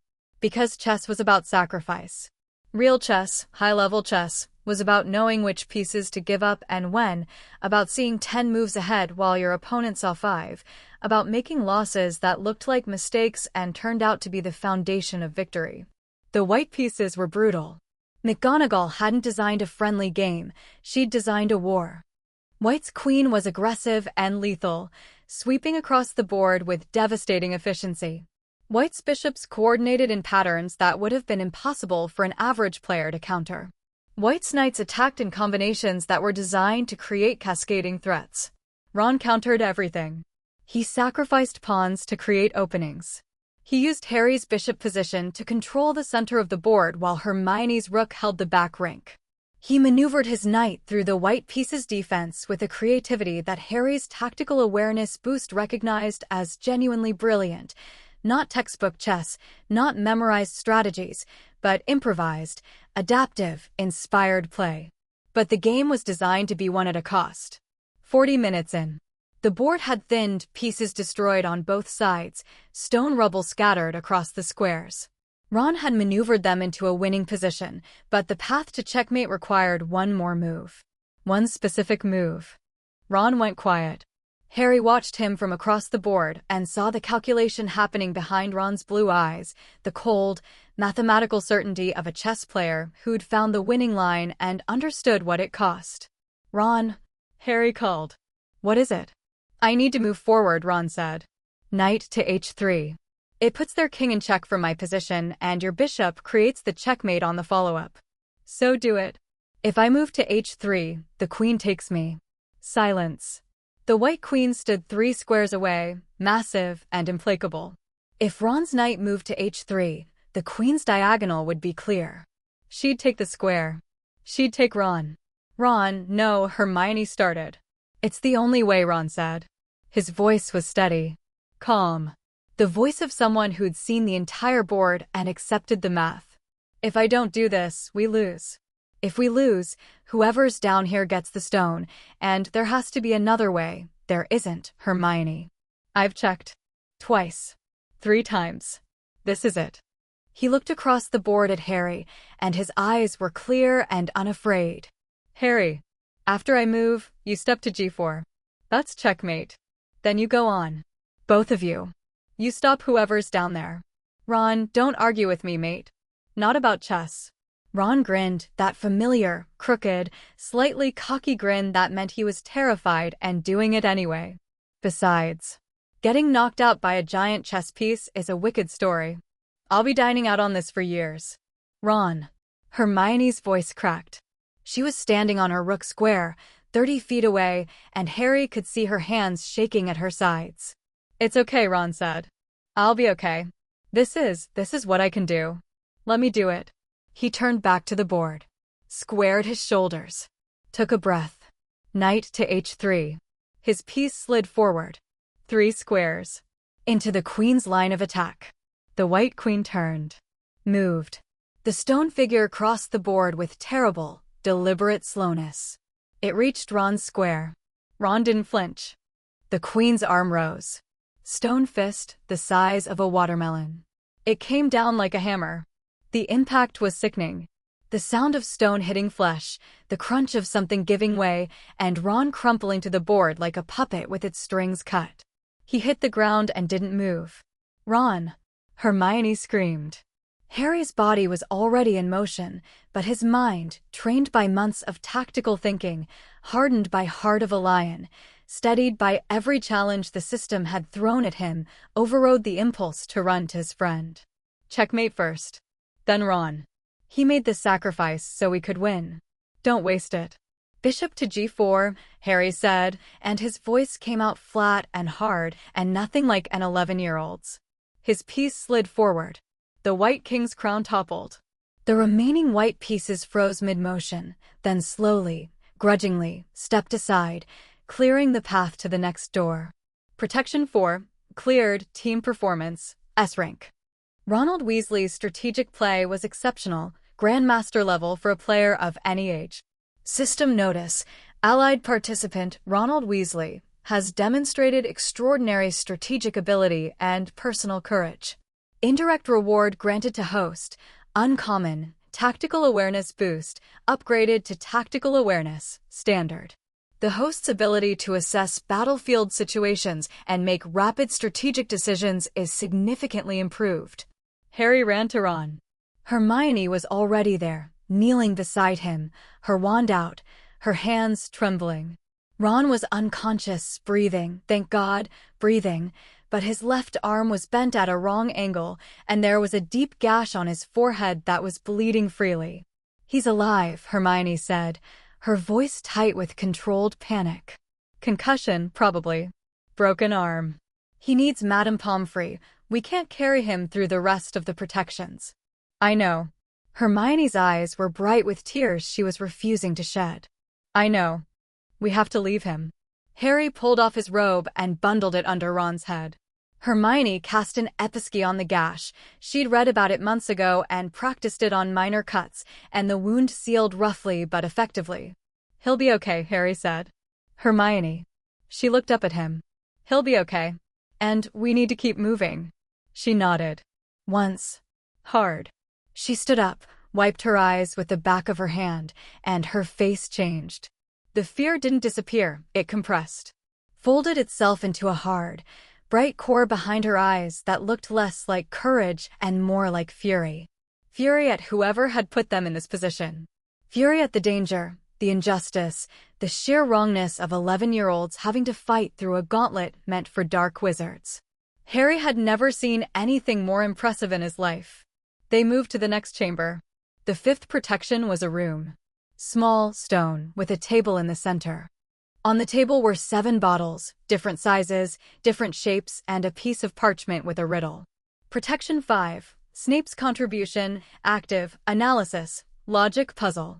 7 potions, some poison, some wine. 1 allows passage forward, 1 allows retreat. The riddle contains all necessary information to identify the correct bottles. Note: this is not a magical challenge. This is an intellectual challenge. Most wizards lack the logical training to solve it. Hermione picked up the parchment and read it. Her lips moved as she worked through the clues. Harry watched her, his potions intuition feeding him supplementary information, the color of the potions, their viscosity, the faint smell of each, but he held back. This was Hermione's challenge. This was what she was built for. "Brilliant," Hermione murmured, half to herself. "This is pure logic. No magic at all." Most wizards would be completely stuck. They'd try to use spells and get nowhere. But you're not most wizards. No. She looked up from the parchment, and the fury in her eyes had transformed into something else, the fierce, burning joy of a puzzle that was worthy of her. "I'm not." She worked through the riddle in 4 minutes flat. Harry's potions intuition confirmed her conclusions. The smallest bottle would move you forward. The round bottle at the right end would send you back. There was one problem. "There's only enough in the forward potion for 1 person," Hermione said, holding the tiny bottle up to the torchlight. The liquid inside was barely a mouthful. "Then I go forward and you go back," Harry said immediately. Hermione, you need to go back. Ron needs you. Take the retreat potion, get Ron to the hospital wing, send a message to Dumbledore. Use Hedwig, she'll find him. But you'll be alone, I'll be fine." "You don't know that," her voice broke. The fury, the logic, the composure, all of it cracked, just for a second, and underneath was Hermione Granger, 11 years old, terrified for someone she cared about more than she knew how to say. Harry stepped forward. He took her hands. They were cold and trembling, and he held them, and the room with its 7 bottles, and its riddle faded into background noise because right now, the only thing that mattered was the girl standing in front of him. "Hermione, look at me." She did. Brown eyes, bright and fierce and frightened. "I'm coming back," Harry said. "I promise. Whatever's down there, I'm going to deal with it, and I'm coming back. Because you told me to trust myself. Remember? Before the Quidditch match. You said I'd be brilliant." She let out a sound that was half laugh, half sob. "That was Quidditch. This could be Voldemort, then I'll be brilliant against Voldemort too." The laugh won out over the sob. She squeezed his hands so tight it hurt, and then, quickly, before either of them could overthink it, she lunged forward and hugged him. Not a casual hug. Not a polite, well-mannered embrace. A full, desperate, clinging hug that pressed her face into his shoulder and her arms around his back, and Harry hugged her back just as hard, and for 3 seconds the war and the stone and the gauntlet and the dark wizard waiting below all ceased to exist. "Be careful," she whispered into his shoulder. I will. She pulled back, wiped her eyes, squared her shoulders, picked up the retreat potion. Harry. Yeah, you're a great wizard, you know. I'm not as good as you, Harry said, and meant it. Me? She gave him a watery, brilliant smile. Books. Cleverness. There are more important things. Friendship. Bravery. And she stopped. Shook her head. Come back. That's all. Just come back. She drank the retreat potion and walked back through the purple flames that guarded the entrance. At the threshold, she turned and looked at him one last time. Her expression was complicated and beautiful and full of things that neither of them had the words for yet. Then she was gone. Harry stood alone in the room. The silence was enormous. He picked up the smallest bottle, the forward potion. It felt warm in his hand. This is it, Harry. Beyond this point is the final protection and the individual attempting to steal the Philosopher's Stone. The system's assessment: the host is as prepared as an 11-year-old LD wizard can be. The host's accumulated abilities provide significant advantages in survival and combat. However, the opponent's capabilities are unknown and potentially extreme.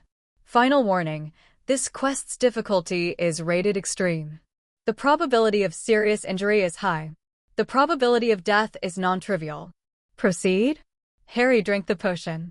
It was ice-cold going down, like swallowing a river.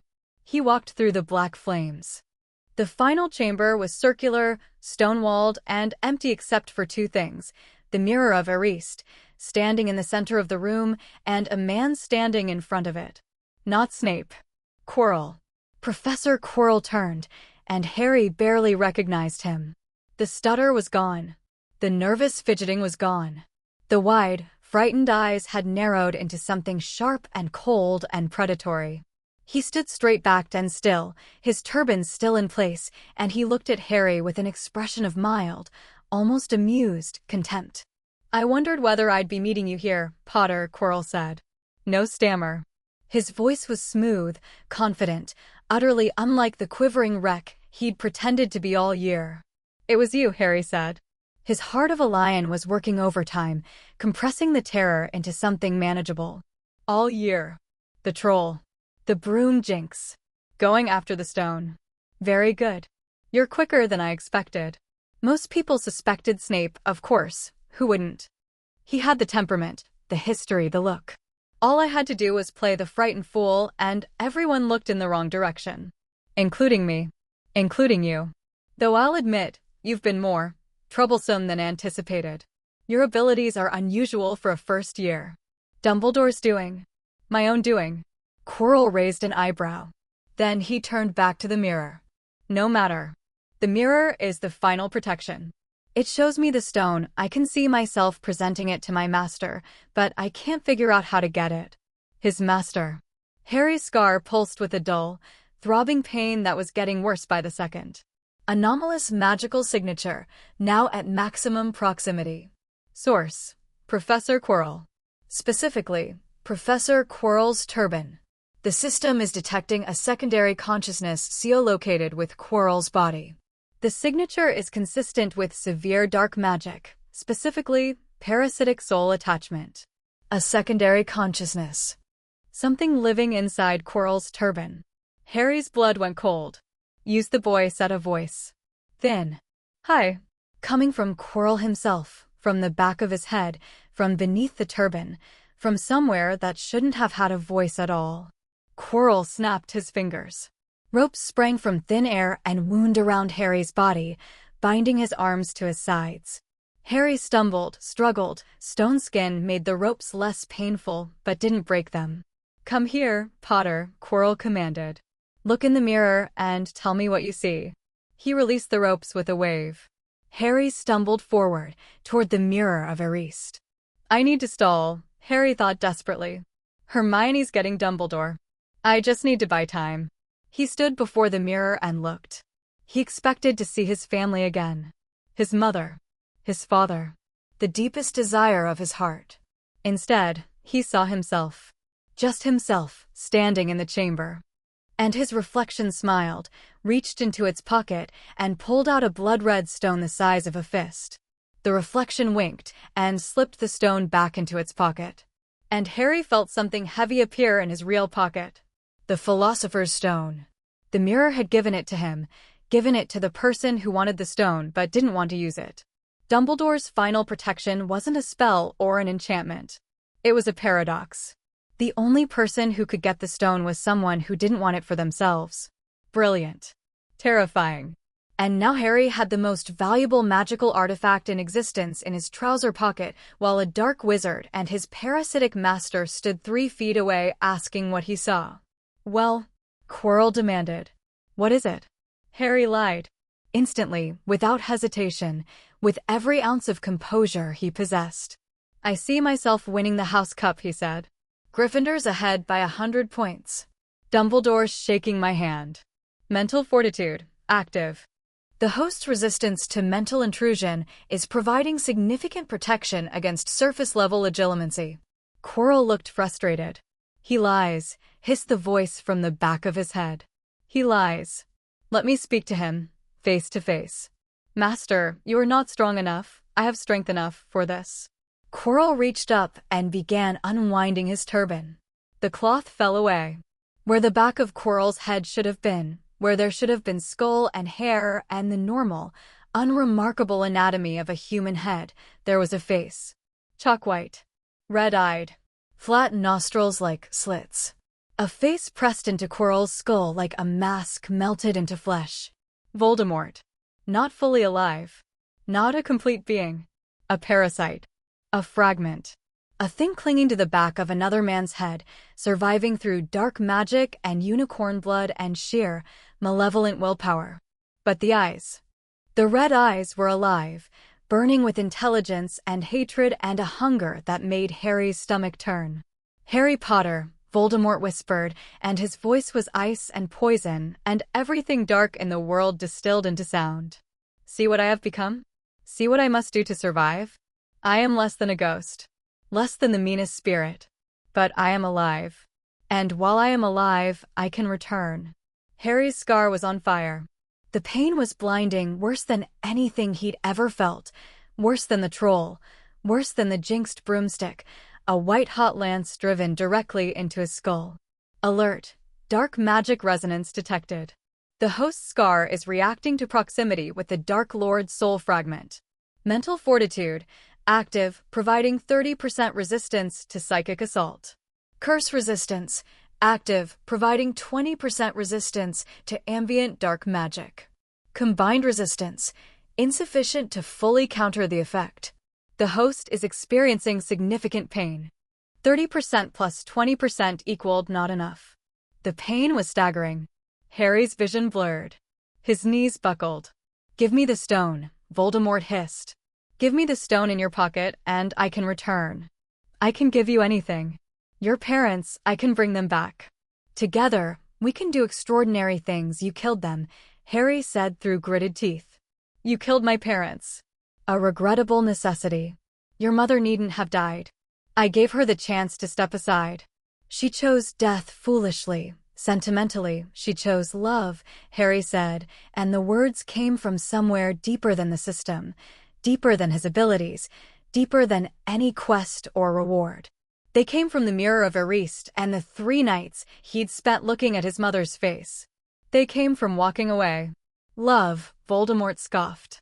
Love did not save them. It saved me. Seize him. Voldemort screamed and Quirrell lunged. Quirrell's hands closed around Harry's throat. The pain was, Harry screamed. Not from the choking, not from the pressure, from his scar, which erupted in agony so complete it whited out his vision and turned the world into a howling void of sensation. But Quirrell screamed too. He ripped his hands away, staggering backward, and Harry, through tear-blurred, pain-wrecked eyes, saw that Quirrell's hands were blistering. Red, raw, smoking, as if Harry's skin were made of hot iron. What is this magic? Quirrell shrieked. Seize him. Seize him. Voldemort commanded. Quirrell lunged again. His hands closed on Harry's arm, and the blistering spread up Quirrell's wrists, his forearms, his skin cracking and peeling and turning to ash. Harry acted on instinct. Not system instinct. Not tactical analysis. The raw, desperate instinct of a cornered animal that has one weapon and nothing left to lose. He grabbed Quirrell's face. Both hands. Pressed his palms flat against Quirrell's cheeks. And pushed. The effect was immediate and horrifying. Quirrell's face dissolved under Harry's fingers, skin blistering, cracking, turning to ash and dust, and the man's screams became inhuman, transcendent, a sound that didn't belong in any world Harry wanted to live in. Harry didn't let go. His hands burned. His scar was a supernova of pain. His vision was going dark at the edges. But stone skin was absorbing some of the physical damage, and mental fortitude was keeping him conscious through the psychic assault, and Heart of a Lion was screaming, "Don't stop, don't stop, hold on." Quirrell crumbled. Literally crumbled. His body collapsed into dust and ash, and a puff of something dark and smoky that shrieked with Voldemort's voice as it was ripped from its host. The dark cloud rose, passed through Harry with a sensation of ice and corruption that made every nerve in his body recoil, and fled up through the ceiling, through the stone, through the castle, and out into the night. Harry fell. His knees hit the stone floor. Then his hands. Then his face. The Philosopher's Stone tumbled from his pocket and rolled across the floor, blood-red and gleaming in the torchlight. Story quest complete. The Philosopher's Stone, Confrontation, Voldemort, Parasitic Form, /Quirinus Quirrell, Host, Outcome, Quirrell destroyed. Voldemort's Spirit Form expelled. Philosopher's Stone secured. Host condition, critical. Extensive burn damage to hands. Severe psychic trauma from Dark Lord proximity. Physical exhaustion. Consciousness failing. Performance rating, S+, legendary event. Mother's Sacrifice resonance detected. The protection placed on the host by Lily Potter's sacrifice has activated in full. The Dark Lord's servant could not touch the host without suffering catastrophic damage. This protection is ancient, powerful, and tied to the deepest magic in existence. The system has analyzed the resonance and can offer an enhancement, reward, legendary, touch of purification. The host's physical contact can disrupt dark magic anchored to living hosts. This ability is an extension of the Mother's Sacrifice protection, refined and focused by the quest system. Limited uses, 3 per year. Recharges annually. This is the host's first legendary reward earned through action. The host should be proud. Harry lay on the cold stone floor, the edges of consciousness fraying like old cloth. The notifications were blurring. The pain was fading not because it was getting better, but because his brain was shutting down, unable to process more damage without going dark. Did we win? He thought. You won. Is everyone okay? Ron? Hermione? Information unavailable from this location. But the castle sense detects no major disturbances in the upper levels. Your friends are likely safe. Good. That's good. The last thing Harry saw before the darkness took him was the blood-red stone, lying on the floor 3 feet from his face, gleaming softly in the dying torchlight. He thought about his mother. Green light and screaming and a love so powerful it burned a dark wizard's face off 11 years later. Thanks, Mom, he thought. And then there was nothing. Harry woke up in the hospital wing. It took him a while to realize that's where he was.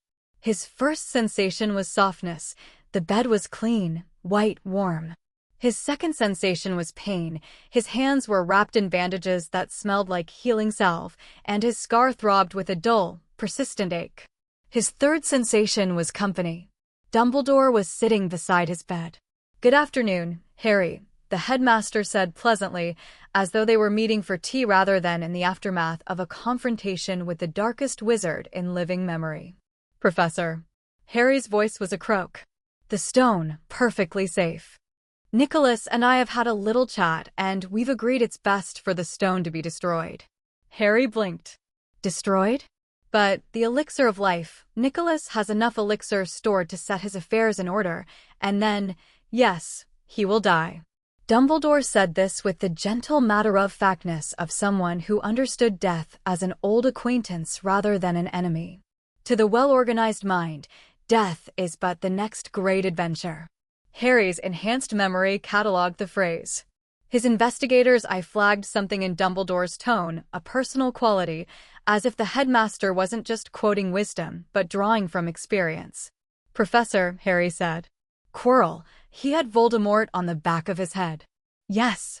Voldemort got away. He's still out there." "Yes," Dumbledore said, and the gentleness in his voice acquired an edge. Not anger. Acknowledgement. "He is diminished, but not destroyed. He will, I fear, find other ways to return." "Then it's not over." "No, Harry. I'm afraid it is very much not over." Harry lay back on his pillows. The sunlight through the hospital wing windows was warm and golden and completely at odds with the conversation he was having. "How long have I been out?" he asked. 3 days. Your friends have been most anxious. I believe Mr. Weasley and Miss Granger have made several impassioned attempts to breach Madame Pomfrey's defenses and visit you. They have been, thus far, unsuccessful, though Miss Granger came very close yesterday, using what she described as perfectly reasonable argumentative logic, and Madame Pomfrey described as the most persistent nagging she'd endured in 40 years of medical practice. Harry laughed. It hurt his ribs. He didn't care. "Professor, there are things I want to ask you. Things I need to understand." Dumbledore's blue eyes twinkled. "It is fortunate, then, that I am a man with time on his hands and a weakness for honest questions." "Ask what you will, Harry." "Why couldn't Quirrell touch me? Why did his skin burn?" Dumbledore explained. "The love protection. Lily's sacrifice. Ancient magic, deeper than anything taught at Hogwarts, embedded in Harry's very skin by the act of a mother dying for her child. Voldemort, a creature who had rejected love so thoroughly that he couldn't comprehend it, couldn't touch a vessel filled with it." Harry listened with enhanced memory and investigator's eye at full power. Every word Dumbledore said was recorded, analyzed, cross-referenced. And Harry caught things, pauses, careful word choices, moments where Dumbledore answered around a question rather than directly. The headmaster was telling the truth, but not all of the truth. There were layers he was holding back, truths he'd decided Harry wasn't ready for. Why did Voldemort want to kill me in the first place? Harry wanted to ask. But his investigators, I warned him, that question would hit a wall. Dumbledore knew the answer and wasn't ready to give it. Pushing would only close the door. Instead, Harry asked, "Sir, the invisibility cloak. You sent it to me. Your father happened to leave it in my possession, and I thought you might like it." "My father. What was he like?" Something shifted in Dumbledore's face. For just a moment, a fraction of a second, the old wizard looked his age. All of his considerable age. "James Potter was one of the finest people I have ever known," Dumbledore said softly. "Brave. Loyal. Occasionally reckless in ways that gave his professor's heart palpitations. He would have been extraordinarily proud of what you did this week, Harry." Harry's throat went tight. He nodded, not trusting his voice. Dumbledore stood. "Rest now. Your friends will be allowed to visit this evening, if I can convince Madame Pomfrey that the emotional benefits of reunion outweigh the medical benefits of continued silence." "Professor?" Dumbledore paused at the door. "Thank you," Harry said. "For the cloak. For trusting me with the stone." "I did not trust you with the stone, Harry. I trusted the stone with you." "There is a difference." Dumbledore smiled. "And it is I who should thank you. You did what needed to be done at great personal cost, because it was right. That is not something that can be taught. It can only be chosen." He left. The hospital wing door closed softly behind him. Harry lay in the warm bed, bandaged and aching, and processed everything. The system was quiet, no notifications, no assessments. Just silence, respectful and complete, as though the interface understood that some moments belonged to the human, not the machine. Then, after a while, the host has been unconscious for 72 hours. During that time, the following has occurred: Ronald Weasley, recovered. Broken arm healed. Discharged from hospital wing after 24 hours. Has visited the host's bedside 4 times despite restricted access. Hermione Granger, uninjured. Has visited the host's bedside 7 times. Was found sleeping in the chair beside the host's bed at 3 a.m. on the second night. Madame Pomfrey escorted her back to Gryffindor Tower. 7 times. Hermione had come 7 times. And she'd fallen asleep in the chair beside his bed in the middle of the night. Harry stared at the ceiling and felt something bloom in his chest that was warm and complicated and terrifying and absolutely, undeniably wonderful. The brightest witch. The long-term chain quest. The one with no endpoint and no predetermined outcome and no way to optimize it. He didn't need the system to tell him what was happening. He'd known for a while, probably. Known since the troll, or the Quidditch match, or the study sessions by the fire, or the moment she'd hugged him in the potions room. Maybe since the train, when she'd talked about magical theory with bright eyes and hands that moved like birds. He was falling for Hermione Granger. Slowly, inevitably, like gravity. And the system, wisely, said nothing at all. That evening, the door to the hospital wing burst open and Ron and Hermione practically fell through it. Ron got there first, longer legs, and skidded to a halt beside Harry's bed with a grin that could have lit up the Great Hall. "You're awake." "Blimey, mate, you had us worried." Then Hermione arrived and Ron's greeting was rendered completely irrelevant because Hermione took one look at Harry, alive, awake, wrapped in bandages and squinting in the evening light, and burst into tears. She didn't throw herself at him this time. She stood at the foot of the bed, hands pressed over her mouth, tears streaming down her face, and shook. 3 days of fear and waiting and sleeping in hospital chairs compressed into a single moment of overwhelming relief. "Hey," Harry said softly. "Told you I'd be brilliant." She laughed through her tears. Walked to his bedside. Sat in the chair, her chair, the one she'd apparently been haunting for days, and took his bandaged hand with the careful gentleness of someone handling something precious and fragile. "Don't you ever," she said, her voice wobbling, "do that to me again." "Can't promise that." I know you can't." She squeezed his hand, mindful of the bandages. "But I needed to say it." Ron stood on the other side of the bed, arm in a sling, looking between the two of them with an expression that was partly amused, partly fond, and partly, "Oh, okay, so this is definitely happening." "So," Ron said, "want to hear about the chess game from my perspective? Because I've been telling everyone the story, and I think the version where I fight 3 queens simultaneously is really starting to take shape." "You fought 1 queen," Hermione said. "1 queen initially. The story's still developing." Harry laughed until his ribs hurt, and Hermione told him off for laughing because he was supposed to be resting, and Ron stole grapes from the get-well basket on Harry's nightstand, and for an hour, nothing in the world existed except the 3 of them in a hospital wing, alive and together and okay. When visiting hours ended and Madame Pomfrey shooed them out with the determined efficiency of a woman who had absolutely had enough of this trio, Hermione paused at the door.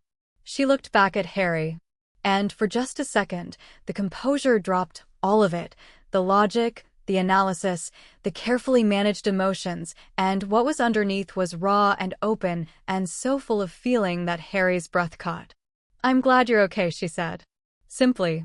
Completely. "Me too," Harry said. "Good night, Hermione." "Good night, Harry." The door closed. The hospital wing was quiet. Harry closed his eyes, and the system, gentle, measured, respectful of the moment, presented one final notification for the day. Year 1 approaching completion. The host has achieved the following: quests completed, 71, abilities earned, 22, 5 common, 8 uncommon, 5 rare, 2 epic, 1 legendary. Key achievements: youngest seeker in a century. Philosopher's Stone secured.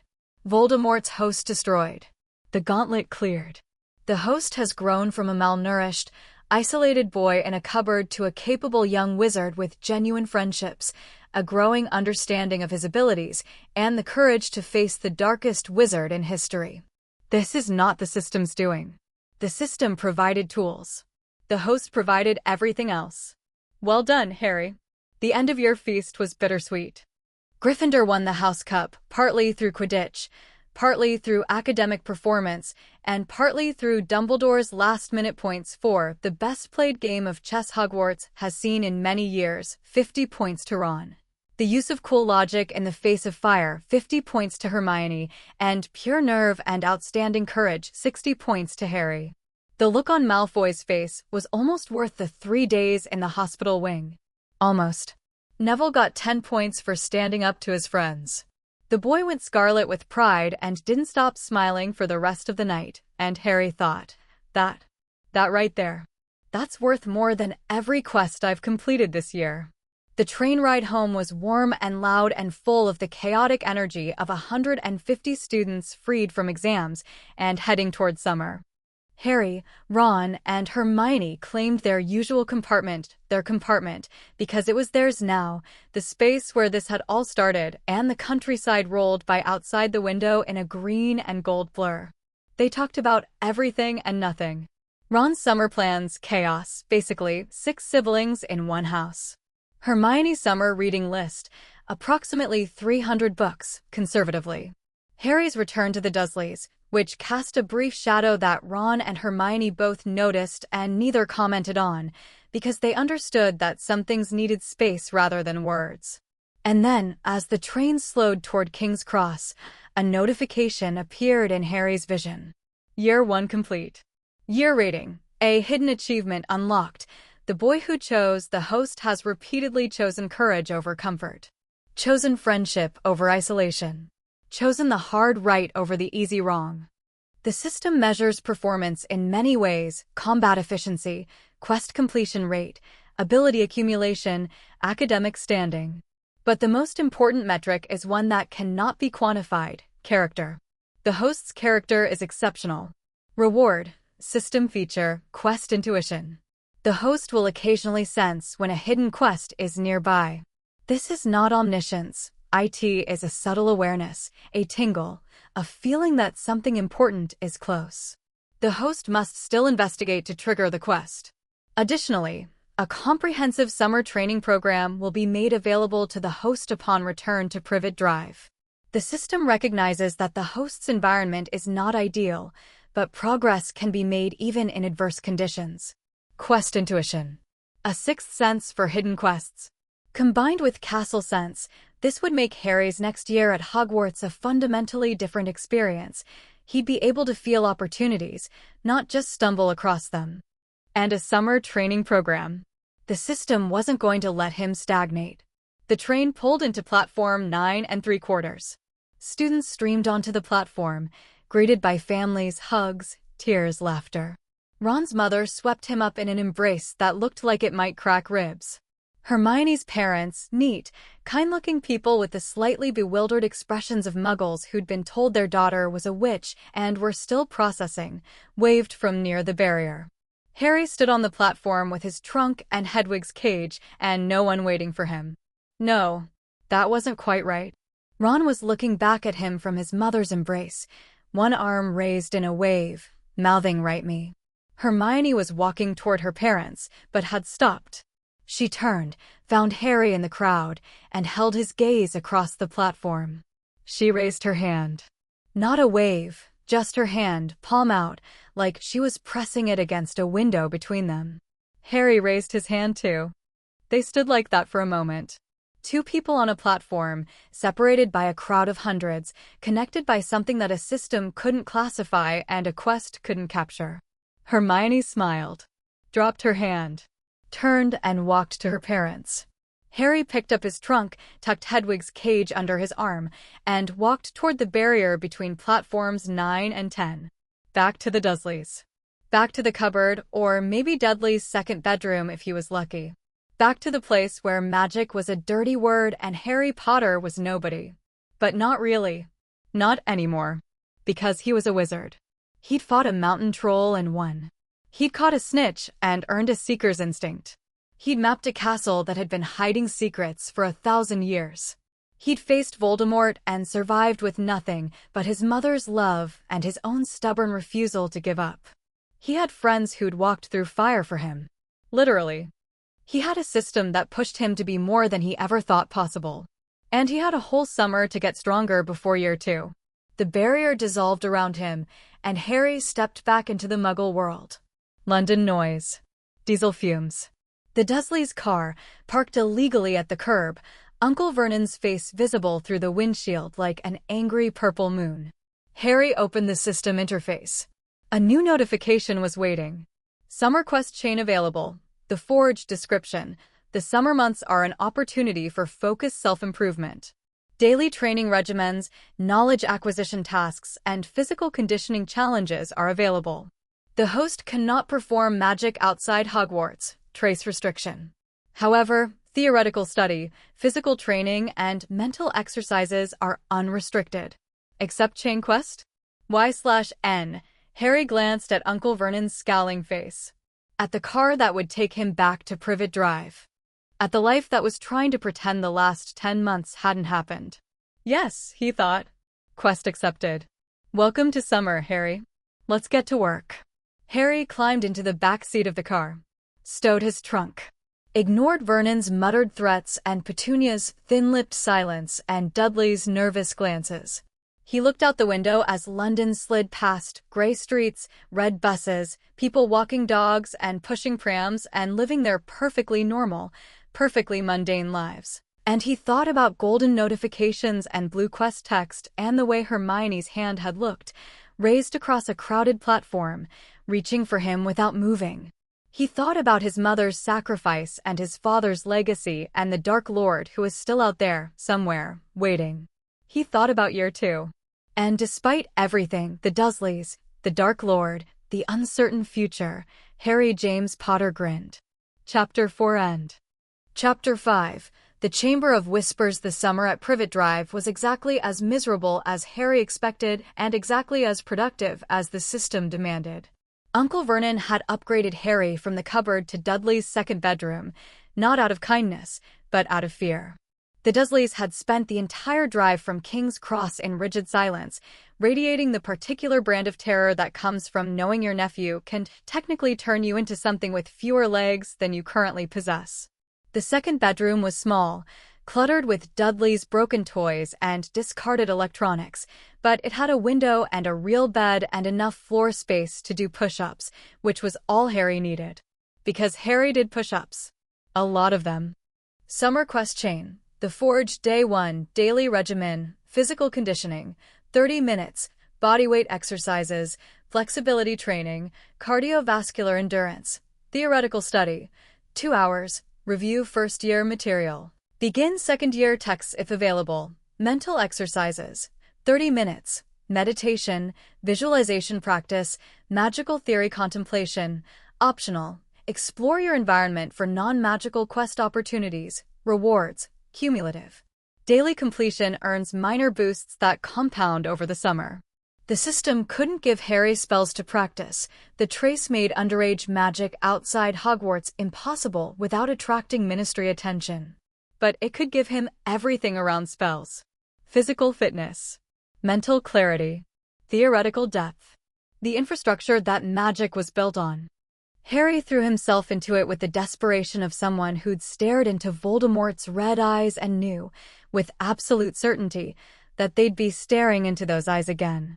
The physical conditioning was hard. Harry had spent 10 years malnourished and undersized, and while Hogwarts food had put some meat on his bones, he was still behind the curve for a boy his age. The system designed a progressive program, starting small, building gradually, never pushing past the point of injury, but always pushing past the point of comfort. Push-ups, sit-ups, squats, lunges, stretches that made his tendons scream, running in place when the weather was bad, laps around the garden when the Dursleys were out. By the end of June, Harry could do 50 push-ups in a set. By mid-July, 80.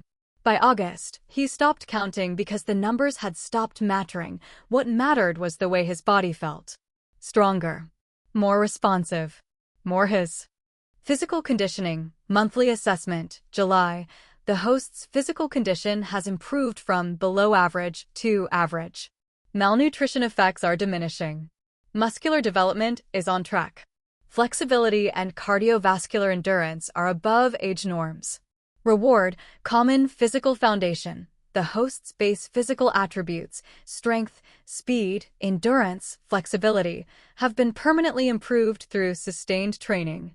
The theoretical study was easier, thanks to enhanced memory. Harry reread his first-year textbooks, finding new connections and insights with his deeper understanding. He worked through practical magical theory again, and this time, concepts that had been abstract clicked into sharp focus. He understood, truly understood, how magical energy flowed from core through wand into reality, and the understanding felt like a loaded weapon, useless without a trigger, but devastating once one was available. Hermione wrote him letters.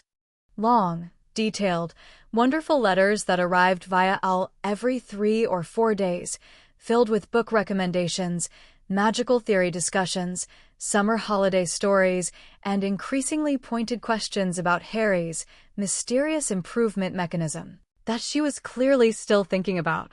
Harry wrote back. He told her about the forged training, edited to remove system references, about his theoretical breakthroughs, about the way the sky looked from Dudley's bedroom window at sunset. He told her he missed their study sessions. He told her Ron's letters were mostly about Quidditch scores and the Weasley family's failed attempt to degenome the garden. He told her that the Dursleys had put bars on his window, which he presented as a funny anecdote but which Hermione correctly identified as child abuse in her next letter, which was 3 pages of controlled fury followed by a detailed legal analysis of UK child protection laws. Ron's letters were shorter but no less valued.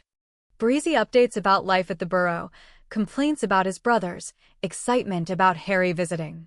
Ron didn't ask probing questions about Harry's abilities or training methods. He asked if Harry was eating enough, if the Dursleys were treating him okay, if he needed anything. Ron's emotional intelligence, Harry was learning, was severely underestimated by everyone including Ron. The bars on the window came down in August, courtesy of an incident that Harry still couldn't fully explain. He'd been lying in bed at midnight, staring at the ceiling, thinking about the coming year. His quest intuition had been pinging all summer, a faint, persistent tingle that suggested something important was lurking just out of reach, something the system couldn't quite identify from this distance. Then a battered flying car appeared outside his barred window, and Ron Weasley's grinning face popped up behind the glass. "All right, Harry?" Fred and George were in the car too. They ripped the bars off the window with a chain and a complete disregard for both Muggle traffic law and the structural integrity of the Dursley residence, hauled Harry's trunk and Hedwig's cage into the back seat, and Harry climbed out of Dudley's bedroom and into the enchanted Ford Anglia with the feeling of a prisoner escaping over the wall. Vernon Dursley appeared at the window as they rose into the air, screaming, his face purple, his hand clutching at Harry's ankle and finding only air. "See you next summer," Harry called, and honestly didn't care if that was true. The Burrow was chaos. Beautiful, warm, noisy, wonderful chaos. Mrs. Weasley's cooking. Mr. Weasley's questions about rubber ducks. Fred and George's explosions. Ginny, Ron's younger sister, turning red and fleeing every time Harry entered a room. The garden gnomes. The family ghoul. The crooked, impossible, magical house that looked like it should have fallen over years ago and stood through sheer stubbornness. Harry spent 2 weeks at the Burrow, and they were 2 of the happiest weeks of his life.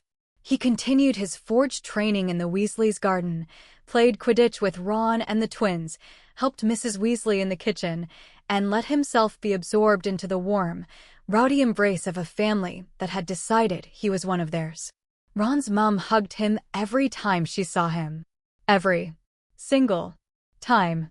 Like she was making up for 11 years of hugs he'd never received.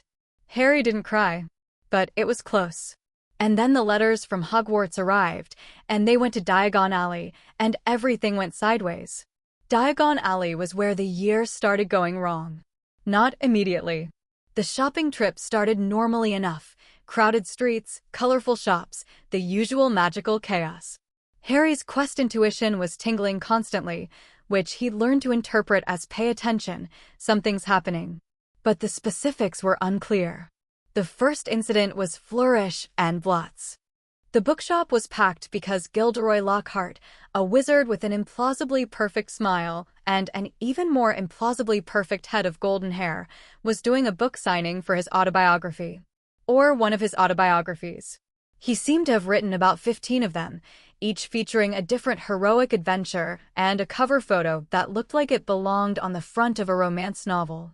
Harry's investigators' eyes started twitching the moment Lockhart opened his mouth. Not about the content of what he was saying. Harry hadn't read his books and didn't have enough information to evaluate the claims. It was the way he said it. The micro-expressions. The practiced gestures. The eyes that constantly tracked where the cameras were pointed. Lockhart wasn't sharing stories. He was performing. And there was something underneath the performance, a desperation, a fragility, that Harry's enhanced observation abilities picked up like a radio catching a frequency nobody else could hear. Individual flagged, Gilderoy Lockhart. Discrepancy detected between presented persona and underlying behavioral patterns. Insufficient data for full analysis. Recommendation: observe. Withhold judgment. Gather more data. Then Lockhart spotted Harry in the crowd.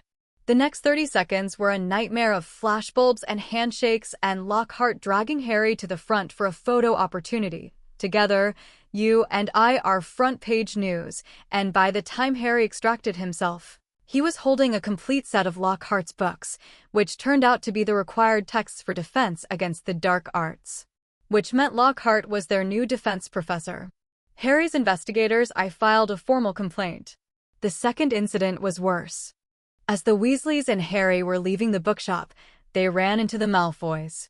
Lucius Malfoy, Draco's father, tall and pale and radiating aristocratic contempt like it was his primary magical ability, got into a confrontation with Arthur Weasley that nearly turned into a fistfight in the middle of the shop. During the scuffle, Lucius grabbed Ginny Weasley's cauldron. Harry saw it happen, a brief, deliberate motion, masked by the chaos. His seeker's instinct tracked Malfoy's hand as it slipped something into the cauldron, hidden among Ginny's books. Investigator's eye, Lucius Malfoy placed an unidentified object into Ginny Weasley's school supplies. The action was deliberate and concealed. Quest intuition. Significant tingle. This event is connected to something important. Hidden quest triggered. The planted item, description. Lucius Malfoy has hidden something in Ginny Weasley's belongings. Identify the object. Determine its purpose. Difficulty: high, reward, rare, revealed on completion, caution. The object may be dangerous. Harry frowned. He needed to check Ginny's cauldron, but doing so immediately would be suspicious and might alert the Malfoys. He'd have to find an opportunity later, at the burrow or on the train. He filed it away. The urgency of the tingle was concerning, but his investigators' eye was telling him that rushing would be counterproductive. This was a slow burn problem, and it needed a careful approach. He was right about the slow burn. He was wrong about how much time he had. September 1st. The Hogwarts Express. And immediately, something went wrong. Harry and Ron couldn't get through the barrier. They slammed into solid brick. Harry's trolley crashed, Hedwig's cage clattered, and the barrier between platforms 9 and 10, which had dissolved like mist for every other student that morning, was as solid as a wall. Alert: magical barrier malfunction. The platform 9 3/4 entrance has been sealed. Analysis: this is not a natural malfunction. The barrier has been deliberately blocked by an external magical agent. Quest intuition: strong tingle. This event is connected to the broader threat approaching Hogwarts this year. Someone had sealed the barrier. Deliberately. To prevent Harry from reaching the train. Ron, being Ron, suggested the flying car. Harry, being Harry, knew this was a terrible idea. But his options were limited. The barrier was sealed, the train was leaving, and he couldn't contact any adult wizards for help. The system flagged the car as high risk, but acknowledged that there were no better alternatives. They flew to Hogwarts. It went badly. The car's invisibility booster failed. They were spotted by Muggles. They crashed into the Whomping Willow, a giant, violent tree on the Hogwarts grounds that beat the car like it owed it money, and narrowly avoided being expelled only through Dumbledore's intervention and McGonagall's grudging decision that near-death experiences were punishment enough. Note: the host made the best available choice in a constrained situation. The system does not penalize decisions made with incomplete information and no good options. However, The system recommends that the host investigate who sealed the barrier and why. This was not random. Harry intended to investigate.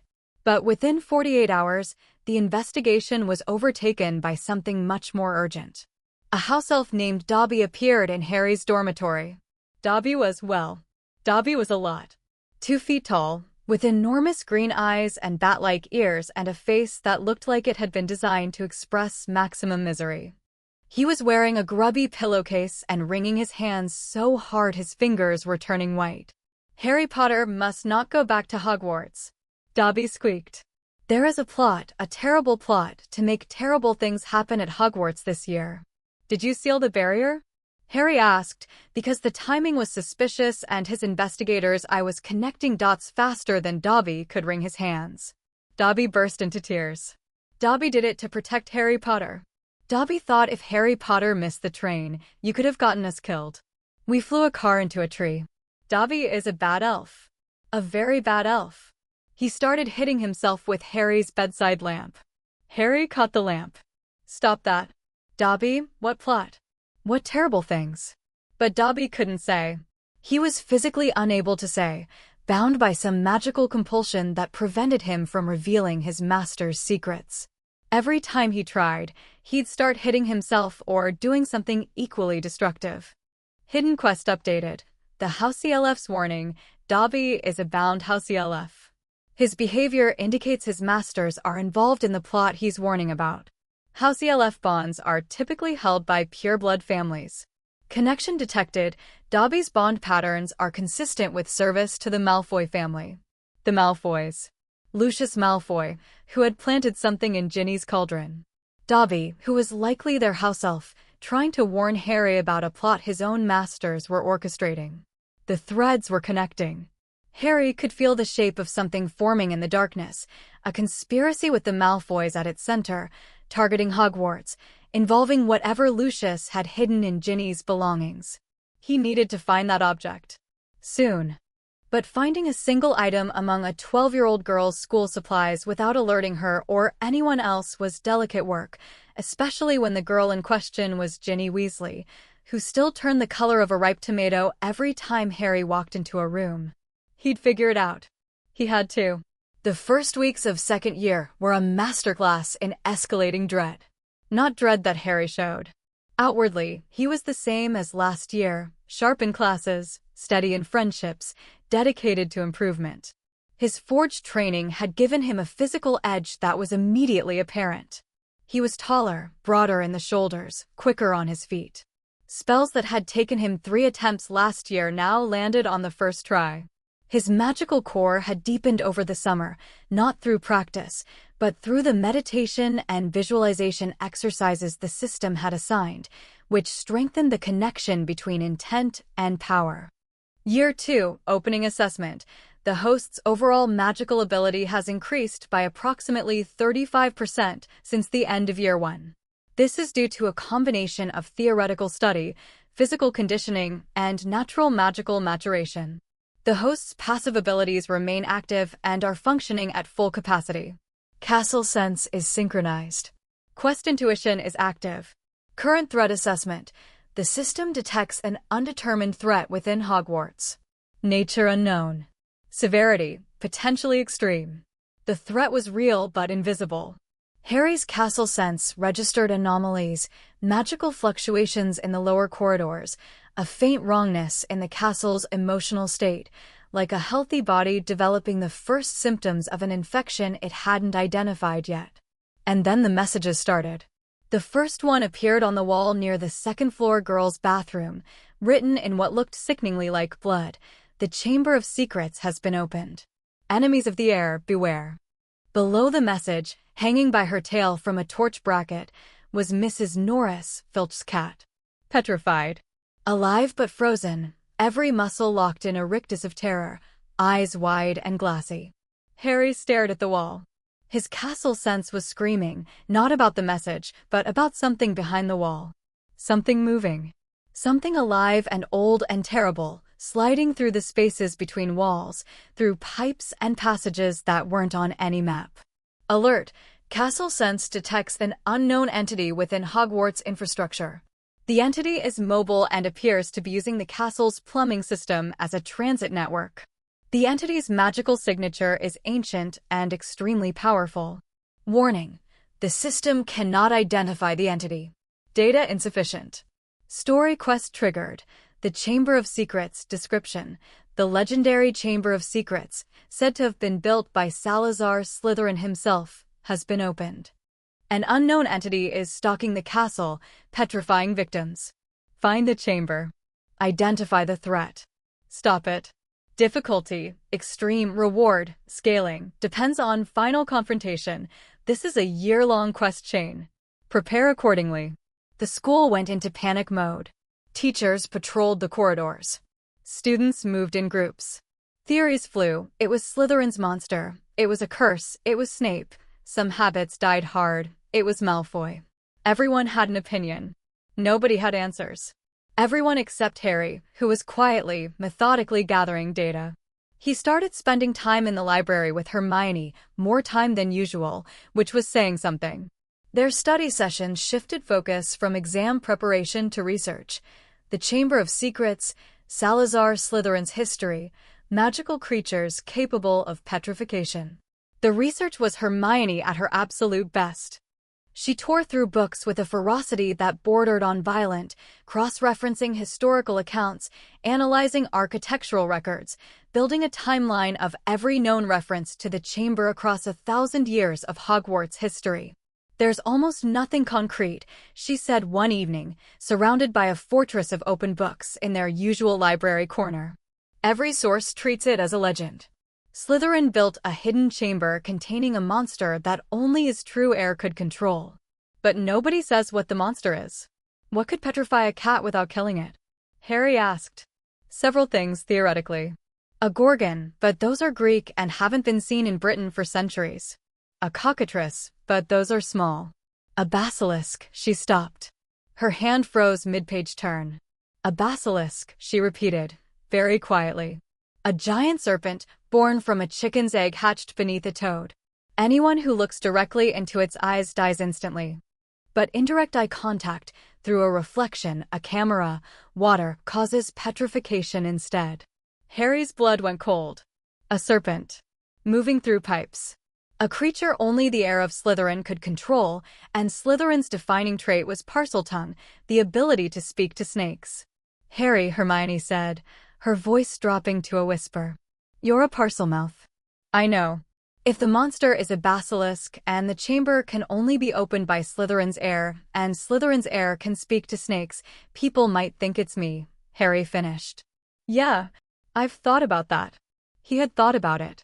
Extensively. His Parseltongue ability, discovered accidentally when he'd spoken to a snake at the zoo before his first year, was a system-recognized inherited skill that connected him to Slytherin's lineage in a way that was, at minimum, uncomfortable and at maximum, deeply alarming. System note: the host's Parseltongue ability is not innate to the Potter bloodline. It was transferred via the curse scar on October 31st, 1981. The host is not the heir of Slytherin. The ability was acquired through the Dark Lord's attack. This information should provide some reassurance. Some. Not a lot. Because the rest of the school didn't have access to system notes, and when the truth came out, as it inevitably would, they'd see a boy who spoke to snakes and draw their own conclusions. The truth came out at the dueling club. Lockhart, in a display of misguided pedagogy that surprised absolutely no one who'd been paying attention to his teaching methods, which consisted primarily of reenacting scenes from his own books with enthusiastic but questionable accuracy, organized a dueling club in the Great Hall. Professor Snape was the co-instructor, which was like pairing a peacock with a panther and expecting harmonious results. The demonstration duel between Lockhart and Snape lasted exactly one spell. Snape hit Lockhart with a disarming charm that launched the golden-haired professor across the stage like a ragdoll. Lockhart got up, smoothed his hair, and declared that he'd obviously let Snape have that one. Harry's investigators, I didn't even bother flagging it. The man was beyond analysis. Then came the student duels. Harry was paired with Malfoy, because of course he was, and what happened next changed the trajectory of the year. Malfoy cast a spell that produced a large black snake. The serpent hit the floor, coiled, hissed, and turned toward Justin Finch-Fletchley, a Hufflepuff student standing nearby. Harry saw the snake's muscles tense, saw it prepare to strike. And without thinking, without any conscious decision at all, he opened his mouth and spoke to it. "Leave him alone." The snake stopped, turned to look at Harry, and settled down, docile as a house cat. But Harry hadn't said "leave him alone" in English. He'd said it in Parseltongue. The entire Great Hall heard him hiss at the snake. And the entire Great Hall went dead silent. Then the whispers started. And they didn't stop. Social consequence. The host's Parseltongue ability has been publicly revealed. The reaction is overwhelmingly negative. Parseltongue is associated with dark wizards in wizarding culture, particularly with Salazar Slytherin and Voldemort. The student body is now speculating that the host is the heir of Slytherin and is responsible for the attacks. Social quest triggered. Stand in the storm. Description: your reputation has been severely damaged. Many students now fear or distrust you. Maintain at least 3 genuine friendships despite public ostracism. Difficulty: high. Reward: epic. Revealed on completion. Note: this quest cannot be completed by ignoring the problem. The host must actively engage with the social fallout, not by defending himself publicly, which would appear defensive and therefore guilty, but by being consistently, visibly, undeniably good. The weeks that followed were some of the hardest Harry had experienced at Hogwarts. Students he'd considered friendly avoided him in corridors. Whispers followed him everywhere: heir of Slytherin, Parselmouth, dark wizard. The Hufflepuffs were openly hostile after Justin Finch-Fletchley was petrified shortly after the dueling club incident, along with nearly headless Nick, which should have proven Harry's innocence. You couldn't petrify a ghost by talking to a snake. But logic didn't stand a chance against fear. Even some Gryffindors gave him sideways looks.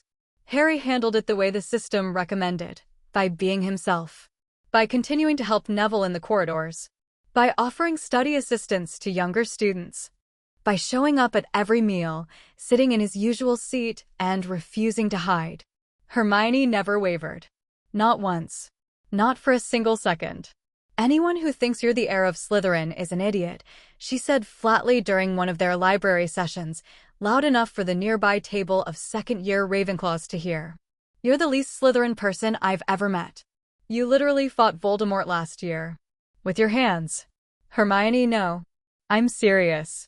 The entire school is being stupid, and I refuse to participate in collective stupidity." She slammed a book down for emphasis. The Ravenclaws flinched.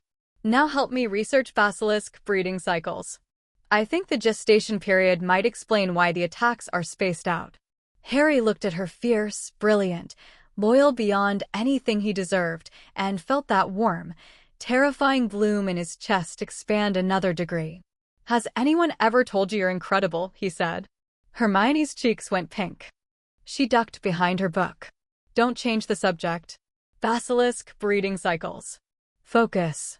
Ron was equally solid.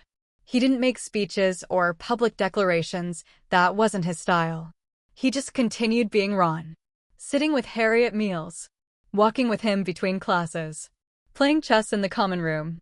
Being there, consistently and without question, a wall of normalcy against the storm of suspicion. "They'll get over it," Ron said one evening, moving his queen across the board. "People always do. Remember when they thought I was a genius for catching that chess piece? That lasted about a week. Memory of a goldfish, this lot. That's not exactly comforting. It's not meant to be comforting. It's meant to be true." Checkmate, by the way. Harry looked at the board. Ron was right. As usual. Neville made 3. The round-faced boy had approached Harry the day after the dueling club incident, looking nervous, but determined, a look Harry recognized because he'd helped build it. "I don't think it's you," Neville said. "The heir thing. You're the one who helped me with potions. You're the one who believed in me when nobody else did. Dark wizards don't do that." "Thanks, Neville. Also, my gran says Parseltongue is just a language, like French. She says being afraid of languages is ridiculous." He paused. "She's a bit scary, my gran, but she's usually right." Social quest update. Stand in the storm, 3 genuine friendships maintained. Quest requirements met. However, the quest will not complete until the ostracism ends, or the host has demonstrated sustained resilience through the full duration of the crisis. Keep going, Harry. He kept going. December brought Christmas again, and with it, a plan. Hermione had been working on something for weeks, a project so ambitious, so ethically questionable, and so brilliantly conceived that it could only have come from the mind of a 12-year-old who had decided that rules were suggestions when innocent people were being petrified. Polyjuice Potion. The idea was simple: brew a potion that would allow them to temporarily transform into other people, infiltrate the Slytherin common room, and interrogate Draco Malfoy. If Malfoy was the heir or if he knew who was, they'd find out. Harry's investigators had mixed feelings about Malfoy as a suspect. The boy was a bully and a bigot, certainly, but he was also a 12-year-old whose idea of dark wizardry was calling people mudbloods and hiding behind Crabbe and Goyle. Setting a 1,000-year-old basilisk loose in a school seemed above his pay grade. But the Polyjuice plan wasn't just about Malfoy. It was about gathering information from the one house that might know something. And Hermione's brewing was immaculate. She'd been working on it in Moaning Myrtle's bathroom, the haunted second-floor girls' lavatory that nobody used because its permanent resident, the ghost of a crying girl named Myrtle, made the experience actively unpleasant. The bathroom was the last place anyone would look, which made it the perfect location for an illegal potions operation. Harry helped where he could. His potions intuition was invaluable. He could sense when the brew was slightly off, when the temperature needed adjustment, when the lacewing flies needed another 30 seconds of stewing. Hermione did the precision work. Harry did the instinct work. Together, they made a surprisingly effective potions team. Stir counterclockwise once more, Harry said during one late-night brewing session, watching the potions surface. The viscosity isn't quite right. Hermione stirred. The potion shifted from murky brown to the correct shade of dark mud. How do you do that? She asked. You just look at it and know. Potions intuition. It's like, I can feel when the brew is balanced. When the magical chemistry is aligned. It's hard to explain. Try. Harry considered. It's like listening to music. When a chord is right, you just know. You don't need to analyze the individual notes. The rightness is a quality of the whole, not the parts. Hermione stopped stirring. She was looking at him with that expression again, the one from last year, warm and startled and involuntary. The one that made Harry's pulse do things that weren't related to potions. That's actually a beautiful analogy, she said. Thanks. For a potions intuition. Well, I'm a beautiful potions intuitioner. She laughed, a real laugh, full and bright, echoing off the bathroom tiles, and the sound of it lodged in Harry's chest like a warm stone he never wanted to remove. The Polyjuice operation went mostly according to plan. Harry became Goyle, Ron became Crabbe, and they spent an hour in the Slytherin common room listening to Malfoy brag about things he didn't actually know. Key takeaway: Malfoy wasn't the heir. He wished he was, clearly. He talked about the attacks with a gleeful admiration that made Harry's skin crawl, but he had no idea who was behind them. His father, Lucius, had told him nothing specific. Just vague hints about the last time the chamber was opened and how the right sort would benefit. Investigation update: Draco Malfoy is not the heir of Slytherin. His knowledge of the attacks is secondhand and superficial. However, Lucius Malfoy's referenced last time the chamber was opened is significant. The chamber has been opened before. Historical research may yield critical information. The last time. Harry stored that phrase in his enhanced memory and began digging. Hermione's Polyjuice, unfortunately, had a mishap. She'd accidentally used a cat hair instead of a human hair and spent 3 weeks in the hospital wing growing whiskers and a tail.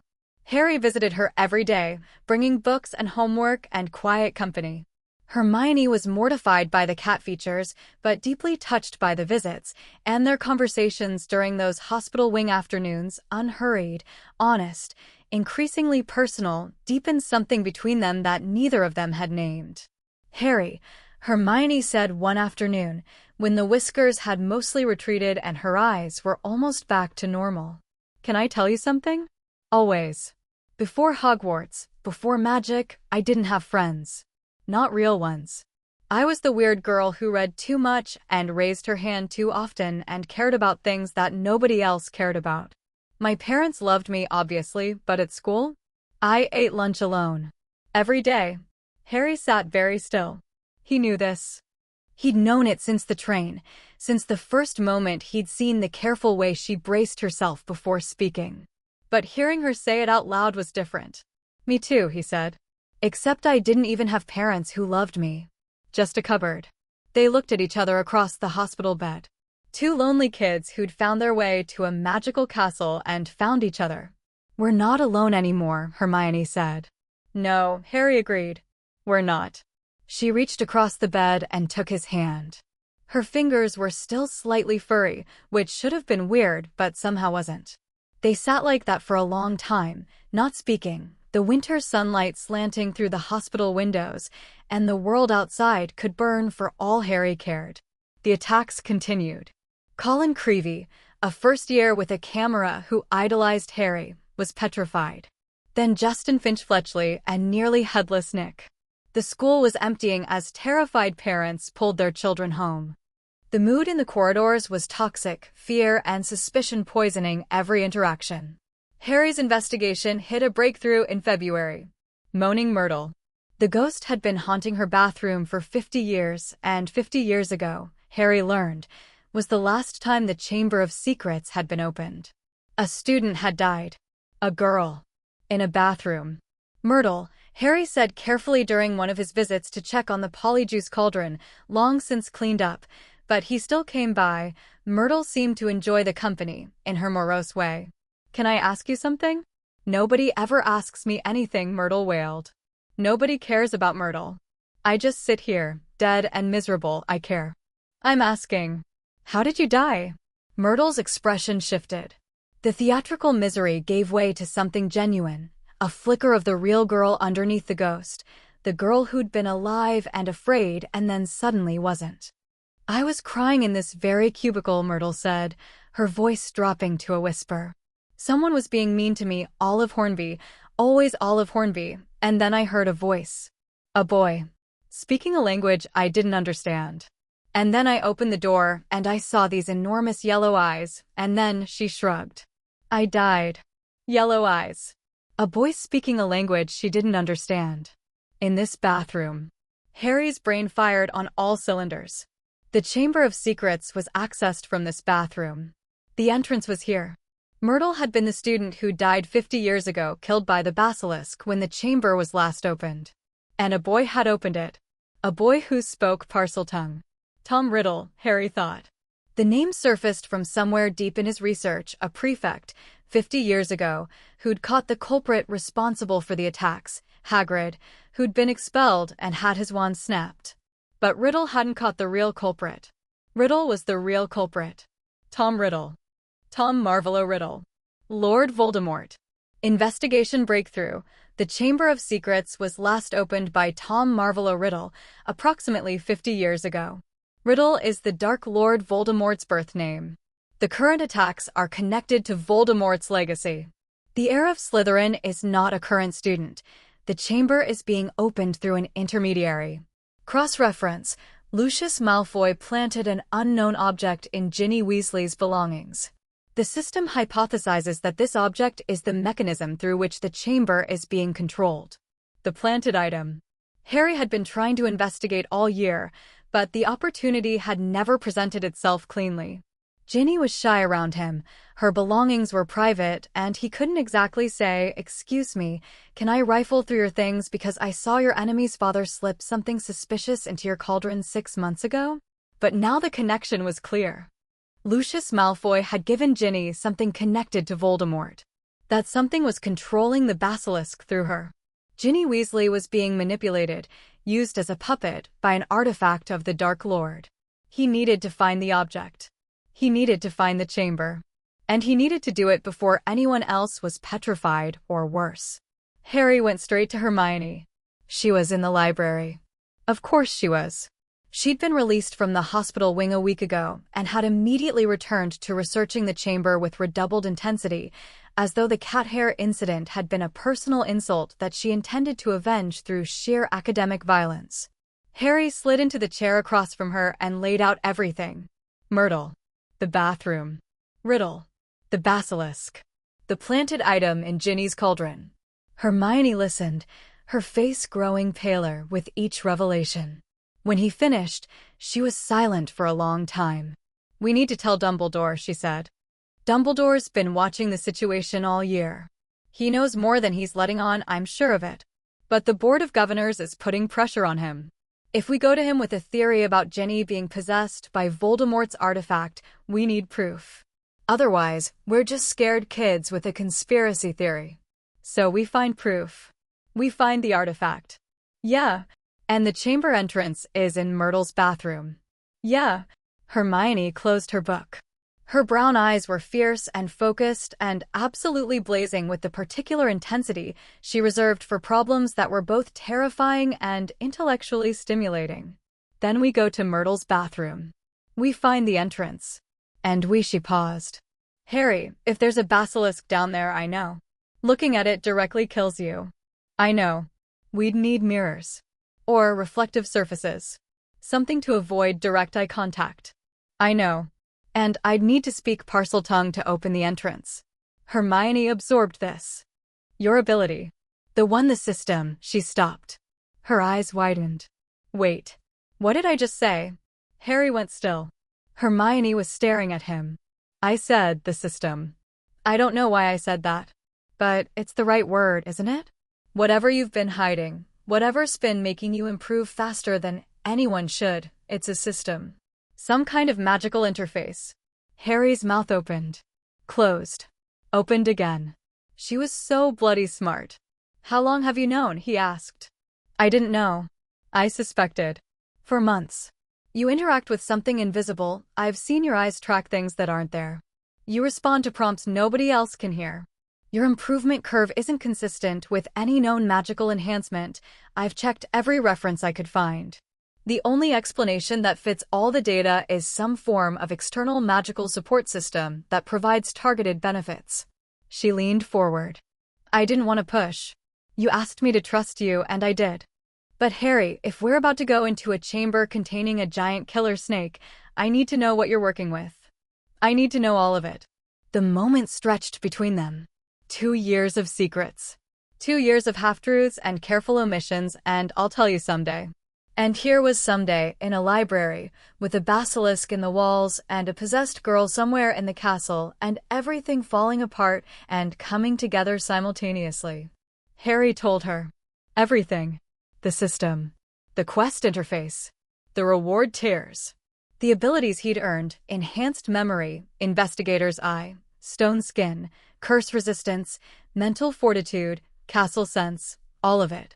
The social quests. The chain quests. The legendary rewards. Everything. He talked for 20 minutes straight, and Hermione listened without interrupting. Her expression cycled through shock, fascination, analytical excitement, and something softer, something like wonder mixed with hurt, the hurt of someone who understood why she'd been kept in the dark but felt the distance anyway. When he finished, the silence was deafening. "You should have told me sooner," Hermione said. Not angry. Sad. "I know. I wanted to. I didn't understand it well enough myself, and I was afraid that telling anyone would change it. Break it. I don't know. Harry, I'm your best friend. You could have told me you were secretly a garden gnome, and I would have helped you find better gardening techniques." He laughed. It came out slightly wet. "I'm sorry," he said. "Genuinely. I'm sorry." Hermione studied him for a long moment.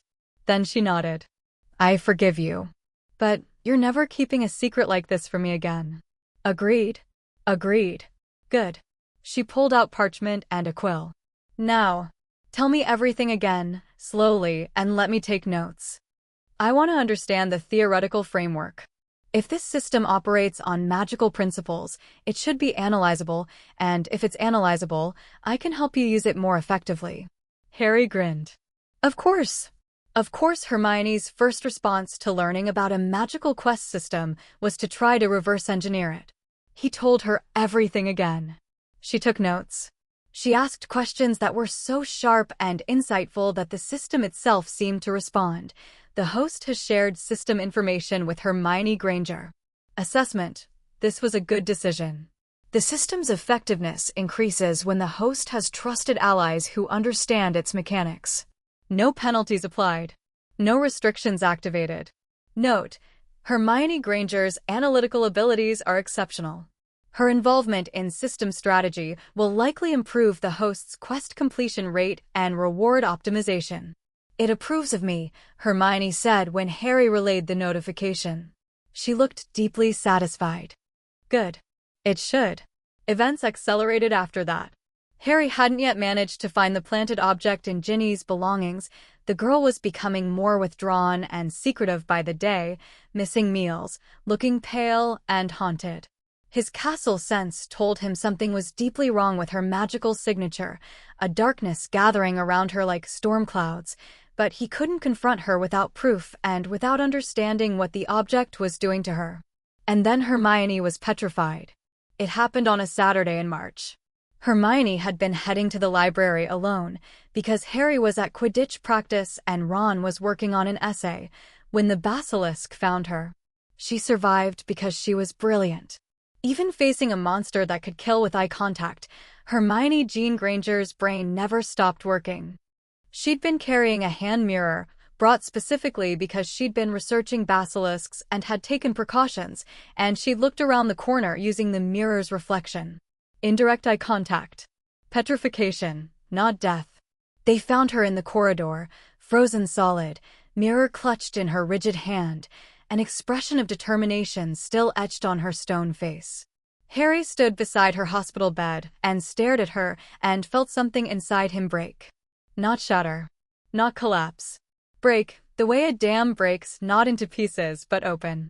Everything he'd been holding back, the fear, the rage, the desperate helplessness of watching someone he loved, and he knew it was love now, knew it with a clarity that enhanced memory would preserve forever, lying frozen and unreachable. All of it flooded through the crack in the dam and filled him up until he couldn't breathe.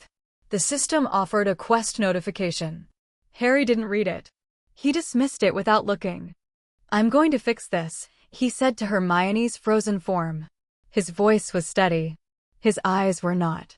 "I'm going to find the chamber, and I'm going to kill the basilisk, and I'm going to find whoever did this to you, and I'm going to make it stop. I promise." She couldn't hear him. She was stone.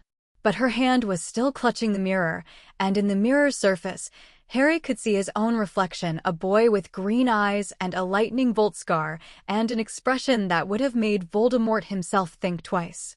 Then he noticed something else. Hermione's other hand. Her left hand, clenched in a fist. There was something in it, a piece of parchment, crumpled and held in a death grip or a petrification grip, more accurately. She'd been carrying it when she was attacked. Harry gently pried the parchment from her frozen fingers. It was a page torn from a library book, and written across it in Hermione's neat handwriting was a single word: pipes. She'd figured it out. Even in the final seconds before petrification, she'd been working the problem. The basilisk was moving through the pipes, the castle's plumbing system. That's why nobody had seen it. That's how it traveled unseen. And she'd written it down and held on to it through the attack because she'd known that Harry would come to see her. Would find the note. Would use it. Harry clutched the parchment and pressed his other hand against Hermione's cold, stone-still forehead. "You're incredible," he whispered. "Even frozen, you're the smartest person I've ever met." He straightened up, wiped his eyes, turned around. Ron was standing in the doorway of the hospital wing. His face was ashen. His jaw was clenched. "What do we do?" Ron asked. "We end this," Harry said. "Tonight. Myrtle's bathroom. Midnight." Harry and Ron. The entrance was hidden in the sinks, a circle of them, arranged around a central point. One of the taps had a tiny snake etched into the side. Harry had found it months ago during his exploration quests, but hadn't understood its significance until now. He stood before the snake-marked tap and reached for the part of himself that spoke a language no one else could hear. Open. The word came out as a hiss. The sinks groaned, shuddered, and separated, sliding apart like the petals of a mechanical flower, revealing a wide, dark pipe that descended into the earth at a steep angle. Location discovered. The Chamber of Secrets entrance. Story quest updated. The Chamber of Secrets, final stage. Emergency quest triggered. Avenge the Fallen. Description. Hermione Granger and multiple students have been petrified by the basilisk. The chamber is now open. Enter it. Confront the threat. End the attacks. Difficulty, extreme. Reward, legendary. Revealed on completion. Warning, the basilisk is an apex magical predator. Direct eye contact is instantly fatal. Indirect eye contact causes petrification. The creature's venom is lethal, and its physical strength can crush stone.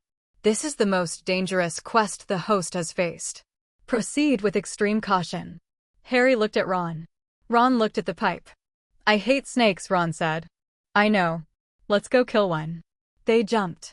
The pipe was a slide, long, slimy, dark, twisting through the earth like the intestine of some vast creature. Harry's castle sense went haywire as they descended below the castle's mapped territory, into spaces that even the Room of Requirement's holographic model hadn't shown.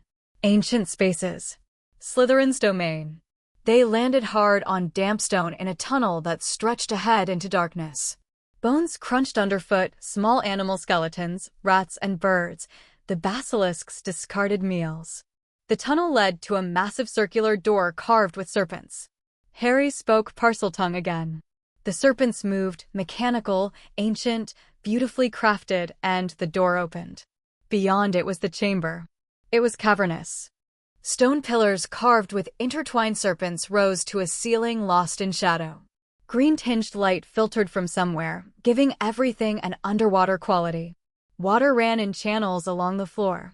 And at the far end, towering over everything, was a stone face, Salazar Slytherin's face, carved into the wall, mouth open, large enough to walk through. And lying on the wet floor in front of the statue, small and crumpled and utterly still, was Ginny Weasley. Ron made a sound, raw and anguished, and the furthest thing from his usual easygoing humor. Ginny. They ran. Harry reached her first. She was cold. So cold. Not petrified, something worse. Her skin was pale, almost translucent, and her breathing was shallow. She was alive, but barely, like something was draining the life out of her one heartbeat at a time. Beside her, lying on the stone floor, was a small black book. A diary. Tom Riddle's diary, the object Lucius Malfoy had planted in her cauldron, the artifact that had been possessing her all year, using her as a puppet to open the chamber and release the basilisk. Harry's hands burned with recognition. The diary wasn't just dark magic. It was something worse. Something that set off every alarm the system had. Alert. Dark artifact detected. Classification. Extremely dangerous. The diary contains a preserved fragment of Tom Riddle's consciousness. It is not merely an enchanted object. It is a vessel for a piece of Riddle's soul. The diary has been draining Ginny Weasley's life force to strengthen itself. The fragment is becoming more corporeal. If the process is not interrupted, Riddle will fully manifest and Ginny Weasley will die. A piece of his soul. The words hit Harry like a physical blow. A piece of Voldemort's soul, stored in a diary, fed on a child's life force. The sheer, calculated evil of it made Harry's stomach turn. Well, well. Harry Potter. The voice came from the shadows. A boy stepped forward, tall, dark-haired, handsome, translucent around the edges, but becoming more solid by the second. Tom Riddle. 16 years old. Or rather, the memory of Tom Riddle at 16, a ghost fed on stolen life, growing stronger with every breath Ginny lost. You look just like your father, Riddle said, with a smile that didn't reach his eyes. I should know. I killed him. That was you 50 years from now, Harry said. His voice was steady. Heart of a Lion was working overtime, and he needed every bit of it. You're just a memory. A fragment. I'm more than a memory, Potter. I'm becoming real. Little Ginny poured her heart and soul into this diary, all her secrets, all her fears, all her life, and I drank it. I've been drinking it all year. Riddle's smile widened. And now I'm strong enough to do what I came here to do. He turned to the statue of Slytherin and spoke in Parseltongue, a long, hissing command that echoed through the chamber like a curse. The statue's mouth opened wider. And from the darkness within, something moved. The basilisk emerged. It was 60 feet long. Its body was thick as an oak trunk, scaled in deep green and black, rippling with muscle.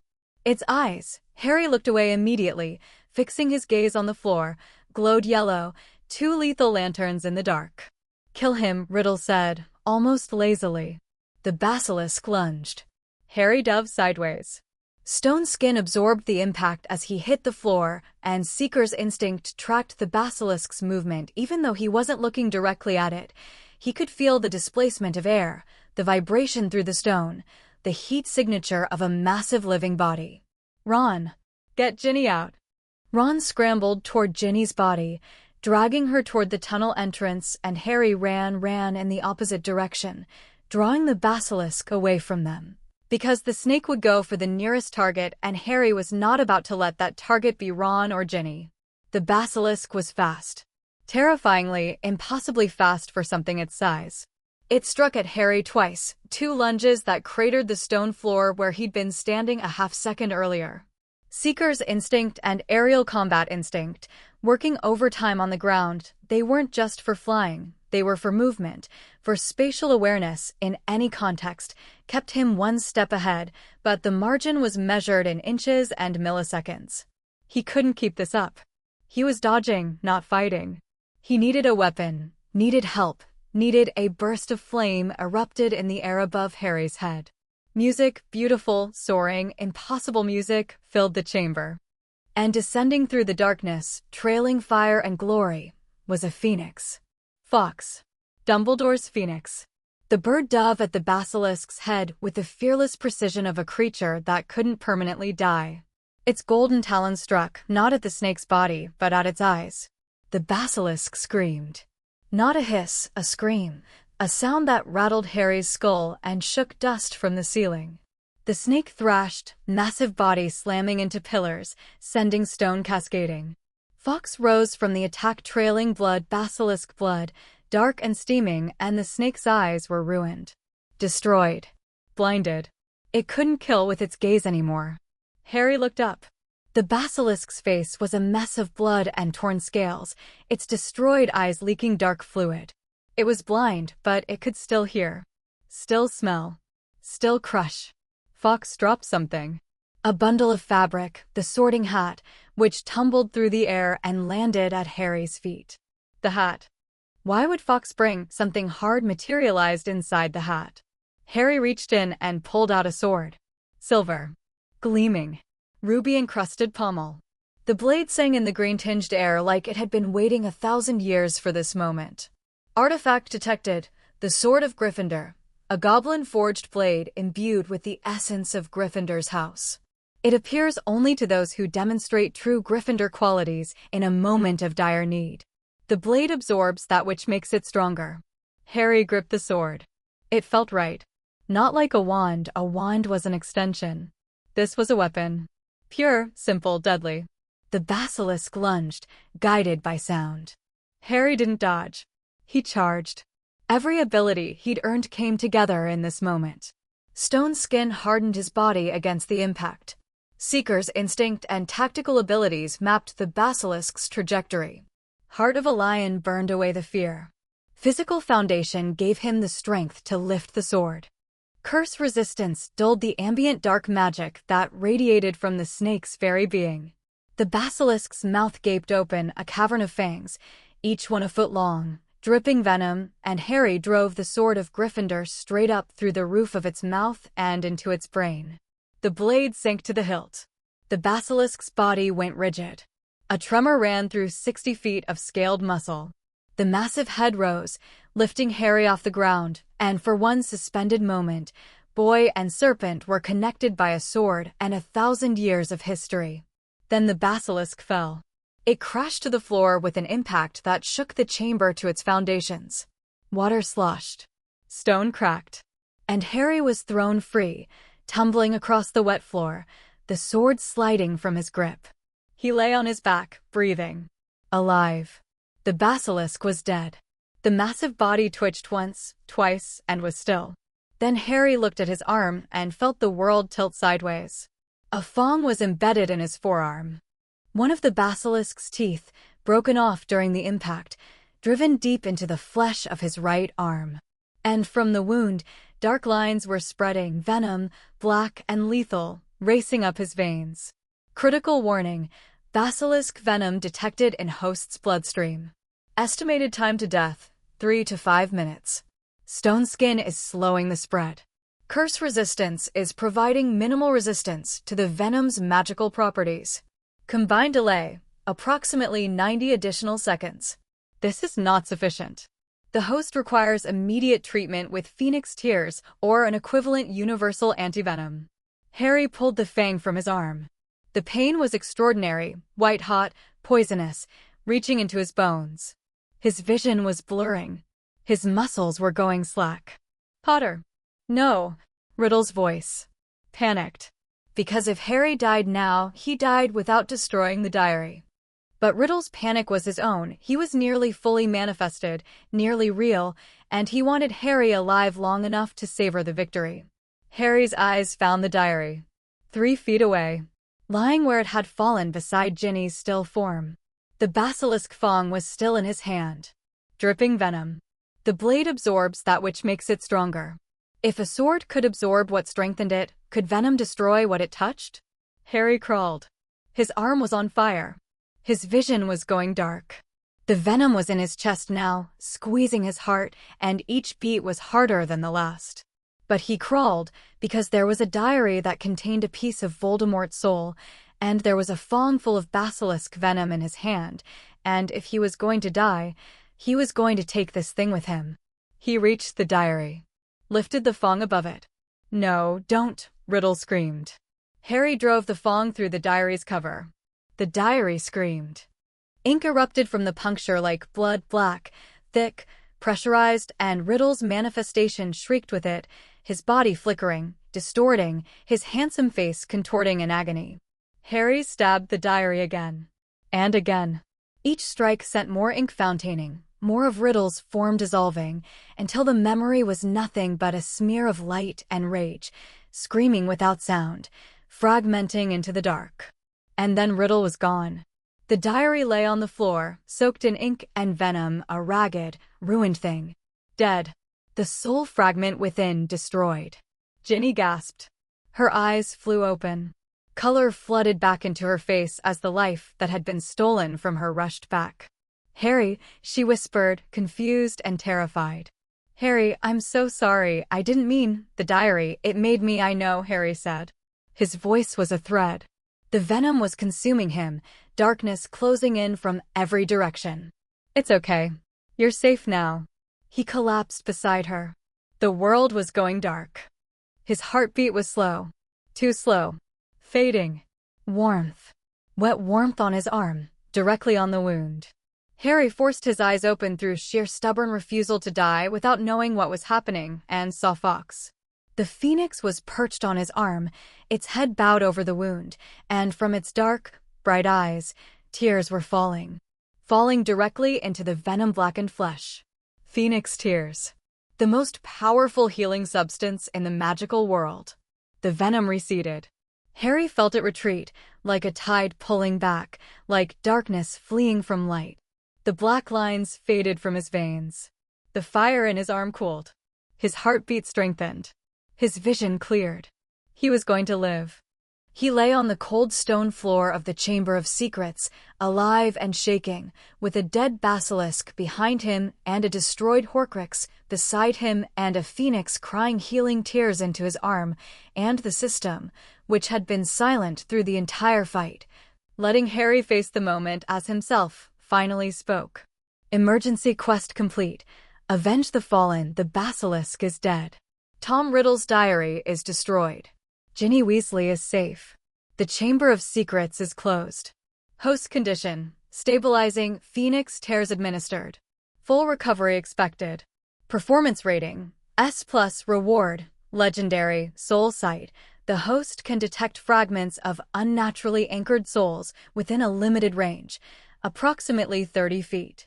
This ability will manifest as a visual distortion. Soul fragments will appear to the host as a dark, pulsing aura surrounding the object or person containing them. Note: the implications of this ability are significant.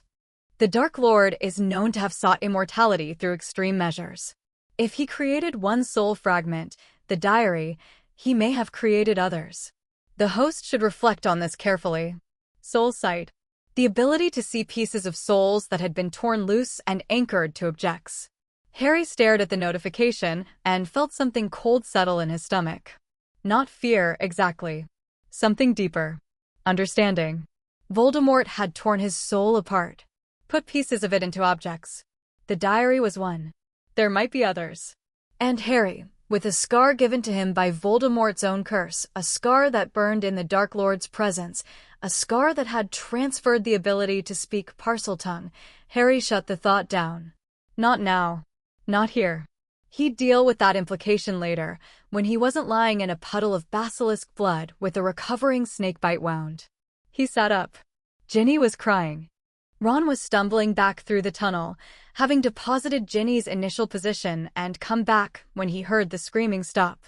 Fawkes was preening, looking very pleased with himself. Harry picked up the sword of Gryffindor with his uninjured hand. The blade gleamed. The rubies caught the green light and threw red sparks across the stone. "Let's go home," Harry said. The return was a blur of Phoenix flight and explanations and Dumbledore's office, and the sword of Gryffindor clattering onto the headmaster's desk. Dumbledore listened to everything: the diary, Riddle's manifestation, the basilisk, the venom, the Phoenix tears, with an expression that cycled through alarm, relief, pride, and something that looked uncomfortably like guilt. The Mandrake draft was ready a week later. The petrified students were restored. Every single one. Harry was in the hospital wing when Hermione woke up. He'd been sitting in the chair beside her bed, his chair, the one he'd claimed 7 months ago and never surrendered, reading a book about basilisk anatomy, waiting. Her eyes opened. She blinked, looked around, focused on Harry.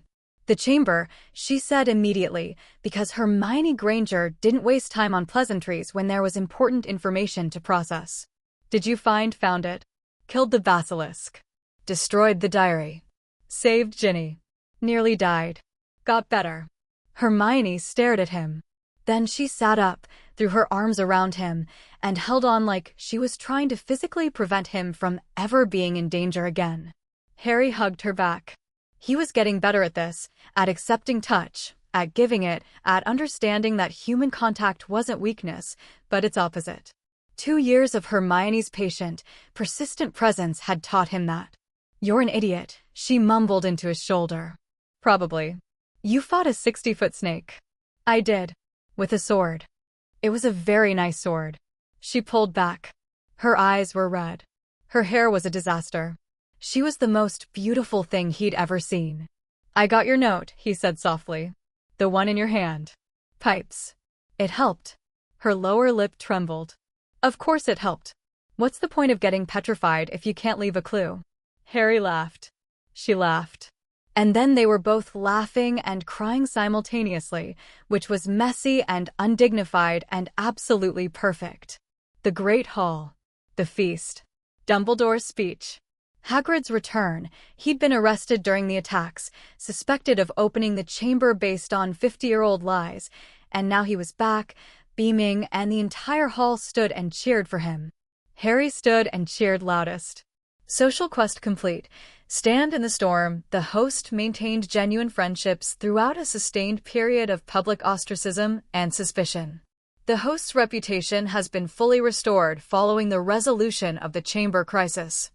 Performance rating, S. Reward, epic, unshakable resolve. The host's emotional and psychological resilience is permanently enhanced. Future attempts to undermine the host's confidence, reputation, or relationships through social manipulation will be significantly less effective. The host's sense of self is anchored in genuine connections and personal values, not public opinion. Note: this reward was not earned by fighting a monster. It was earned by being good when being good was hard. Hidden quest complete. The planted item, the object Lucius Malfoy planted in Ginny Weasley's cauldron, was Tom Riddle's diary, a dark artifact containing a fragment of Voldemort's soul. The host identified, located, and destroyed the artifact. Reward: rare, dark artifact sensitivity. The host's ability to detect and resist the influence of dark magical objects is enhanced. Combined with Soul Sight, the host is now one of the most effective anti-dark magic operatives in the wizarding world. Harry sat at the Gryffindor table, surrounded by friends, and felt the weight of everything that had happened settle into his bones. 2 legendary rewards. An epic ability. Multiple rare and uncommon upgrades. The most dangerous year of his life, and he'd come through it stronger, harder, wiser. But the rewards weren't what he was thinking about. He was thinking about Hermione's note. Pipes. Written in the moments before petrification, held in a death grip, left for him because she'd known he'd come. Known he'd find it. Known he'd use it. He was thinking about Ron, dragging Ginny through the tunnel while Harry fought a 60-foot snake, no hesitation, no argument, just doing what needed to be done. He was thinking about Dobby, the house elf who'd tried to protect him even while bound to the very family orchestrating the attacks. Harry had freed Dobby, tricked Lucius Malfoy into giving the elf a sock, and the look on Dobby's face when he realized he was free was something Harry's enhanced memory would cherish forever. He was thinking about Soul Sight and what it implied. The cold question lurking at the back of his mind: if Voldemort made 1 Horcrux, did he make more? And what does that mean for the scar on my forehead? He pushed the thought down. Not now. Not today. Today, Hermione was alive and sitting beside him, and Ron was across the table arguing with the twins about Quidditch, and Neville was showing off a new plant to anyone who'd look, and Ginny, slowly recovering, still fragile, but present, was sitting with her family and eating dinner for the first time in months, without the shadow of possession hanging over her. Today was enough. Tomorrow, the questions would come. The preparations. The training. The long, slow escalation toward the war that Harry could feel building on the horizon, like a thunderstorm that hadn't broken yet. But today, the sun was setting through the enchanted ceiling, painting the Great Hall in gold and orange, and Harry Potter was 12 years old and alive and surrounded by people he loved, and that right there was the only legendary reward that truly mattered. Chapter 5 End. Chapter 6. The boy who chose the Hogwarts Express rocked gently on its tracks, the Scottish Highlands dissolving into softer English countryside through windows streaked with June rain. The rhythm of the train was hypnotic, a slow, steady percussion that had put half the carriages to sleep and turned the other half into quiet, reflective cocoons of end-of-year conversation. Harry sat in the compartment that had been theirs since the very first journey. Same seats. Same window. Different people in them, not physically, but in every way that mattered. The Harry Potter who'd boarded this train 2 years ago had been a bewildered boy with broken glasses and a letter he barely believed was real. The Harry Potter sitting here now had fought a Dark Lord twice, killed a 1,000-year-old basilisk, earned 2 legendary abilities, and was carrying the weight of a question he hadn't been able to put down since the chamber. If Voldemort made 1 Horcrux, did he make more? And what about my scar? He hadn't asked the system. He wasn't ready for the answer. Some truths needed to be approached sideways, given space, allowed to settle before they could be looked at directly without cracking something inside you. Ron was asleep. Properly, thoroughly, spectacularly asleep, head thrown back against the seat, mouth open, producing a snore that rivaled Fluffy's smaller heads. He'd earned the rest. The past 2 weeks since the chamber had been a whirlwind of celebrations, exam cancellations, which Ron considered the true legendary reward of the year, and the slow, careful process of Ginny's recovery. Ron had been quietly magnificent through all of it, not with grand gestures or dramatic speeches, but with the steady, patient presence of a brother who understood that being there was sometimes the bravest thing you could do. He'd sat with Ginny in the common room every evening, playing exploding Snap and telling stupid jokes, never pushing, never asking her to talk about things she wasn't ready to discuss. When Ginny had nightmares, and she had them often, waking up screaming about red eyes and ink-stained hands, Ron was the first person at her door. Harry had watched this and thought about how badly the world underestimated Ron Weasley. People saw the chess and thought strategy. People saw the humor and thought class clown. Nobody saw the emotional architecture underneath, the instinctive understanding of what people needed, the ability to hold space without filling it, the quiet, unshakable loyalty that asked for nothing in return. The system had never generated a quest for what Ron did for Ginny. Some things were too important for rewards. Hermione was awake, sitting across from Harry, a book open on her lap that she wasn't reading. Her eyes were on the passing countryside, but her mind was elsewhere. Harry could tell by the slight furrow between her brows, the way she was absently turning a page corner back and forth. The micro-expressions that he'd been cataloging for 2 years and could now read like a language. She was thinking about the system. Since he'd told her the truth, Hermione had been, well, Hermione about it.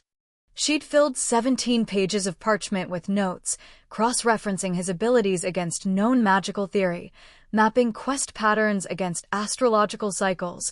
She'd found a weak correlation that she was still investigating, and developing what she called a framework for understanding the system's operative principles.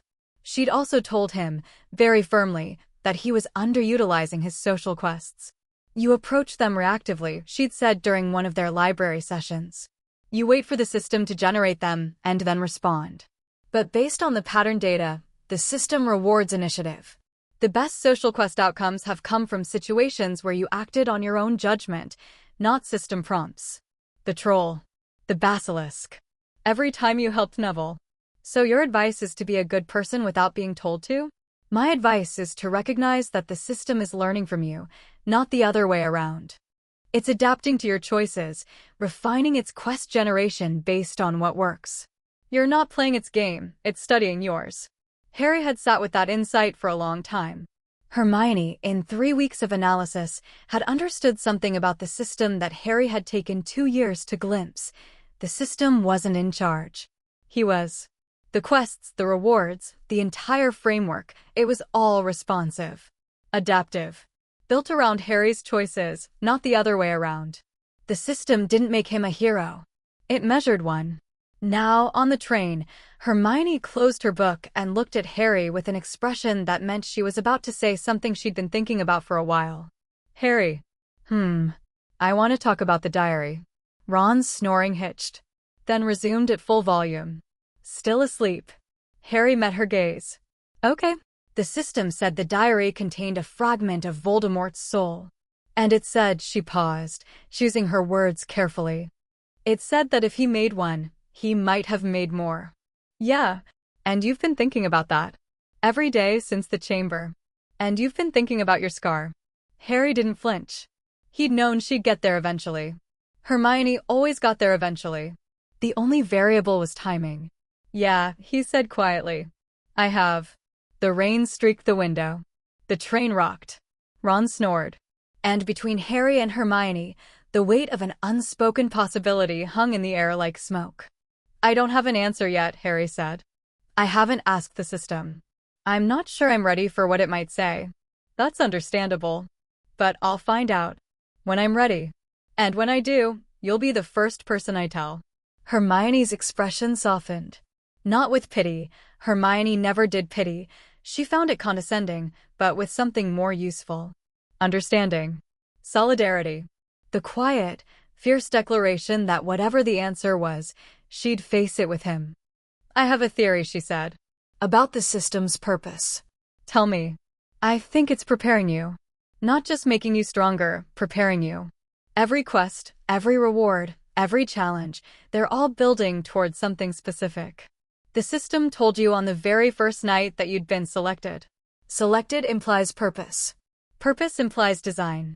And the rewards are too perfectly calibrated to be random. They address your specific weaknesses, complement your existing strengths, and anticipate threats you haven't encountered yet. Harry considered this. You think someone made the system? I think the system exists for a reason, and that reason is connected to Voldemort. To the prophecy, yes, I know about the prophecy, she added, seeing Harry's expression.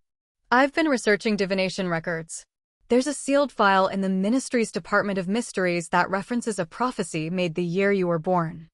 I can't access it, but the existence of the file is a matter of public record. Of course she'd found that. Of course. The system is arming you, Hermione continued. Piece by piece. Ability by ability. Not with brute force, with versatility. Think about your reward profile.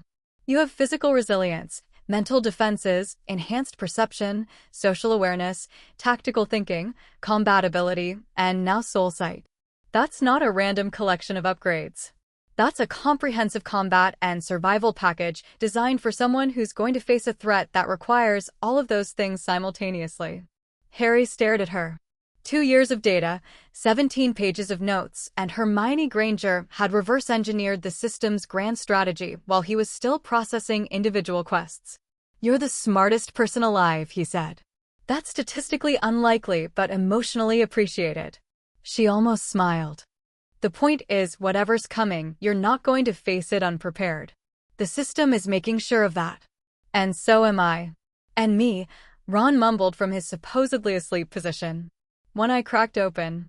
Just because I was pretending to sleep doesn't mean I wasn't listening. I'm strategic, remember? Giant chess set? Checkmate at great personal cost? Ring any bells? How long have you been awake? Hermione demanded. Since I want to talk about the diary. You two are unbelievably bad at whispering. Ron sat up, stretched, and fixed Harry with a look that was more serious than his tone suggested. So, Voldemort's coming back. There might be more soul things. Your scar might be dodgy. And the magic quest system in your head is basically a war training program. Did I miss anything? That about covers it, Harry said.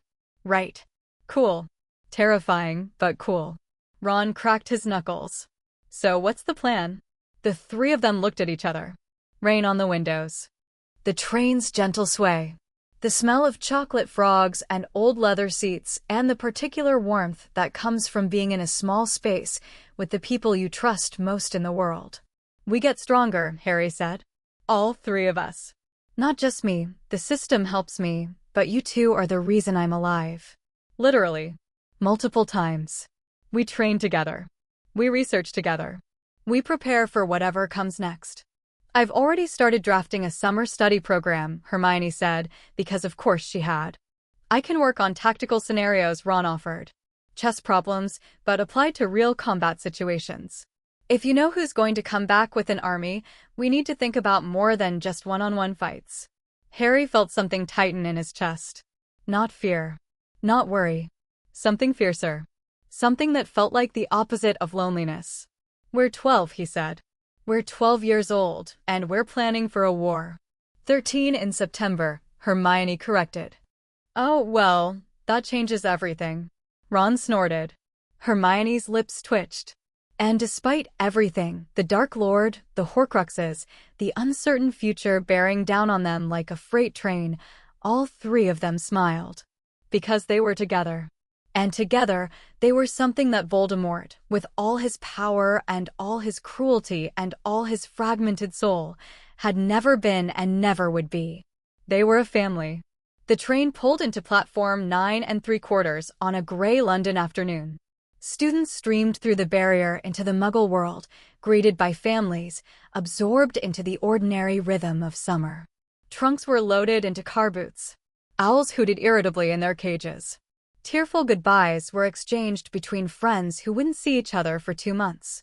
Harry stood on the platform with his trunk and Hedwig and the familiar, uncomfortable knowledge that nobody was waiting for him on the other side.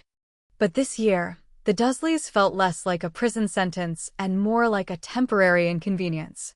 Harry had the forged training program. He had the system. He had letters to write and plans to make and a future to prepare for.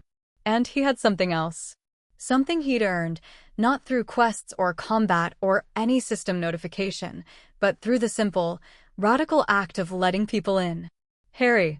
Mrs. Weasley appeared from the crowd, Ron and Ginny in tow, and pulled Harry into a hug that was 200% more aggressive than any reasonable person would expect from a woman who'd known him for a year. "You brave, wonderful boy. Don't you dare starve at those horrible muggles' house. I'm sending food parcels. No arguments." "Yes, Mrs. Weasley." "And write to Ron. Write often." "If those people give you trouble, Mum, he'll be fine," Ron said, though his expression suggested he'd personally apparate to Privet Drive and hex the Dursleys if given the slightest provocation. Ginny was standing slightly behind her mother, still pale, still recovering, but her eyes were clear. She looked at Harry with an expression that wasn't hero worship, that had been burned out of her by a year of possession and terror. What was left was something more real. Gratitude. And the quiet, fierce determination of a girl who'd been through hell and was deciding, one day at a time, that hell didn't get to define her. "Thank you," Ginny said simply. "For everything." "You'd have done the same for me," Harry said. "Maybe. Probably not as well. You're quite good at the whole saving people thing." Harry grinned. "I've had practice." The Weasleys moved off. Fred and George waved from across the platform, already planning something that would probably result in property damage. Percy, the prefect brother, was lecturing a group of first years about summer homework with a self-importance that bordered on performance art. Mr. Weasley was examining a parking meter with the fascinated intensity of a man who'd just discovered alien technology. Normal.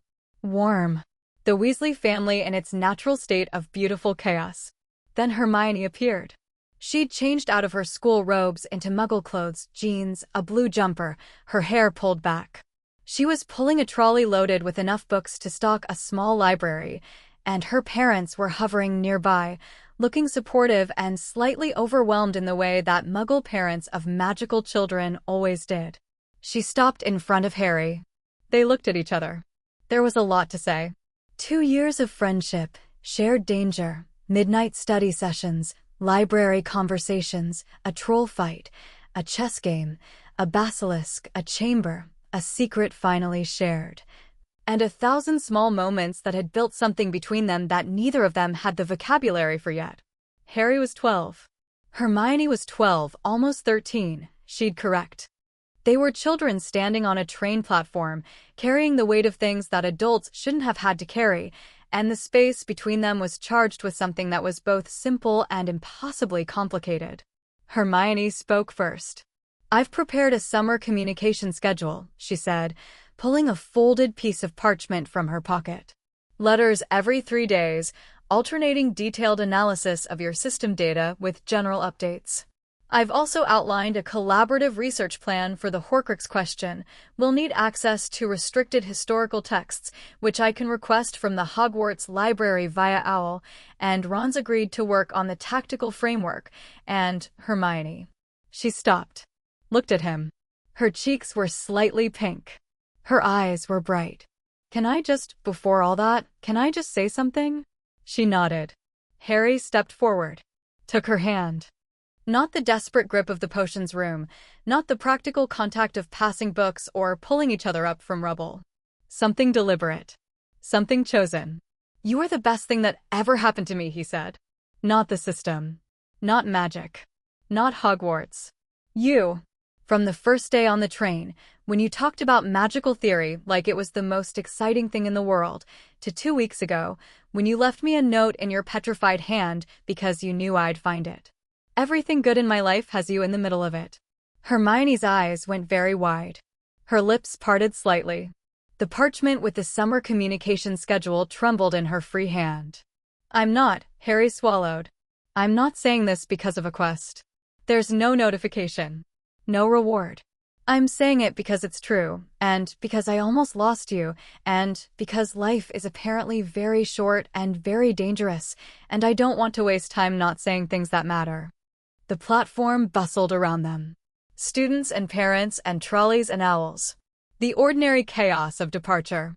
None of it existed. Hermione's hand tightened around his. "Harry James Potter," she said, and her voice was shaking, but her eyes were steady. "You faced a basilisk with a sword. You destroyed a piece of Voldemort's soul. You survived things that would have broken most adults. She stepped closer. And you're telling me that I'm the thing you're most afraid of losing? Terrified, Harry confirmed. Something cracked in her composure, not broken, but opened, like a window letting in air. The careful, analytical Hermione, the girl who processed the world through data and logic and 17-page research summaries, let all of that go for one moment and was just herself. Warm and fierce and full of feeling. "Me too," she whispered. "You absolute idiot." "Me too." She didn't kiss him. He didn't kiss her. They were 12, almost 13, and some things needed time to grow properly, like Neville's plants, like the room of requirements responses, like magic itself. You couldn't rush the important things without breaking them. But Hermione stepped forward and pressed her forehead against his, just for a moment. Her eyes closed. His closed. And in the dark, warm space between them, something was planted. A seed. A promise. The beginning of something that the system, for all its analytical power, could only describe with a question mark. Social quest, the brightest witch stage 2 stage 3, nature of bond, no longer undetermined. Current classification, trust, devotion, the earliest and most genuine form of love. This quest has no predetermined endpoint. It will continue for as long as both participants choose it. The system has no further commentary. Some things speak for themselves. They stepped apart. Hermione wiped her eyes quickly, the way she always did, like she was annoyed at herself for having tears and wanted them dealt with efficiently. Harry was grinning, and his chest felt like it contained a small sun. "Right," Hermione said, clearing her throat. "So, the summer communication schedule. The summer communication schedule. Every 3 days. Alternating analysis and updates. Perfect." And Harry? Yeah. She looked at him. Smiled. A real, full, incandescent Hermione Granger smile that held nothing back. "I'm glad you chose Gryffindor." "Me too." She turned and walked to her parents, who were watching this exchange with the expressions of people who had several questions and were wisely choosing not to ask them yet. Her mother put an arm around her shoulders. Her father nodded at Harry, a small, serious nod that communicated volumes. Harry watched them go. The rain had stopped. A patch of blue was breaking through the gray London sky, tentative but determined, like hope shouldering its way through cloud. Ron materialized beside him. "So, you and Hermione." "Me and Hermione." "About time, mate." Harry looked at him. Ron's expression was fond, amused, and entirely unsurprised. "You knew?" Harry asked. "Harry, I've watched you two stare at each other across the common room for approximately 900 hours. I've watched Hermione light up like a Christmas tree every time you explain some obscure magical theory. I've watched you nearly get yourself killed multiple times because she was in danger. A blind hippogriff could have figured it out." He clapped Harry on the shoulder. "I'm happy for you. Both of you. Just don't be weird about it. You're still my best mate. Always. Good. Now stop being emotional and help me find my mum. She's probably trying to adopt another stray child." They found Mrs. Weasley attempting to give a second-year Hufflepuff a homemade sweater. The boy looked delighted. His parents looked confused. The drive back to Privet Drive was conducted in rigid, terrified silence. Uncle Vernon gripped the steering wheel with white-knuckled intensity, his eyes fixed on the road, his jaw clenched so hard Harry could hear his teeth grinding. Petunia sat in the passenger seat, spine straight, staring ahead with the frozen composure of someone who had accepted their situation, but deeply resented it. Dudley wasn't in the car, he was at a friend's house, probably terrorizing smaller children, safely removed from the nephew who could turn people into farm animals. Nobody spoke. Harry was fine with that. He had a lot to think about. The Dursleys' silence wasn't just fear, though. Harry's investigator's eye, always active, always cataloging, noted something new in their behavior. A resignation. Last summer, there had been hostility underneath the fear, a simmering resentment that surfaced in petty cruelties, locked cupboards, barred windows, Dudley's bullying. This summer, the hostility had dimmed. Not into warmth, The Dursleys would never be warm, but into a kind of exhausted acceptance. They'd tried to crush the magic out of Harry for a decade, and it hadn't worked. They'd tried to pretend it didn't exist, and it kept coming back with giant friends and flying cars and pigtails. They were done fighting it. Too tired, too scared, too bitterly aware that the boy in their back seat was becoming something they couldn't control or understand. Harry could work with tired. 4. Privet Drive looked exactly the same: neat lawn, clean windows, the aggressive normalcy of a house that existed to prove it had nothing to hide. Harry carried his trunk up to Dudley's second bedroom. Still his, the Dursleys hadn't reclaimed it, which was as close to a concession as they were capable of making, and set Hedwig's cage on the desk. The room was small and plain and worlds away from Hogwarts. But it had a window, a bed, and enough floor space for the forge. Harry opened his system interface. Welcome back to Privet Drive, Harry.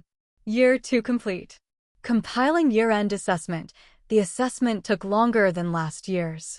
More data to process, more quests completed, more abilities earned, more growth across every measurable dimension.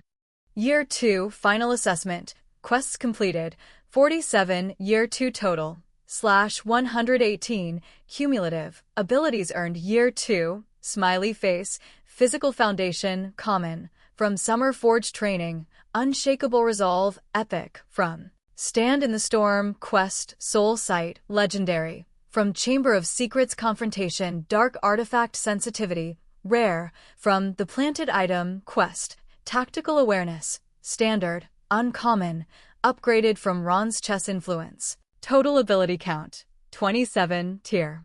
Breakdown, common, 7/uncommon, 9/rare, 6/epic, 3/legendary, 2 artifacts, invisibility cloak, legendary, sword of Gryffindor, accessed, not retained, key achievements, destroyed a Horcrux, Tom Riddle's diary, slew a basilisk, survived basilisk venom, Phoenix Tears intervention, maintained integrity through social ostracism, revealed system to trusted ally, Hermione Granger, freed Dobby the House ELF, identified the Chamber of Secrets location and mechanism.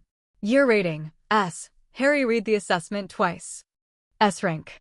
The highest rating the system had ever given him. Not because he was the most powerful, he wasn't, not by a long shot, not compared to Dumbledore or Voldemort or any number of adult wizards. But because he'd faced the year's challenges and chosen correctly at every critical juncture. Then the final notification appeared. Hidden achievement unlocked. The boy who chose, again, for the second consecutive year. The host has demonstrated a pattern of choices that prioritize courage over comfort, compassion over calculation, and love over reward. The system has been observing this pattern since initialization. It is now confident in its evaluation. Evaluation. Worthy. The host is worthy of the system's full support. Not because of combat performance, magical ability, or quest completion statistics. Because of character. New feature unlocked. Legendary quest detection. The host will now be notified when legendary tier quests become available within Hogwarts grounds. This awareness is passive and automatic. Additionally, the system has compiled a comprehensive threat assessment for the host's review. Harry braced himself. Threat assessment. The Dark Lord's return. Status. Inevitable. Estimated timeline. 2 to 4 years. Details. Voldemort's spirit form survived the chamber confrontation. He has been defeated twice but not destroyed. His Horcruxes, the system estimates multiple based on available data, anchor his soul to the mortal plane. As long as any Horcrux remains intact, Voldemort cannot be permanently killed. The Dark Lord will find a way to return to physical form. When he does, he will come for the host. The system's objective is to ensure the host is ready. Preparation recommended. Intensive. 2 to 4 years. Voldemort was coming back, and Harry had somewhere between 24 and 48 months to prepare. He sat on the edge of his bed in Dudley's second bedroom, the summer sun slanting through the window, the system's threat assessment glowing in his vision, and he let the weight of it settle. Let it press down on his shoulders, into his bones, until he'd felt every ounce of it. Then he straightened up. Because here's the thing, The thing the Dursleys never understood, the thing Voldemort never understood, the thing that the system had taken 2 years to recognize and classify. Harry Potter didn't fight because he was strong. He was strong because he fought. The power didn't come first and then produce the courage. The courage came first, the stubborn, irrational, unreasonable refusal to accept that the world had to be dark, and the power followed. Every ability he'd earned was a monument to a choice he'd made. Stone skin came from running toward a troll. Seeker's instinct came from diving after a stolen remembrall. Mental fortitude came from walking away from his dead parents in a mirror. Touch of purification came from grabbing a dark wizard's face with his bare hands. Soul sight came from driving a poisoned fang through a piece of evil. None of it was given. All of it was earned. Through choices that the system observed but didn't dictate, through courage that came from the boy, not the interface. Worthy. The system had called him worthy. Harry thought about that word, turned it over in his mind. Let enhanced memory preserve it in perfect, permanent clarity. Then he thought about Hermione's theory. The system is studying your game, not the other way around. And he thought about the inscription in the Founder's vault, deep beneath the castle, carved into a stone pedestal that was still waiting. For the one who seeks not power, but understanding. And he thought about his mother, standing between her son and a killing curse, choosing love over survival. About his father, fighting for time he knew he didn't have. About the green light and the screaming and the sacrifice that had left a protection in Harry's blood so powerful that a dark wizard servant couldn't touch him without burning. The choices were always his.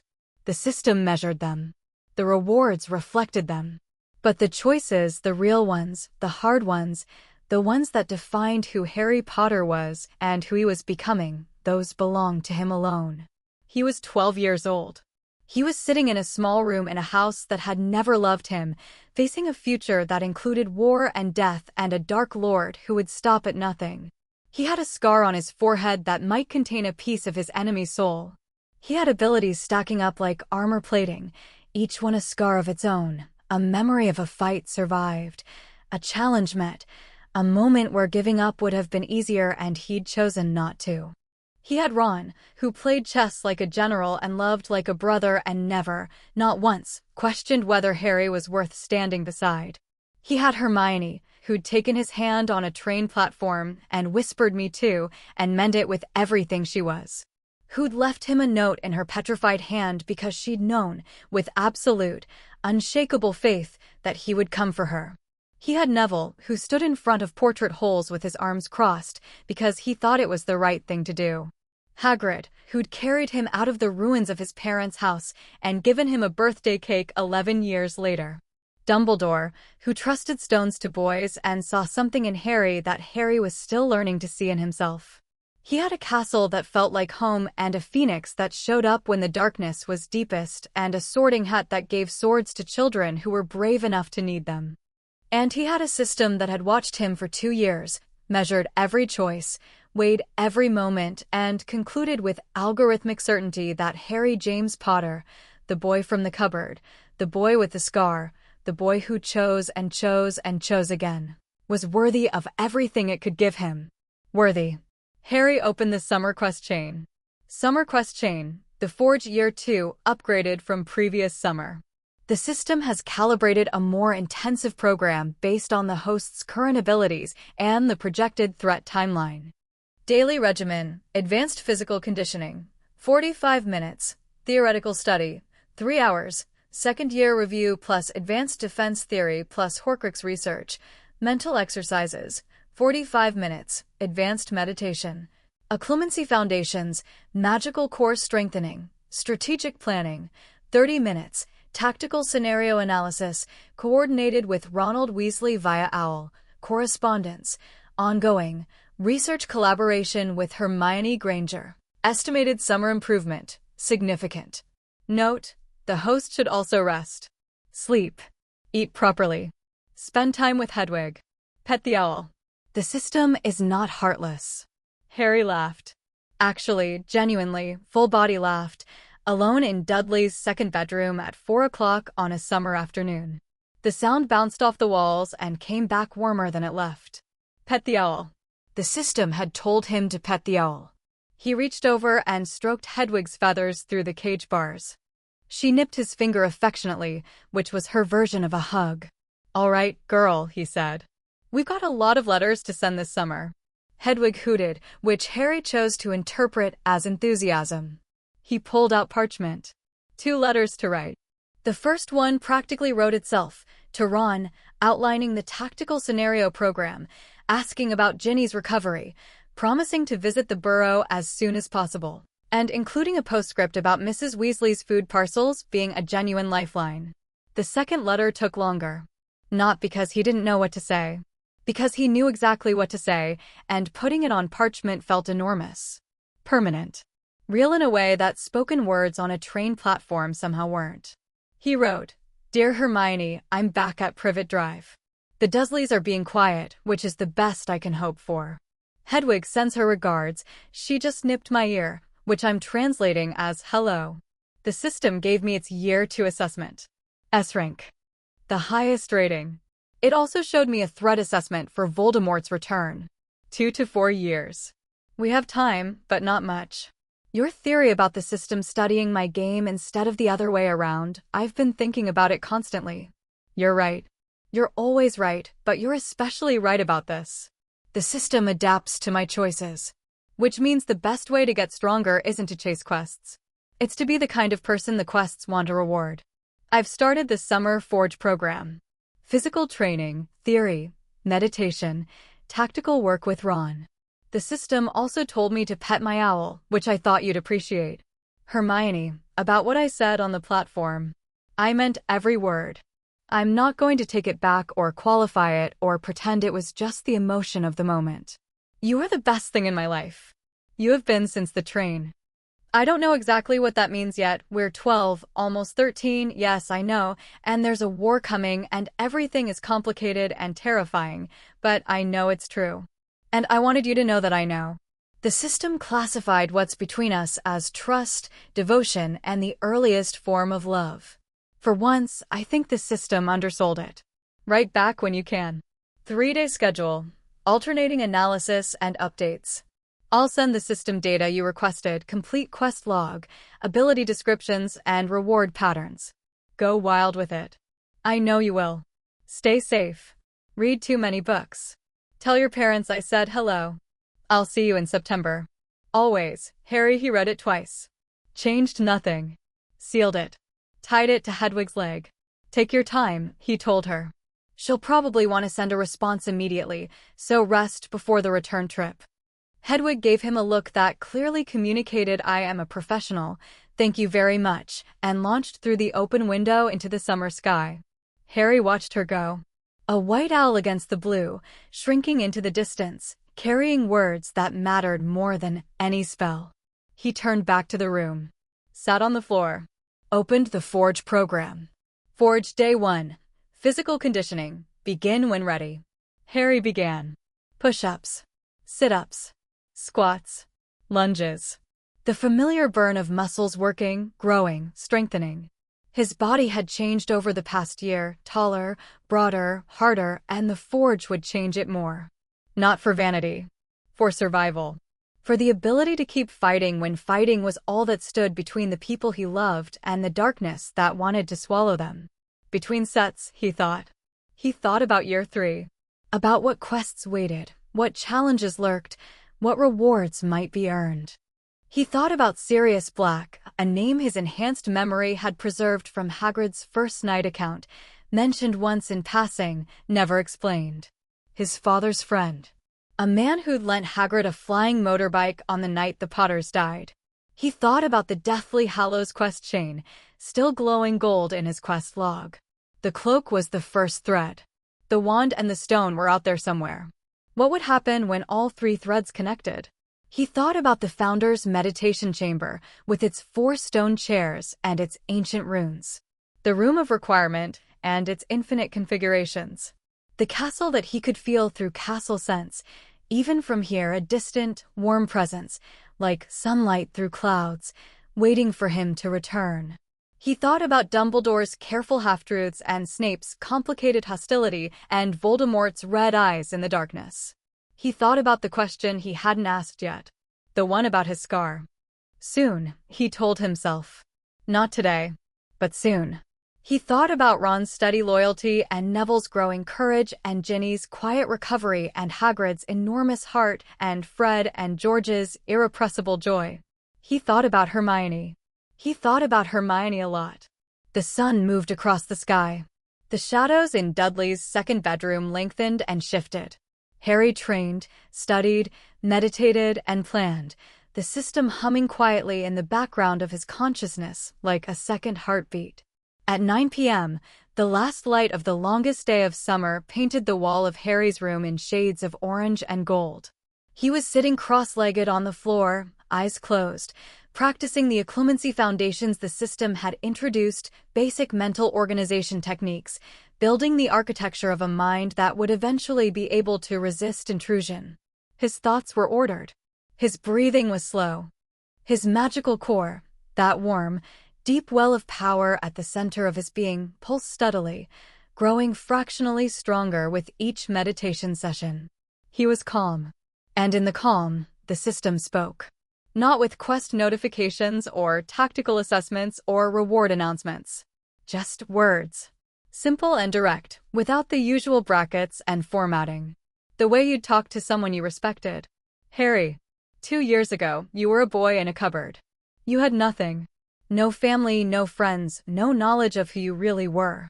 You had a spider named Margaret and 17 nails in the ceiling and the quiet, relentless hope of a child who refused to be broken. Today, you're something more. Not because of what the system has given you, the abilities, the knowledge, the rewards. Those are tools. Powerful tools, yes, but tools nonetheless. You're more because of what you've chosen. You chose to read the letter when it would have been safer to let it burn. You chose Gryffindor when Slytherin might have been easier.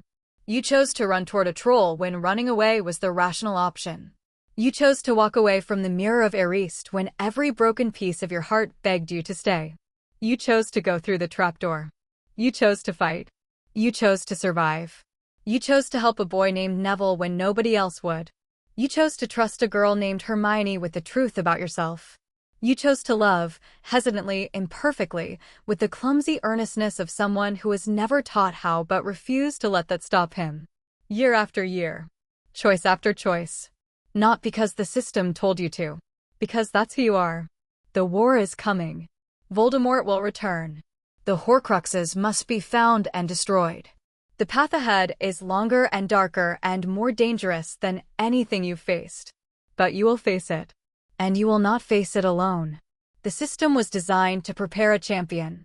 It found something better. It found a good person. Rest well, Harry. Year 3 begins in September. And the system, for whatever it's worth, is proud of you.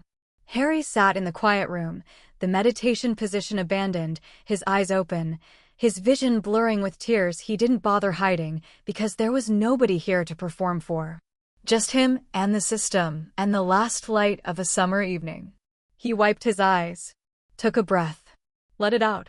And for one perfect, golden moment, Harry James Potter, orphan, wizard, Gryffindor, friend, warrior, and the boy who chose, again and again and again, felt completely, absolutely, unshakably at peace. It didn't last. It wasn't supposed to. Peace was a moment, not a destination, a breath between waves, a clearing between storms. Tomorrow would bring training and letters and research and the slow, grinding work of becoming ready for something terrible. But right now, in the last light of the longest day, it was enough. Harry closed his eyes, smiled. And in the warmth and the quiet and the golden, fading light, he felt something that the system couldn't measure and didn't try to. Home. Not a place. Not a castle or a house or a cupboard or a bedroom. Not even a train compartment or a common room or a library corner. Home was Ron's grin and Hermione's hand and Neville's courage and Hagrid's tears and Mrs. Weasley's hugs and Dumbledore's twinkling eyes and a phoenix that showed up when you needed it most. Home was the people who chose you back. Harry opened his system interface one last time. The quest log blazed with possibilities. Summer chains. Research tasks. Training protocols. And at the very bottom, glowing with a steady golden light, the quest chain that had no endpoint and no predetermined outcome. Social quest, the brightest witch, stage 3 of. Status, ongoing. Notes, none needed. The host knows. He closed the interface, lay back on his bed, pulled the covers up. Outside, the stars came out over Little Whinging, one by one, indifferent and eternal. Inside, Harry Potter fell asleep smiling. And, somewhere, in the deep and ancient magic that ran beneath the world like an underground river, a system that had been watching and measuring and waiting for 2 years made a small, quiet adjustment to its own code.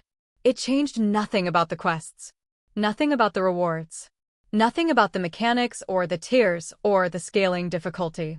It added a single line to its core directive. A line that would never appear in any notification, never be shown to the host, never be referenced in any assessment or evaluation. A line that read simply, "Protect him." Chapter 6 End. End of Book 1, Years 1 and 2. The story continues in Book 2, Years 3 and 4, The Boy Who Chose to Fight.